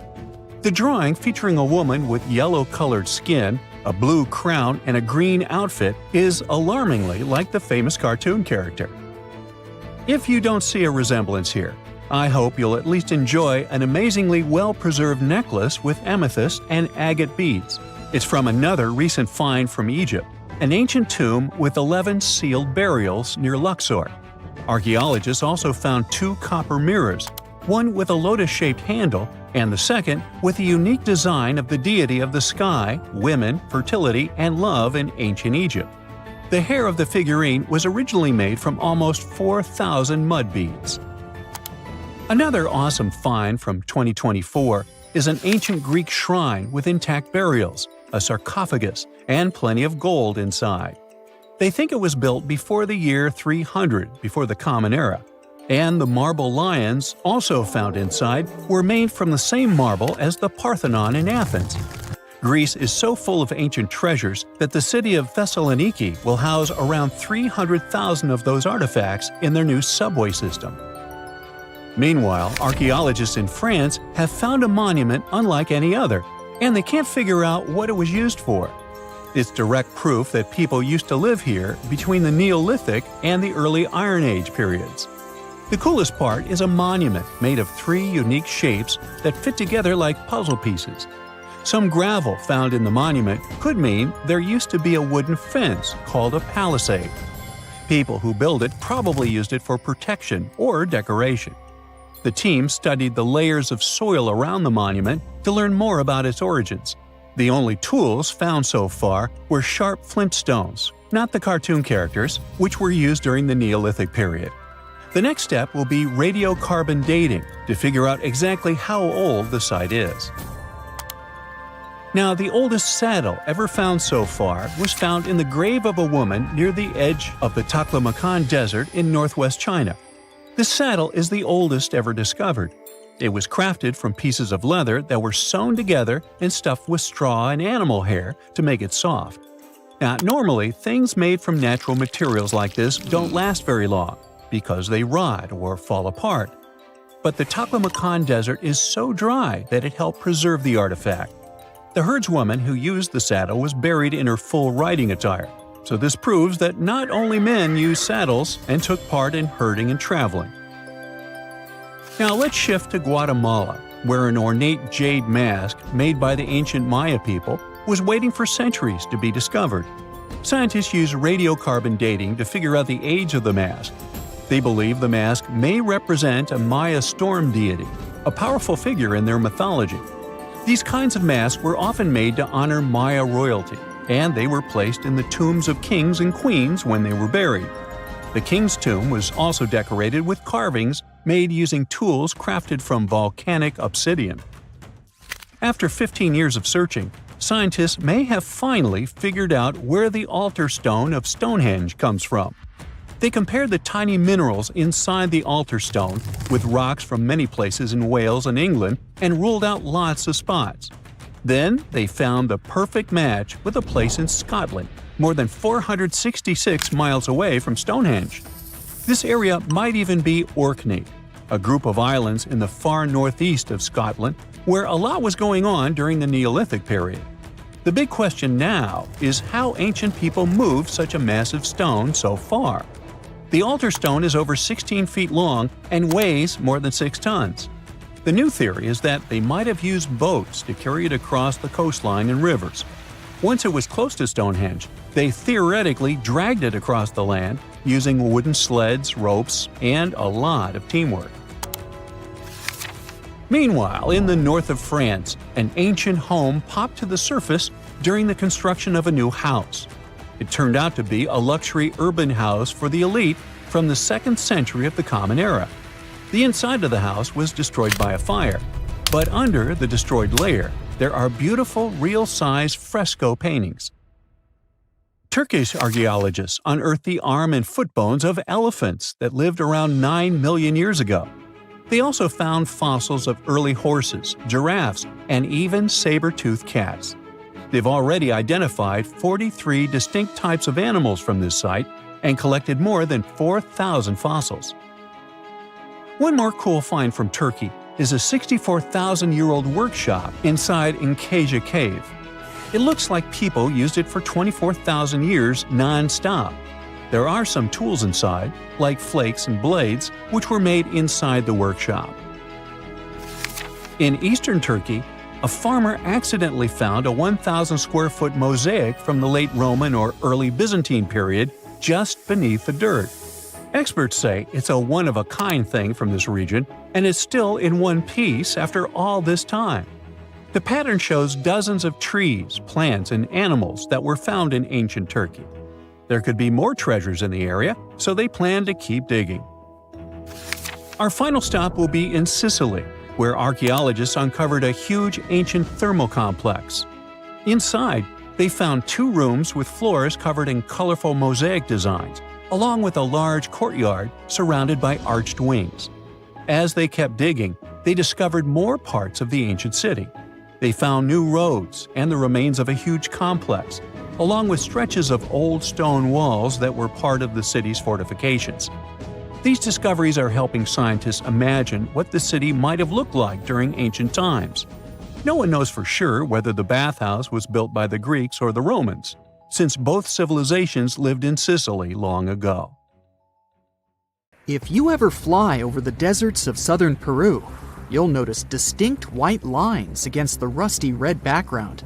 Look closer, and you'll see some clear shapes. Straight lines, rectangles, triangles, swirls. It seems like they're parts of huge drawings. You notice a monkey, a whale, a condor, a hummingbird, and whatnot.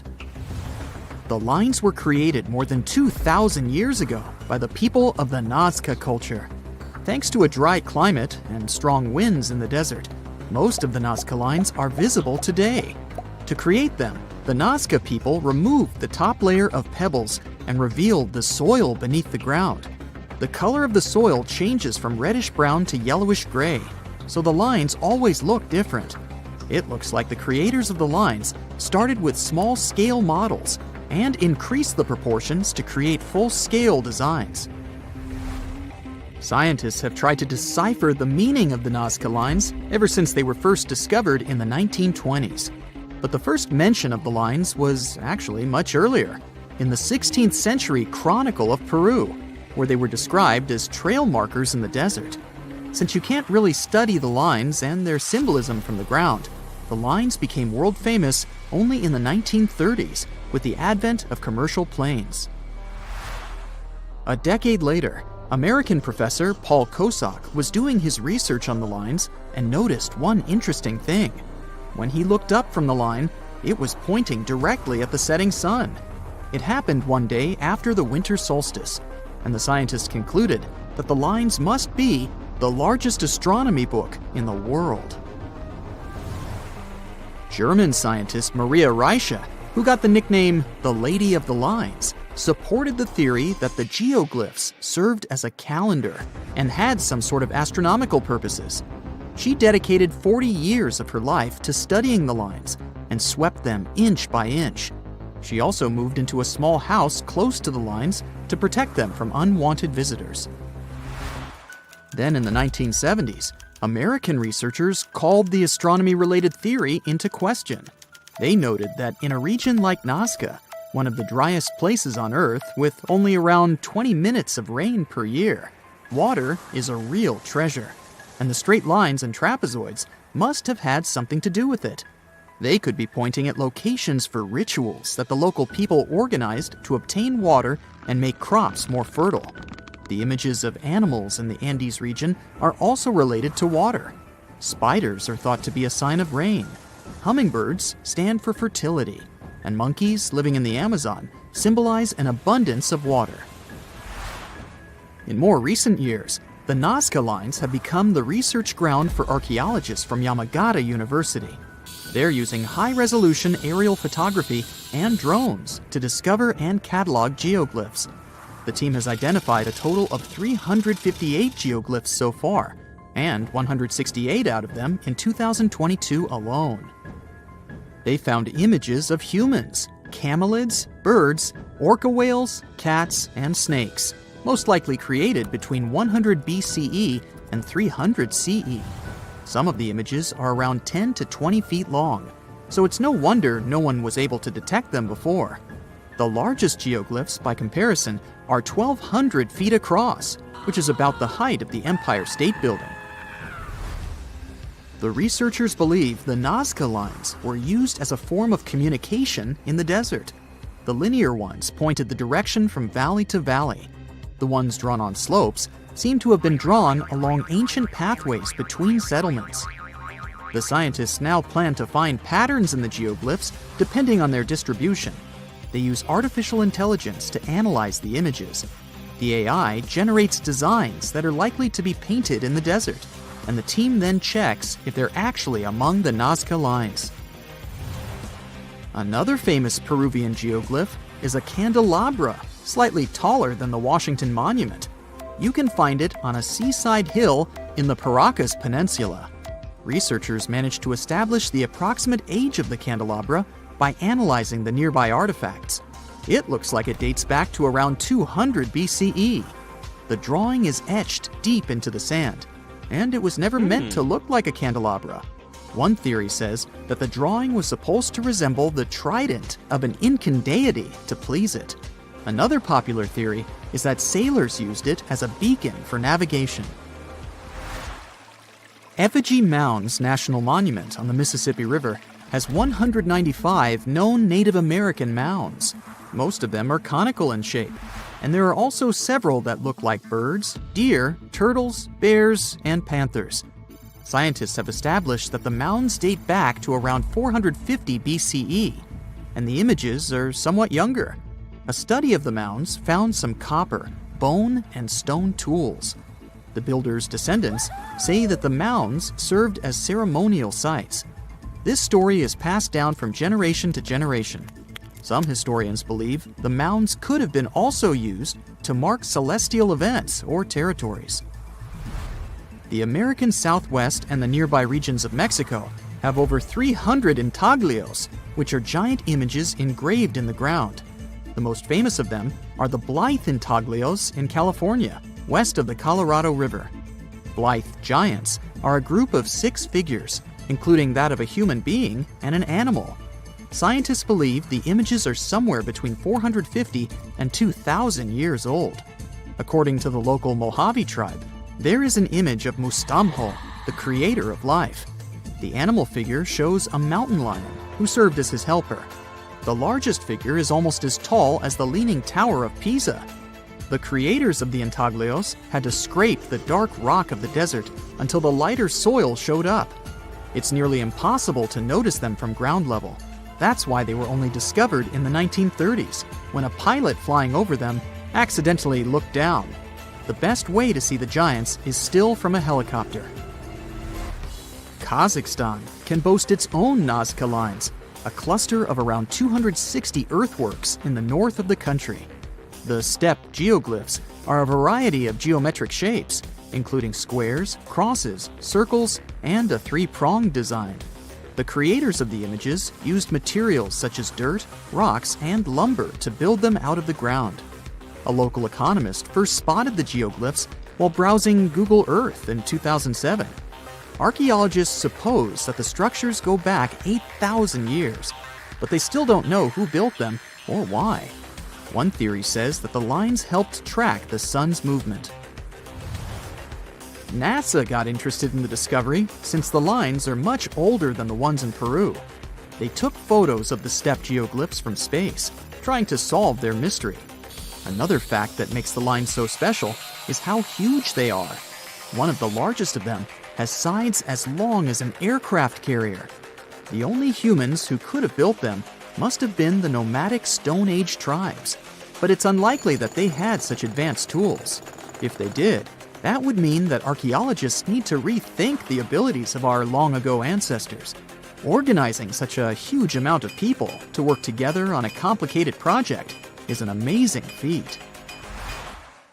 Although the white horse on a lush green hill in Oxfordshire, England, could easily pass for modern art, it's actually one of the most ancient geoglyphs. It was created between the Bronze and Iron Ages and is the oldest chalk-cut hill figure in Britain. Whoever created it had to remove the turf to reveal the chalky white part of the soil. Scientists can only guess why this piece of art was created. It could have been a fertility symbol or a way to mark territory. Aerial images prove that the horse has changed over time because of the soil. It took several centuries to reveal a larger horse-like shape that lies under what we see now. A gruesome discovery took place in Egypt some years ago. You want to hear about it? 16 human hands, carefully buried in 4 eerie pits. They didn't look too much like human hands at first, since they were abnormally large, but they were. Weirdly, there were only right hands. No left hands were in sight. It turned out that it points to the practice of an ancient dark ritual. Old Egyptian art and tales talked of a ceremony where warriors would present the right hand of their adversaries as proof of victory and ask for gold in return. Egyptians believed in the afterlife, so cutting off someone's hand meant you cut off their power eternally. Guaranteeing this type of defeat was interesting to the winning party. Here, the fight was between Egyptians versus Hyksos, who lived in what was once known as Canaan. Egypt has always been the center of some history-changing findings, and some time ago, this papyrus was found. If we stretched it open, it would be just a tad bigger than the height of a skyscraper. The world's tiniest skyscraper, which is located in Wichita Falls, Texas. When humans didn't write on their notes app, they wrote on this thing, made from the medulla of a papyrus plant. Around 2,000 years ago, ancient Egyptians wrote something reminiscent of a book where they describe most of their funerary traditions and their visions of the afterlife. It's considered one of the most important texts from ancient Egypt and is still sold in bookstores to this day. This ancient manuscript was unearthed from a chamber located just south of the Pyramid of Djoser, located in Saqqara. Oh yes, Djoser is the oldest pyramid in Egypt and not the Giza pyramids like most people think. So recently, the site of Saqqara buzzed with excited archaeologists who probably found one of Egypt's oldest complete mummies. They believe that this beautiful and well-preserved mummy was that of a wealthy man. He was discovered in a deep shaft, covered in layers of gold leaves. There are many symbols that show he was an important and wealthy man, like the band he wore on his head, the bracelet on his chest, and the fact that he was embalmed with a tunic, which was reserved for Egypt's finest. The most exciting part of the entire discovery was finding the resting place sealed with mortar, just as the ancient Egyptians had left it 4,300 years ago. Now this may sound weird, but back in 2008, archaeologists discovered a missing pyramid. Now it went missing because it deteriorated over the span of 4,000 years. Today, you can only see its base. It was a pretty important site back in ancient times. It is said that around the area of the pyramid, the ancients hosted a special type of ceremony where high priests would carry mummified remains of sacred bulls. Now here's a fun fact. Ancient Egyptians believed that Apis bulls were earthly incarnations of the city deity of Memphis and was connected to rites of fertility. It wasn't just any Apis bull, though. They needed to be all black, with a single white mark between its horns and a bunch of very specific characteristics. They were selected by the local priests and honored until they passed away. After that, they were mummified and buried in underground galleries. Meanwhile, this missing pyramid sort of disappeared around the 1800s. It was a German archaeologist who first found it in the village of Saqqara. He called it the Headless Pyramid when he first found it. But then, years after the official discovery, the desert sand came along and covered the whole thing. There were some excavations between the 19th and 20th centuries, but they weren't too systematic. That's why scientists were so thrilled when they dug an entire pyramid's base after removing the 25-foot mound of sand that was covering it. Oh, and it turns out American archaeologists are excavating a cemetery in Egypt that could contain over 1 million mummified bodies. So far, archaeologists have dug around 1,700 mummies. One of the main differences from other classic Egyptian mummies is that these people weren't kings and pharaohs. They were commoners that most likely lived about 1,500 years ago, when Egypt was controlled by the Roman and Byzantine empires. The name of the cemetery is cool, though, the Way of the Water Buffalo, just in case you want to check it out on your next trip. Other than bulls and buffaloes, ancient Egyptians also liked baboons. Are you seeing a pattern here? In the beginning of the 20th century, archaeologists discovered a site filled with mummified baboons in a place called, guess what, the Valley of Monkeys. An animal wouldn't have been mummified if it wasn't considered important. Certain animals were more important than others, since they were linked to specific deities. Jackals were connected to Anubis, the ancient god of the afterlife, and cats were likened to the female deity Bastet. Baboons were a pretty big deal, since they were believed to be connected to Thoth, the deity of wisdom and advisor to Ra, one of Egypt's supreme deities. The archaeologists who studied these animals weren't too happy. They think these baboons were kept inside and were deprived of sunlight for most of their lives. They had extreme vitamin D deficiencies and they were poorly fed. Maybe Thoth got angry with these baboon keepers. Just a guess. Since there's never a boring day for archaeologists in Egypt, they also found human mummies with golden tongues. Since Egyptians were all about the afterlife, they believed that golden tongues might help a person speak once they pass to the other side. I mean, it's a long shot, but hey, why not? Some of these mummies were placed in wooden coffins with goods, such as necklaces, pottery, golden artifacts in the shape of lotus flowers and scarab beetles, and iPhones. Just kidding. A new temple was also unearthed recently in Egypt. Scientists believe it was dedicated to honor Zeus Cassios. That deity would be a cross between Zeus, the almighty Greek deity of the sky, and Mount Cassios. While digging around the Sinai Peninsula in Egypt, archaeologists spotted 2 pink granite columns poking out of the ground, and bingo. They believe these columns represented the temple's front gate and collapsed during an earthquake many years ago. And speaking of deities, there weren't only super serious deities. Recently, scientists unearthed a golden ring in a city south of Cairo. No, Frodo, it's not magical. It was a normal gold ring, but it had the depiction of the deity of fun, officially named Bes. This deity is often described in sacred texts as a happy chubby dwarf. Today, many tattoos we get are sorta deprived of any sense and are made of aesthetic purposes only. In ancient Egypt, though, women would get tattoos as a token of protection for childbirth. That's what scientists think, at least.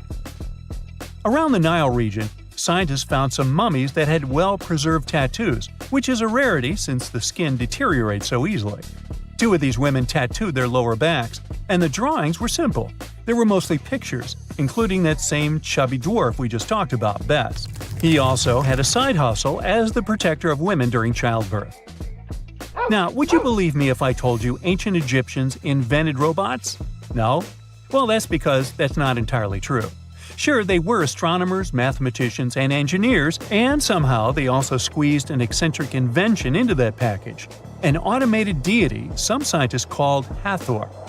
This wooden statue had been in the Metropolitan Museum of Art for years before someone noticed its secret.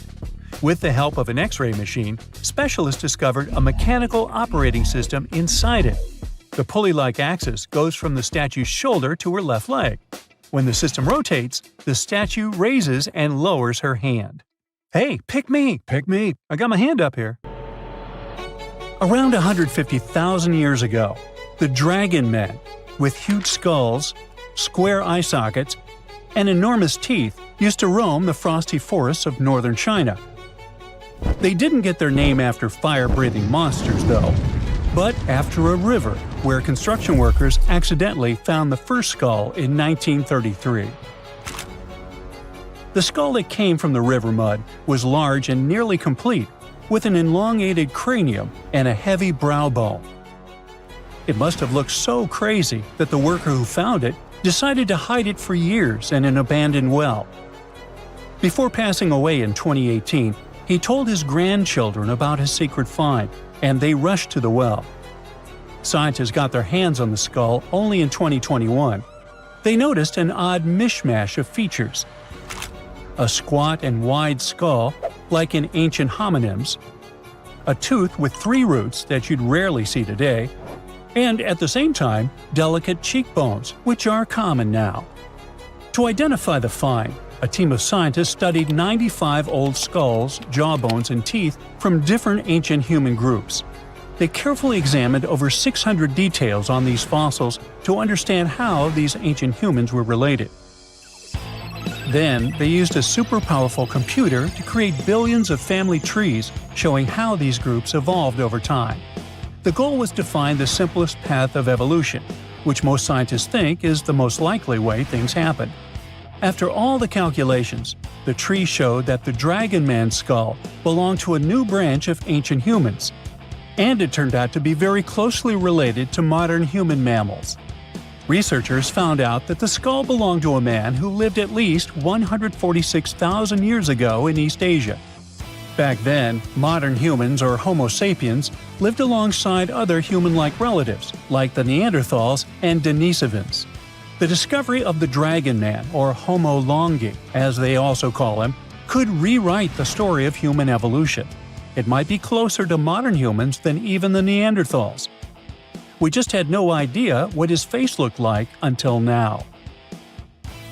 A scientist from Brazil created a 3D digital model of Dragon Man's face based on his skull. Since some parts of the skull were missing, he used a complete skull from another ancient human, Homo erectus, to fill in the gaps. He then used special scans from modern humans and chimpanzees to figure out how the skin and muscles would fit on the skull. To make the model look more realistic and lifelike, the scientist also added hair and colors to bring Dragon Man to life. The final model showed that Dragon Man had the biggest head of any ancient human ever found, nearly 26 inches around. That means his skull was as big as a gorilla's, or even a lion's. Scientists believe that his generous size may have helped him survive the freezing cold winters of Harbin, where they found the skull, and where temperatures still drop to only 3 degrees today. Now, not all scientists agree that Dragon Man is a completely new species or where it belongs in the human family tree. Some experts think the skull's unique features might just be because of its size, rather than proof that it's a distinct species. People from the same species can look different based on their age, gender, where they lived, and how old the fossil is. Some scientists compare it to another skull found in China, which is considered part of another already well-studied species. Then there's the mystery of the Denisovans, an ancient human group that lived in Asia for thousands of years but left very few fossils behind. The closest match to Dragon Man might be a broken jawbone found in Tibet in 2019. Some scientists believe that means Dragon Man could be a Denisovan, but others aren't so sure because the Harbin skull has no jaw to compare it to. Scientists first discovered Denisovans in 2008, when they found a small piece of a finger bone in Denisova Cave in the Altai Mountains. They learned that the bone had belonged to a little girl, who was between 5 and 7 years old when she passed away around 40,000 years ago. The freezing weather in the cave had kept the bone in excellent condition. A couple of years later, another team of scientists managed to extract DNA from the find. They compared it to the DNA of modern humans and another ancient human species, Neanderthals. Her DNA was similar to both, but it was also different enough to show that she was part of an entirely new species of humans. No one had known about this group before. The scientists decided to name it Denisovans, after the cave where they found her tiny finger bone. Later, they discovered 3 more Denisovan fossils, including some teeth also inside the same cave. Researchers still aren't sure where the Denisovans came from, but one idea is that they were related to Homo erectus. These were the earliest humans who looked a lot like us, with long legs and shorter arms, making them great walkers. About 700,000 years ago, some of them left Africa and traveled all the way to Eurasia. They became the great-great-great-grandparents of both Denisovans and Neanderthals. Around 370,000 years ago, these two groups split up. Neanderthals went west to Europe and Western Asia, while Denisovans went east to East Asia and Southeast Asia. Some Denisovans even made it to the Philippines, Papua New Guinea, and beyond, crossing the Wallace Line, which separates Asia from Australia. More recently, scientists studied the DNA of many people from Southeast Asia and found that Denisovans might not have been just one group of ancient humans, but 3 distinct kinds. One of these groups was as different from other Denisovans as Neanderthals were. Some Denisovans may have lived longer than the Neanderthals, who disappeared around 40,000 years ago. A study suggests that one group of Denisovans lived alongside modern humans in New Guinea until at least 30,000 years ago, and maybe even as recently as 15,000 years ago. If that's true, they were the last humans on Earth besides us. This surprising discovery is part of a growing number of finds showing that ancient Asia was full of various versions of humans, including the newly discovered kind in the Philippines. Scientists now realize that the islands of Southeast Asia were a hotspot for early humans. They believe learning more about early humans could help them better understand the genetic properties of people in Indonesia and neighboring regions, and even improve healthcare in the region. Researchers found special clues in their DNA that show ancient human groups split apart an exceptionally long time ago. When Homo sapiens traveled from Africa, they formed families with other early humans and passed small pieces of those ancient relatives' DNA down through the generations. Scientists still don't know for sure why Denisovans and Neanderthals disappeared, while Homo sapiens survived. One plausible reason is that Neanderthals and Denisovans lived in small, close-knit groups, which may have caused health problems over time. Our ancient ancestors lived in big groups with more genetic variety, which helped them stay healthier and adapt to changes. Another big advantage was that Homo sapiens had strong social networks. They shared innovative ideas, tools, and survival skills. In the end, Denisovans couldn't handle the tremendous changes happening on Earth and slowly disappeared. A comfortable abode with a gorgeous view of the Mediterranean Sea will serve as a perfect rain shelter. Well, this is what a real estate advertisement might have looked like for Neanderthals 100,000 years ago. Welcome to the weird and wonderful caves you could live in, or not. Of course, back then, neither real estate and advertising had been invented yet. Never mind the fact that Neanderthals couldn't build houses and often lived in caves. Yet, one of those caves looks an awful lot like a residential building. It's situated inside a high limestone cape called the Rock of Gibraltar. If the Neanderthals had had an economy, the caves inside this rock would have cost a bundle. Navigators discovered it in 1907. They just spotted a big hole inside the fortified rock. For many years, scientists have studied this place and found some traces of Neanderthals. They discovered ancient tools in the cave and bones of old animals. But the coolest thing was, they found 4 caves inside the rock. It was like a residential complex. Neanderthals lived alongside neighbors and helped each other hunt and fish. They created feather decorations and painted abstract drawings on the walls. Imagine our ancient predecessors hanging out in these caves 100,000 years ago. And now, scientists hang out there and study the primeval past of Neanderthals in detail. At the end of 2021, archaeologists uncovered a gap inside one of the caves leading to an unknown tunnel. They crawled through this hole and opened a new space under the cave roof. This place has been closed off from the outside world for over 40,000 years. And it seems it was one of the most prestigious apartments in the entire mountain complex. It has high ceilings with ancient stalactites. The ruined stone curtains divided the apartment into several rooms. Scientists also found the remains of ancient animals and scratches on the walls. It seems that Neanderthals had never lived here, but they used to visit this place. Archaeologists found the shell of a sea snail called dog whelk. One of the Neanderthals brought it here for some reason, but the primary owners of this place were hyenas. These caves show that Neanderthals were closer to humans than to monkeys. They had a way of life and even some customs. There's still a lot of work ahead, and scientists hope to find new rooms inside this rock. Meanwhile, in 2003, archaeologists discovered another early dwelling on the Isle of Flores in Indonesia. Among the green jungle, they found a cave with ancient tools.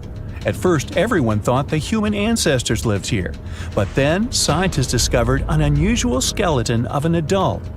A thorough analysis showed the skeleton belonged to a 30-year-old woman, 3.5 feet tall, just above the waist of an average adult. The woman's weight was equal to the weight of an adult shepherd. The skeleton didn't belong to Neanderthals or Australopithecines. It was a new unknown species, which scientists called Homo floresiensis, or simply the Hobbit. Also, there were remains of unusual ancient animals in the cave. It was an elephant the size of a cow, some large storks, and giant rats. Archaeologists have found out that hobbits were not the owners of this place. The main inhabitants were the rats the size of a cat. Maybe they were fighting the hobbits. Some analysis shows that Homo floresiensis wasn't our direct ancestor. They were in a separate branch of evolution. The hobbit skeleton looks more like that of a monkey than of modern humans. In 2009, in the dense jungle of Vietnam, archaeologists discovered Son Don, the largest cave in the world. If you go inside the cave and shout, you'll hear your echo a long time. In some places, the height of this cave reaches half the height of the Empire State Building, and the total area is larger than one central block of New York.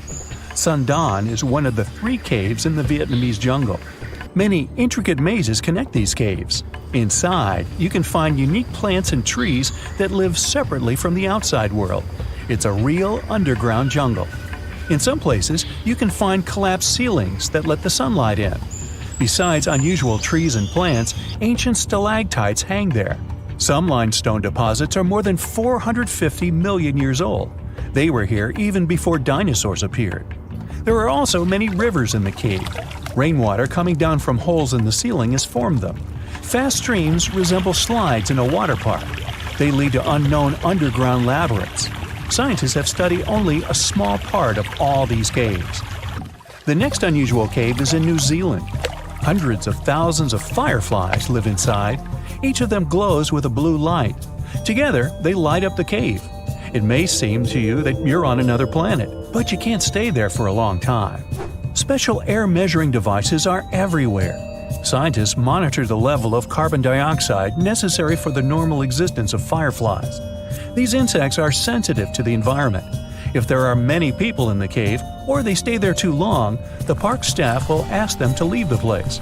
It's like you're literally stealing oxygen from the fireflies. We've seen some pretty amazing caves so far, but how about a scary one? We're going to the desert of Yemen's Al-Mara province. What we're looking for is not a cave, it's just a black hole in the ground, right in the middle of the desert. It's big, the size of a basketball court. It's not its size that could scare you, but what's inside. Scientists are still not sure what it is. From the depths of this black abyss, a disgusting smell of rotten eggs constantly comes out, and sometimes you can hear some strange, frightening sounds. The blackness of the giant hole in Yemen absorbs all the sun's rays, so you won't see what's there even with a powerful flashlight. People flew over this place by helicopter. They filmed using drones and the most powerful lenses, but they didn't catch anything except darkness. It looks like a big ink spot in the middle of golden sand. The locals are afraid to approach this place. They believe the cave leads to another dimension where evil creatures live. At the moment, the giant hole in Yemen is one of the most poorly studied and mysterious phenomenon of nature. How did it appear? How old is it? Where does it lead? Scientists are trying to find the answers to these questions. There are theories that the hole appeared because of construction work. Geologists drilled the soil nearby in search of minerals. It could have caused fluctuations in the Earth's crust and collapsed the surface. But no one can prove this theory, yet. And now, imagine a place where sunlight has not penetrated for more than 5 million years. There's little oxygen, and it's cold and damp. Still, life is born in this place, not only microbes and bacteria, but also something bigger. The living conditions in this cave are very different from the usual ones, so, in a sense, this cave is like another planet. It's the Movil Cave in the southeast of Romania, near the Black Sea. The entrance is a small hole in the ground. Inside, a tunnel leads deep below the surface. The levels of hydrogen sulfide and carbon dioxide are above normal inside the cave. The air here is half as much oxygen as on the surface. People can't be here without an oxygen mask, but other creatures living here can. The cave is home to 48 species of living organisms. 33 of them are unknown. Here you can meet some unusual insects, white snails and white spiders, millipedes with huge whiskers, transparent shrimp, and unique species of leeches. They all live here thanks to the little bacteria autotrophs. They absorb carbon dioxide and release food particles. Bacteria feed on it. Other larger organisms feed on these bacteria, and some bigger organisms eat those little ones. In the end, everyone gets food. In this cave, evolution has created a biological system separate from the rest of the world. We've all heard of the Sahara. Sure you have. It's the largest hot desert on the planet. A sea of sand covering an area larger than the contiguous United States. But have you ever wondered what lies beneath the sand dunes? To answer this question, we must travel deep into the past of our blue planet. Up until some 6,000 years ago, the Sahara was grassland. Humans were around at this time, not me, spreading agriculture around the planet. In the north of Africa, the color green dominated. Plenty of rainfall meant that there were lakes, rivers, pastures, and even forests.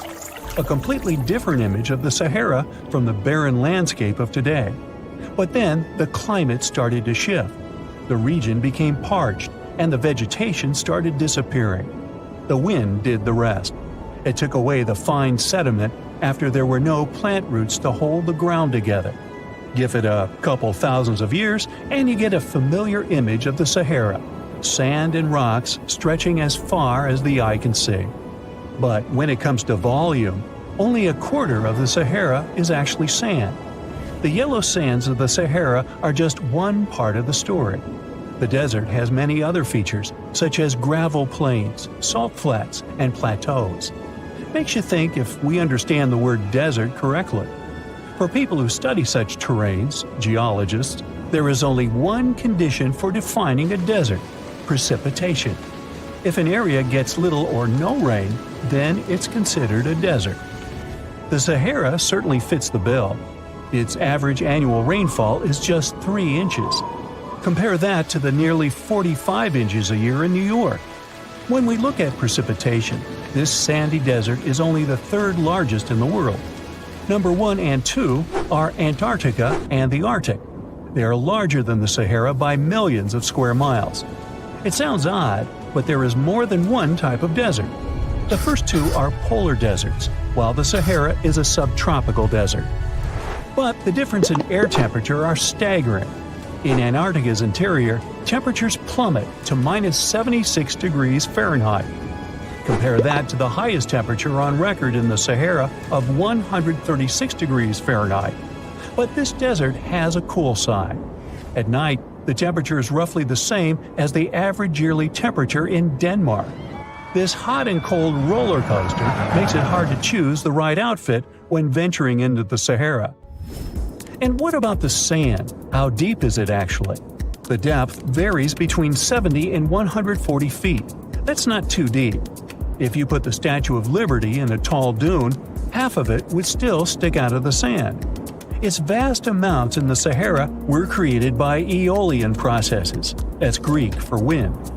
Over time, it blows and shapes the surface of the earth.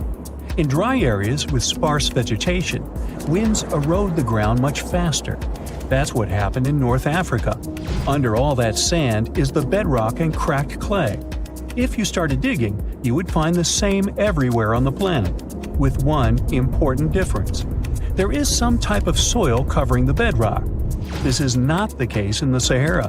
Because of the arid climate and a lack of vegetation, sand covers the ground below. Over the course of thousands of years, a lot of interesting finds ended up in the desert sand. For example, there are petrified tree trunks. These are essentially preserved prehistoric trees. They date back to the time when the region was lush green. In some places, the trees of this fossilized forest are at least 65 feet tall. The wood is so well preserved that you can still see the texture and knots. There are even fossilized pine cones. In 1992, scientists found glass fragments in eastern Sahara. These canary yellow glass shards were scattered across hundreds of miles.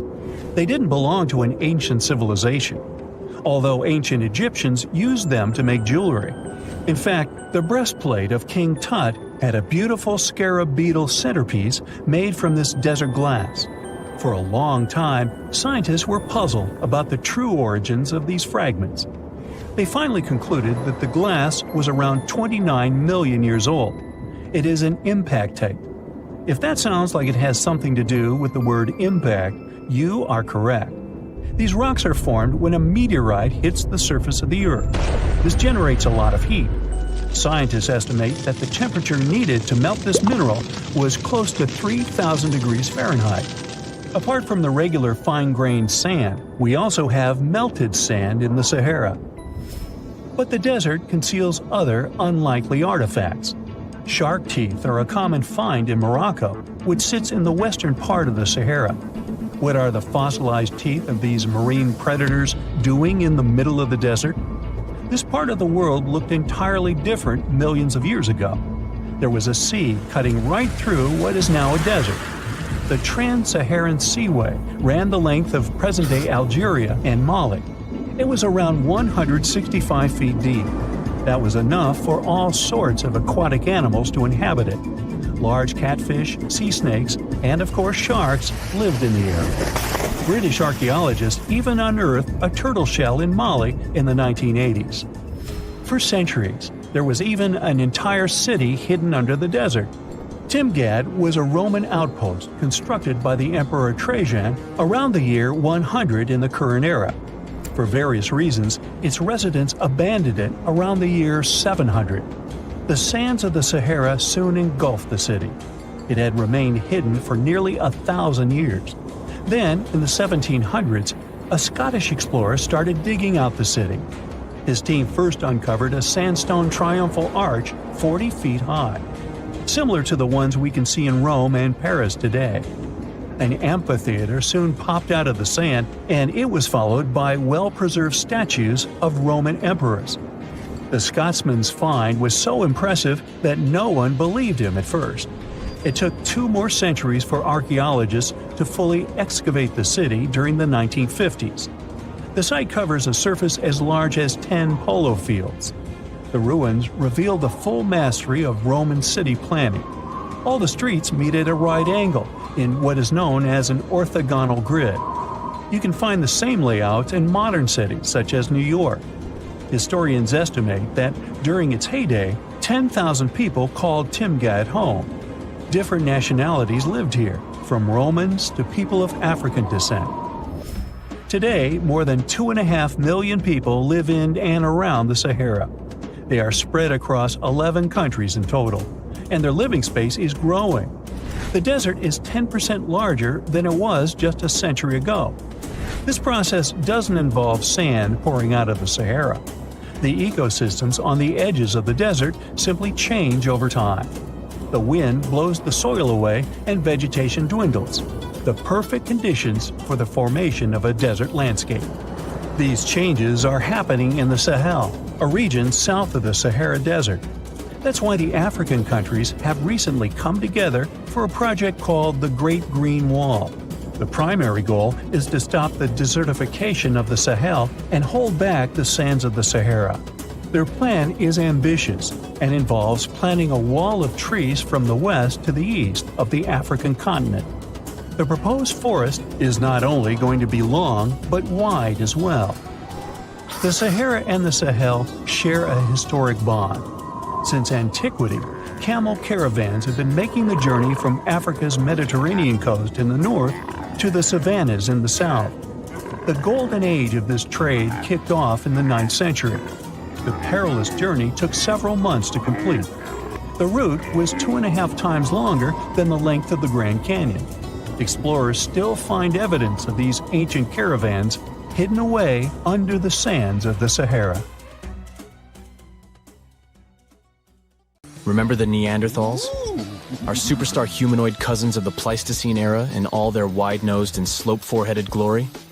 They roamed through Europe and Asia for over 350,000 years before they vanished. This was around the same time our ancestors, the Homo sapiens, decided to take a vacation from Africa and explore the world. We may never know what truly happened to the Neanderthals and why they didn't make it to the present times, but thanks to some hefty archaeological digging and impressive fossil finds, we now know a bit more about them. One theory for their disappearance is that the climate wasn't suitable for them anymore. Supporters of this idea think Mother Nature turned on the Neanderthals and sent them packing. Unfortunately, if we look at Neanderthal archaeological sites in Italy, for example, there are no signs of weather catastrophes that could have wiped out this entire species. Others believe there was a bit of resource competition between Neanderthals and humans. That's why specialists also dug around several other archaeological sites where Neanderthals and sapiens might have rubbed elbows for about 3,000 years.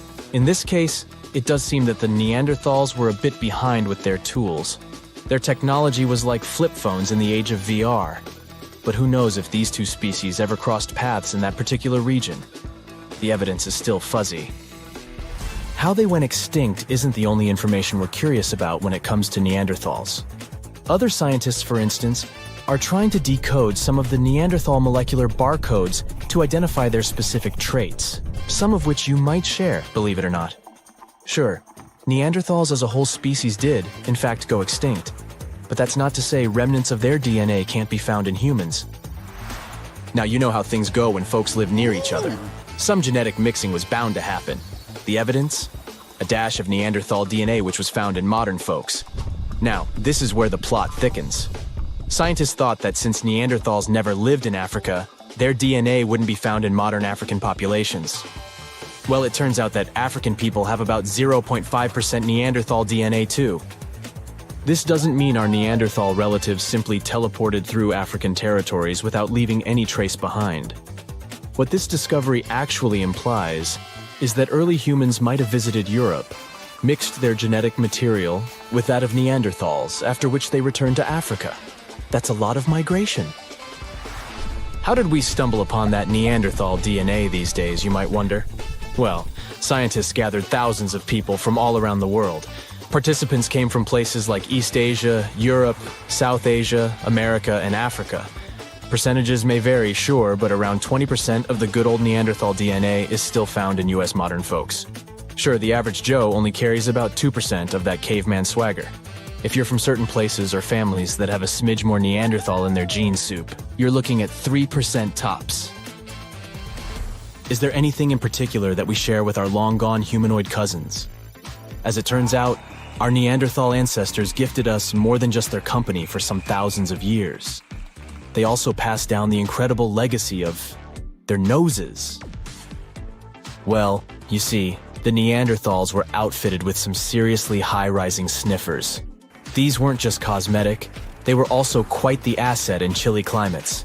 The icicle-dripping, teeth-chattering kind of cold where your breath could freeze before it leaves your lips. During those days, the Neanderthal noses worked as personal heaters, warming and humidifying the cold, dry air they inhaled. For that kind of extreme weather, these impressive nasal skyscrapers turned out to be quite handy.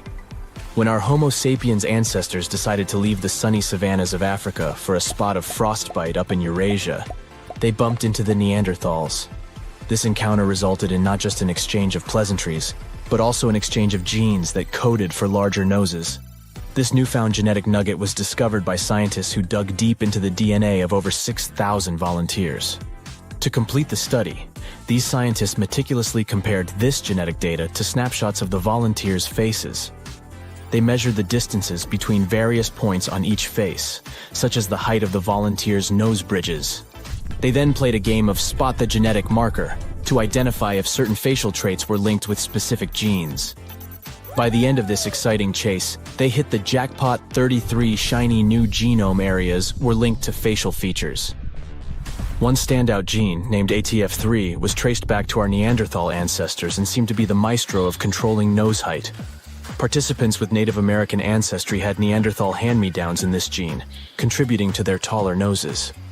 Think of the ATF3 gene as a Neanderthal housewarming gift to us humans, as we stepped into colder climates from Africa. Interestingly, this isn't the first time our ancestors have played pass the gene.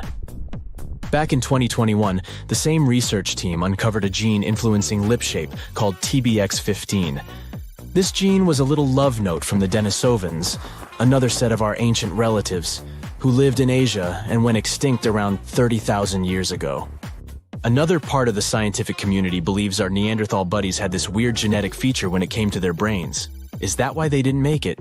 Through this theory, it was suggested that US humans might owe our brainy edge to a quirky gene mutation. This mutation gave our neocortex, that's the smarty pants part of the brain, a little population boom in the neuron department.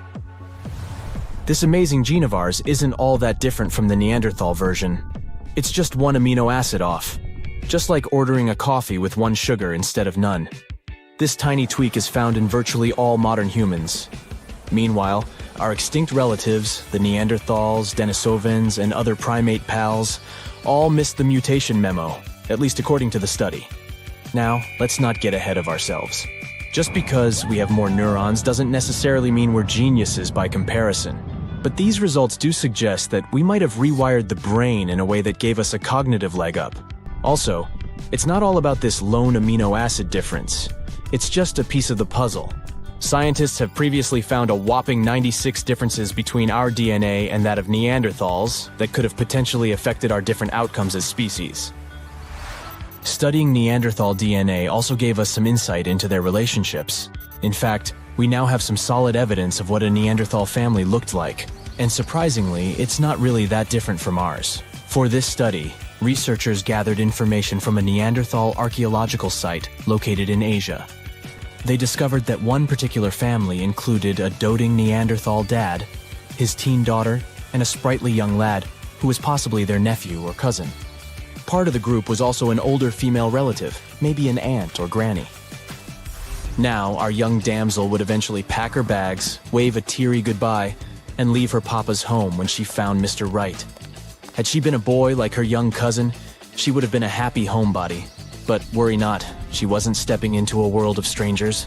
Her new community likely had some familiar, friendly faces. But how were scientists able to predict the ending of this story? By browsing through their gene pool, researchers were able to figure out that the Neanderthal social structure was patrilical.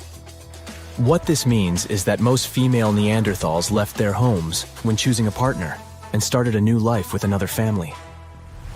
The same research shows that our cave-dwelling clans likely weren't living in isolation either. Families living close by were probably visiting the same rock sampling areas to make their stone tools, the equivalent of a neighborhood hardware store. And when they weren't tooling around, they were busy hunting delicious meals like ibex, horses, bison, and other wandering critters. Scientists, however, were careful to add that this ancient family portrait might not represent the full spectrum of Neanderthal social life. They've kindly asked future archaeologists to get more Neanderthal DNAs on the Ancestry websites.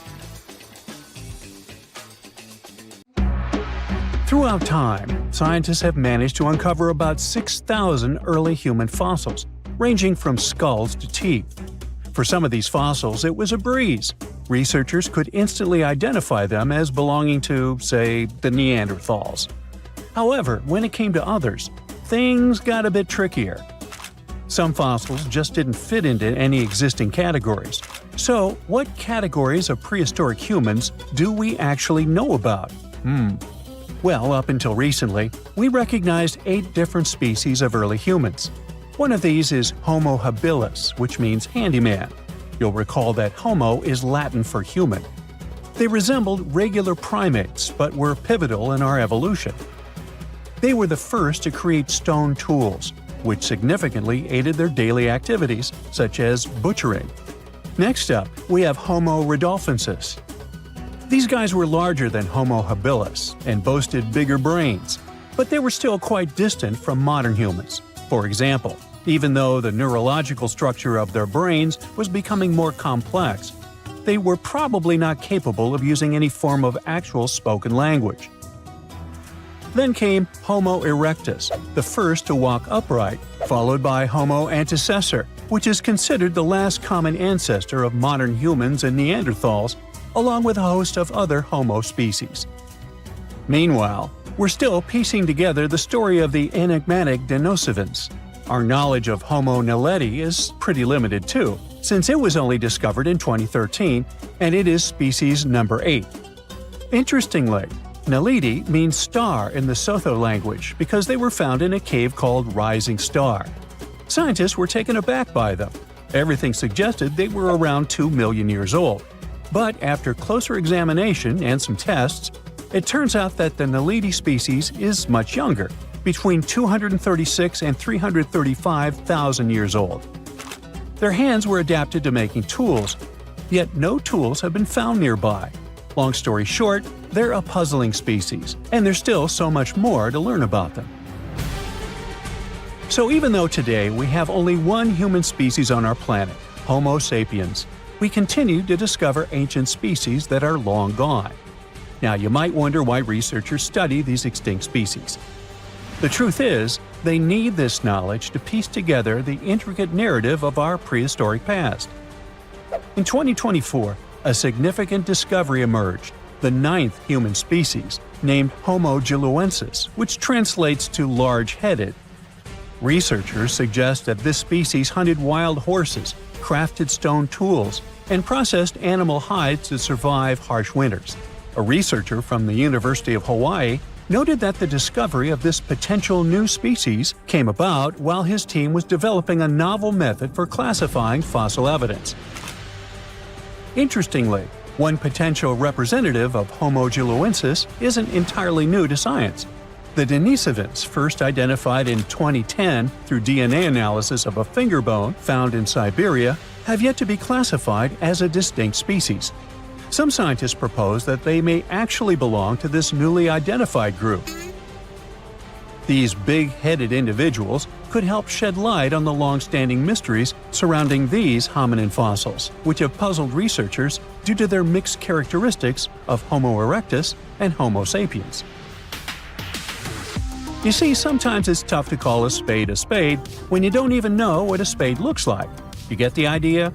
Many unsolved mysteries linger simply because scientists haven't had this crucial big-headed piece of the puzzle. So theoretically, we modern humans could also be considered a bit of Homo giluensis. You don't believe me? Well, watch this. We need to consider 2 key facts for this equation. First, there are the Denisovans, a group we might refer to as Homo giluensis from a scientific perspective.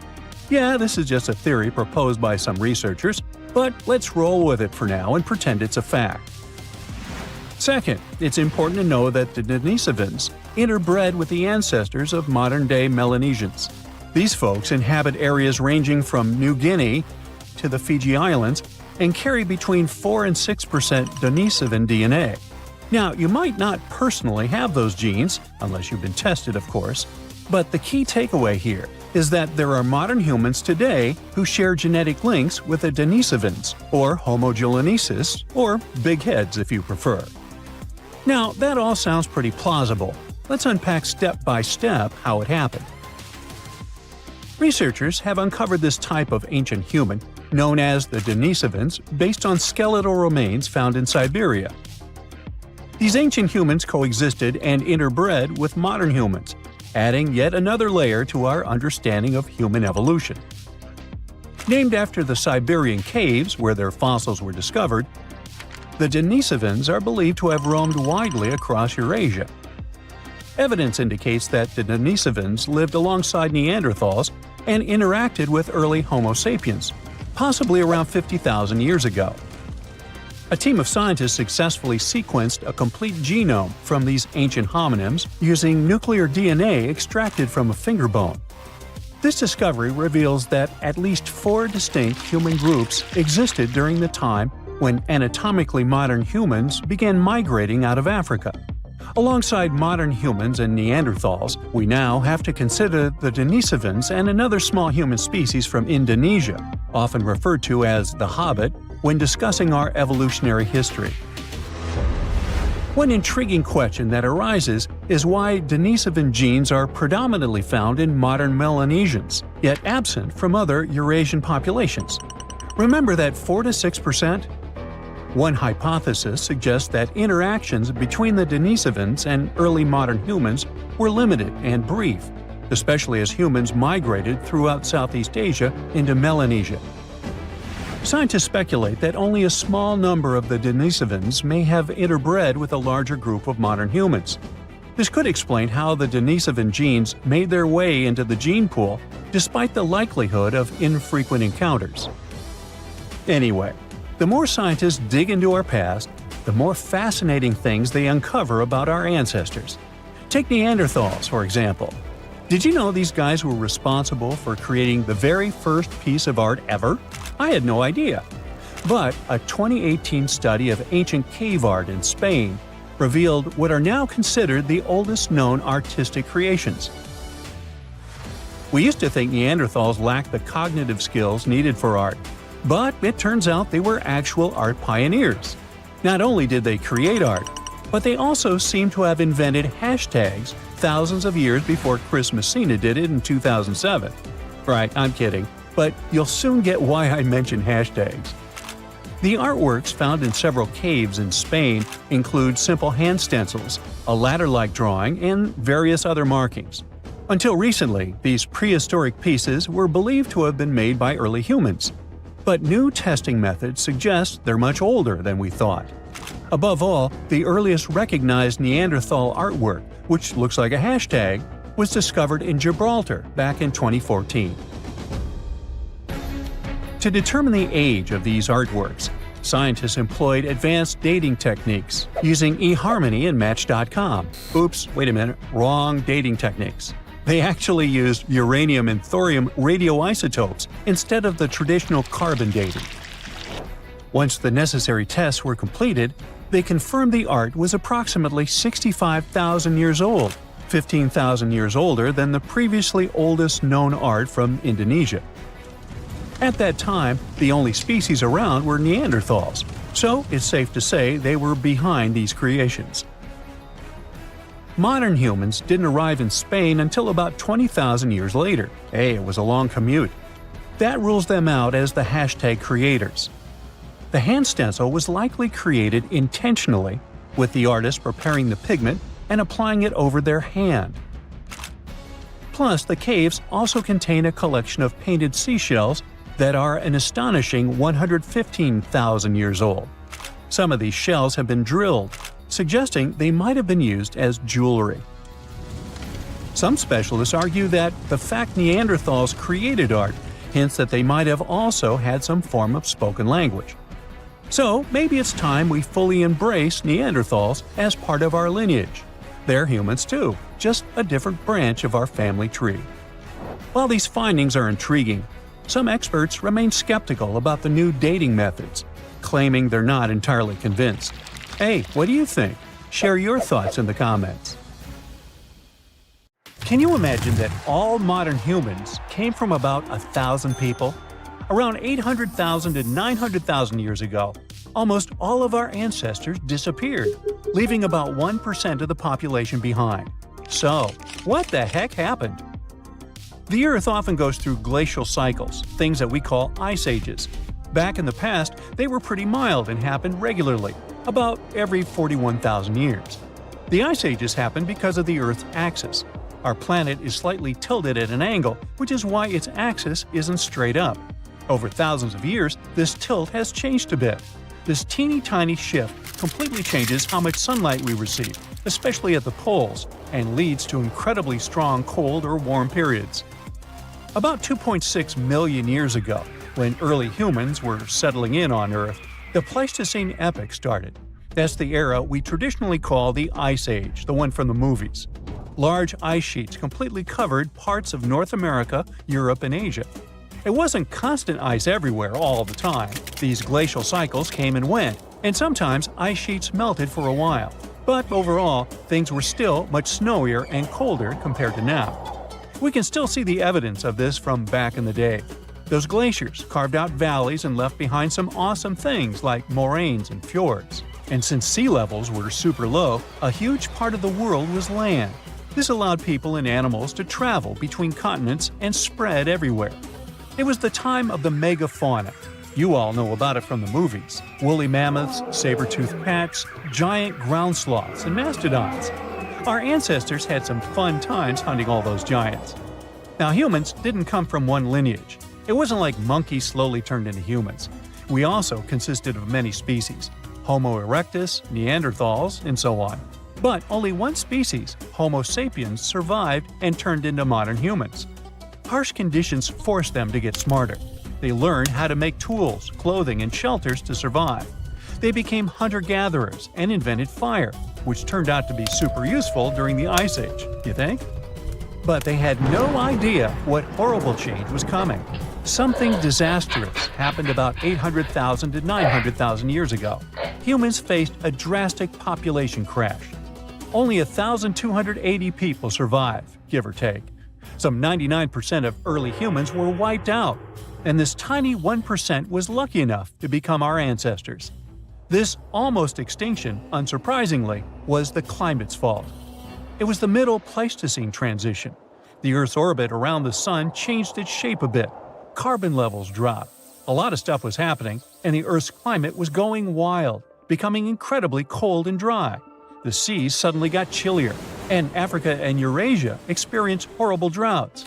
Looking for food was almost impossible. Scientists learned this by taking the DNA of about 300,000 people from all around the world. They used a new method to help them map the history of human evolution over 1 million years and learn more about it. No wonder we can barely find any fossils from that time. There was almost no one around. What's interesting is that before that happened, most apes had 24 pairs of chromosomes. But because the population became so small, 2 sets got fused together, and we ended up with 23 pairs. This was the final straw that separated us from other apes. Chimpanzees, gorillas, and orangutans all have 24 pairs, but our fused one became known as the human chromosome. Like a ripple effect, this little thing influenced our brain side, helped us start walking on our toes, and even form language. It took humans about 100,000 years to recover from this catastrophe. Only after all that time, they started spreading around again. Isn't that insane how we managed to go from 1,000 to 8 billion people? In any case, the Ice Age finally ended about 11,700 years ago. The warm period, called the Holocene, began. As things got warmer, human civilizations finally began to develop. 5,000 years ago, it was ancient Egypt, then the Indus Valley Civilization, ancient China, and others. And while we've been thriving for a while, there's one catch. The Middle Pleistocene transition changed the length and intensity of glacial cycles. Before the transition, sure, there was the Ice Age, but the cold was milder, and the glacial cycles were shorter. Things got covered in ice sheets about every 41,000 years. But after the transition, the glacial periods became longer and more severe. These cycles started following a new pattern. Although they happened every 100,000 years, they were super intense. Ice sheets grew large, even extending to the south. So from now on, ice ages that will continue to happen in the future will be a bit different. The next one should be at least 50,000 years from now, maybe longer. It's good for us because it'll occur later. But at the same time, the consequences will be stronger. What our ancestors went through is called a population bottleneck. That's what we call a sudden and huge reduction in the size of a population. Usually it happens because of things like earthquakes, floods or droughts, fires, and even human actions. Just a few people survive, and only they can pass their genes to future generations. And we've got plenty of such bottlenecks in history. Our modern species, Homo sapiens, originally lived in Africa. Around 60 to 80,000 years ago, a small group of them left Africa and spread across the world. It wasn't on a whim, though. They had to move somewhere because of the droughts and huge climate problems in Africa at that time. They had to go look for food and find new places to live. They traveled through the Middle East, moving into Europe and Asia, and eventually reaching Australasia and the Americas. They quickly settled across different continents and started mixing with local human-like species, like Denisovans and Neanderthals. But there was a problem. Originally, the African species were super genetically diverse, but since only a small part of them decided to move out, they carried just a bunch of these diverse genes with them. Unfortunately, this caused a bottleneck for everyone. Human-like species from other parts of the world became less genetically diverse. Since they had a smaller gene pool, they became more vulnerable to all the harmful stuff. The African population also had a drop in genetic diversity. But at least humans managed to survive. Although eventually, non-African populations really dropped, and there were no Neanderthals or Denisovans left, only us, Homo sapiens. That's why we can say that all modern humans came from Africa. Early humans sure had it rough. About 74,000 years ago, they went through yet another disaster, the Topa catastrophe. But keep in mind that all these things are just a hypothesis. It's not certain whether it actually happened. Now basically, scientists think that there might have been a supervolcanic eruption at Lake Toba in Sumatra, Indonesia. This volcano going crazy was an absolute catastrophe for Earth's climate and humans. The eruption was one of the most powerful volcanic events in the last 2 million years. It spewed out from 670 to 1,500 cubic miles of lava and volcanic stuff. Just so you know, there are about 3,100 cubic miles of water in our planet's entire atmosphere, and this eruption had almost half as much lava. This horrendous disaster led to the formation of Lake Toba, a massive caldera lake in Sumatra. It also spewed out tons of ash and sulfur dioxide into the atmosphere. This caused the so-called volcanic winter, which means that while it's not actually winter, the temperatures drop and the planet is freezing because all these ash clouds are blocking the sunlight from reaching the Earth. This event affected climate patterns for years to decades. This also most likely sped up the arrival of the next glacial cycle. Luckily, humans are crazy good at surviving. The global human population was reduced to a few thousand people yet again, and they still managed to overcome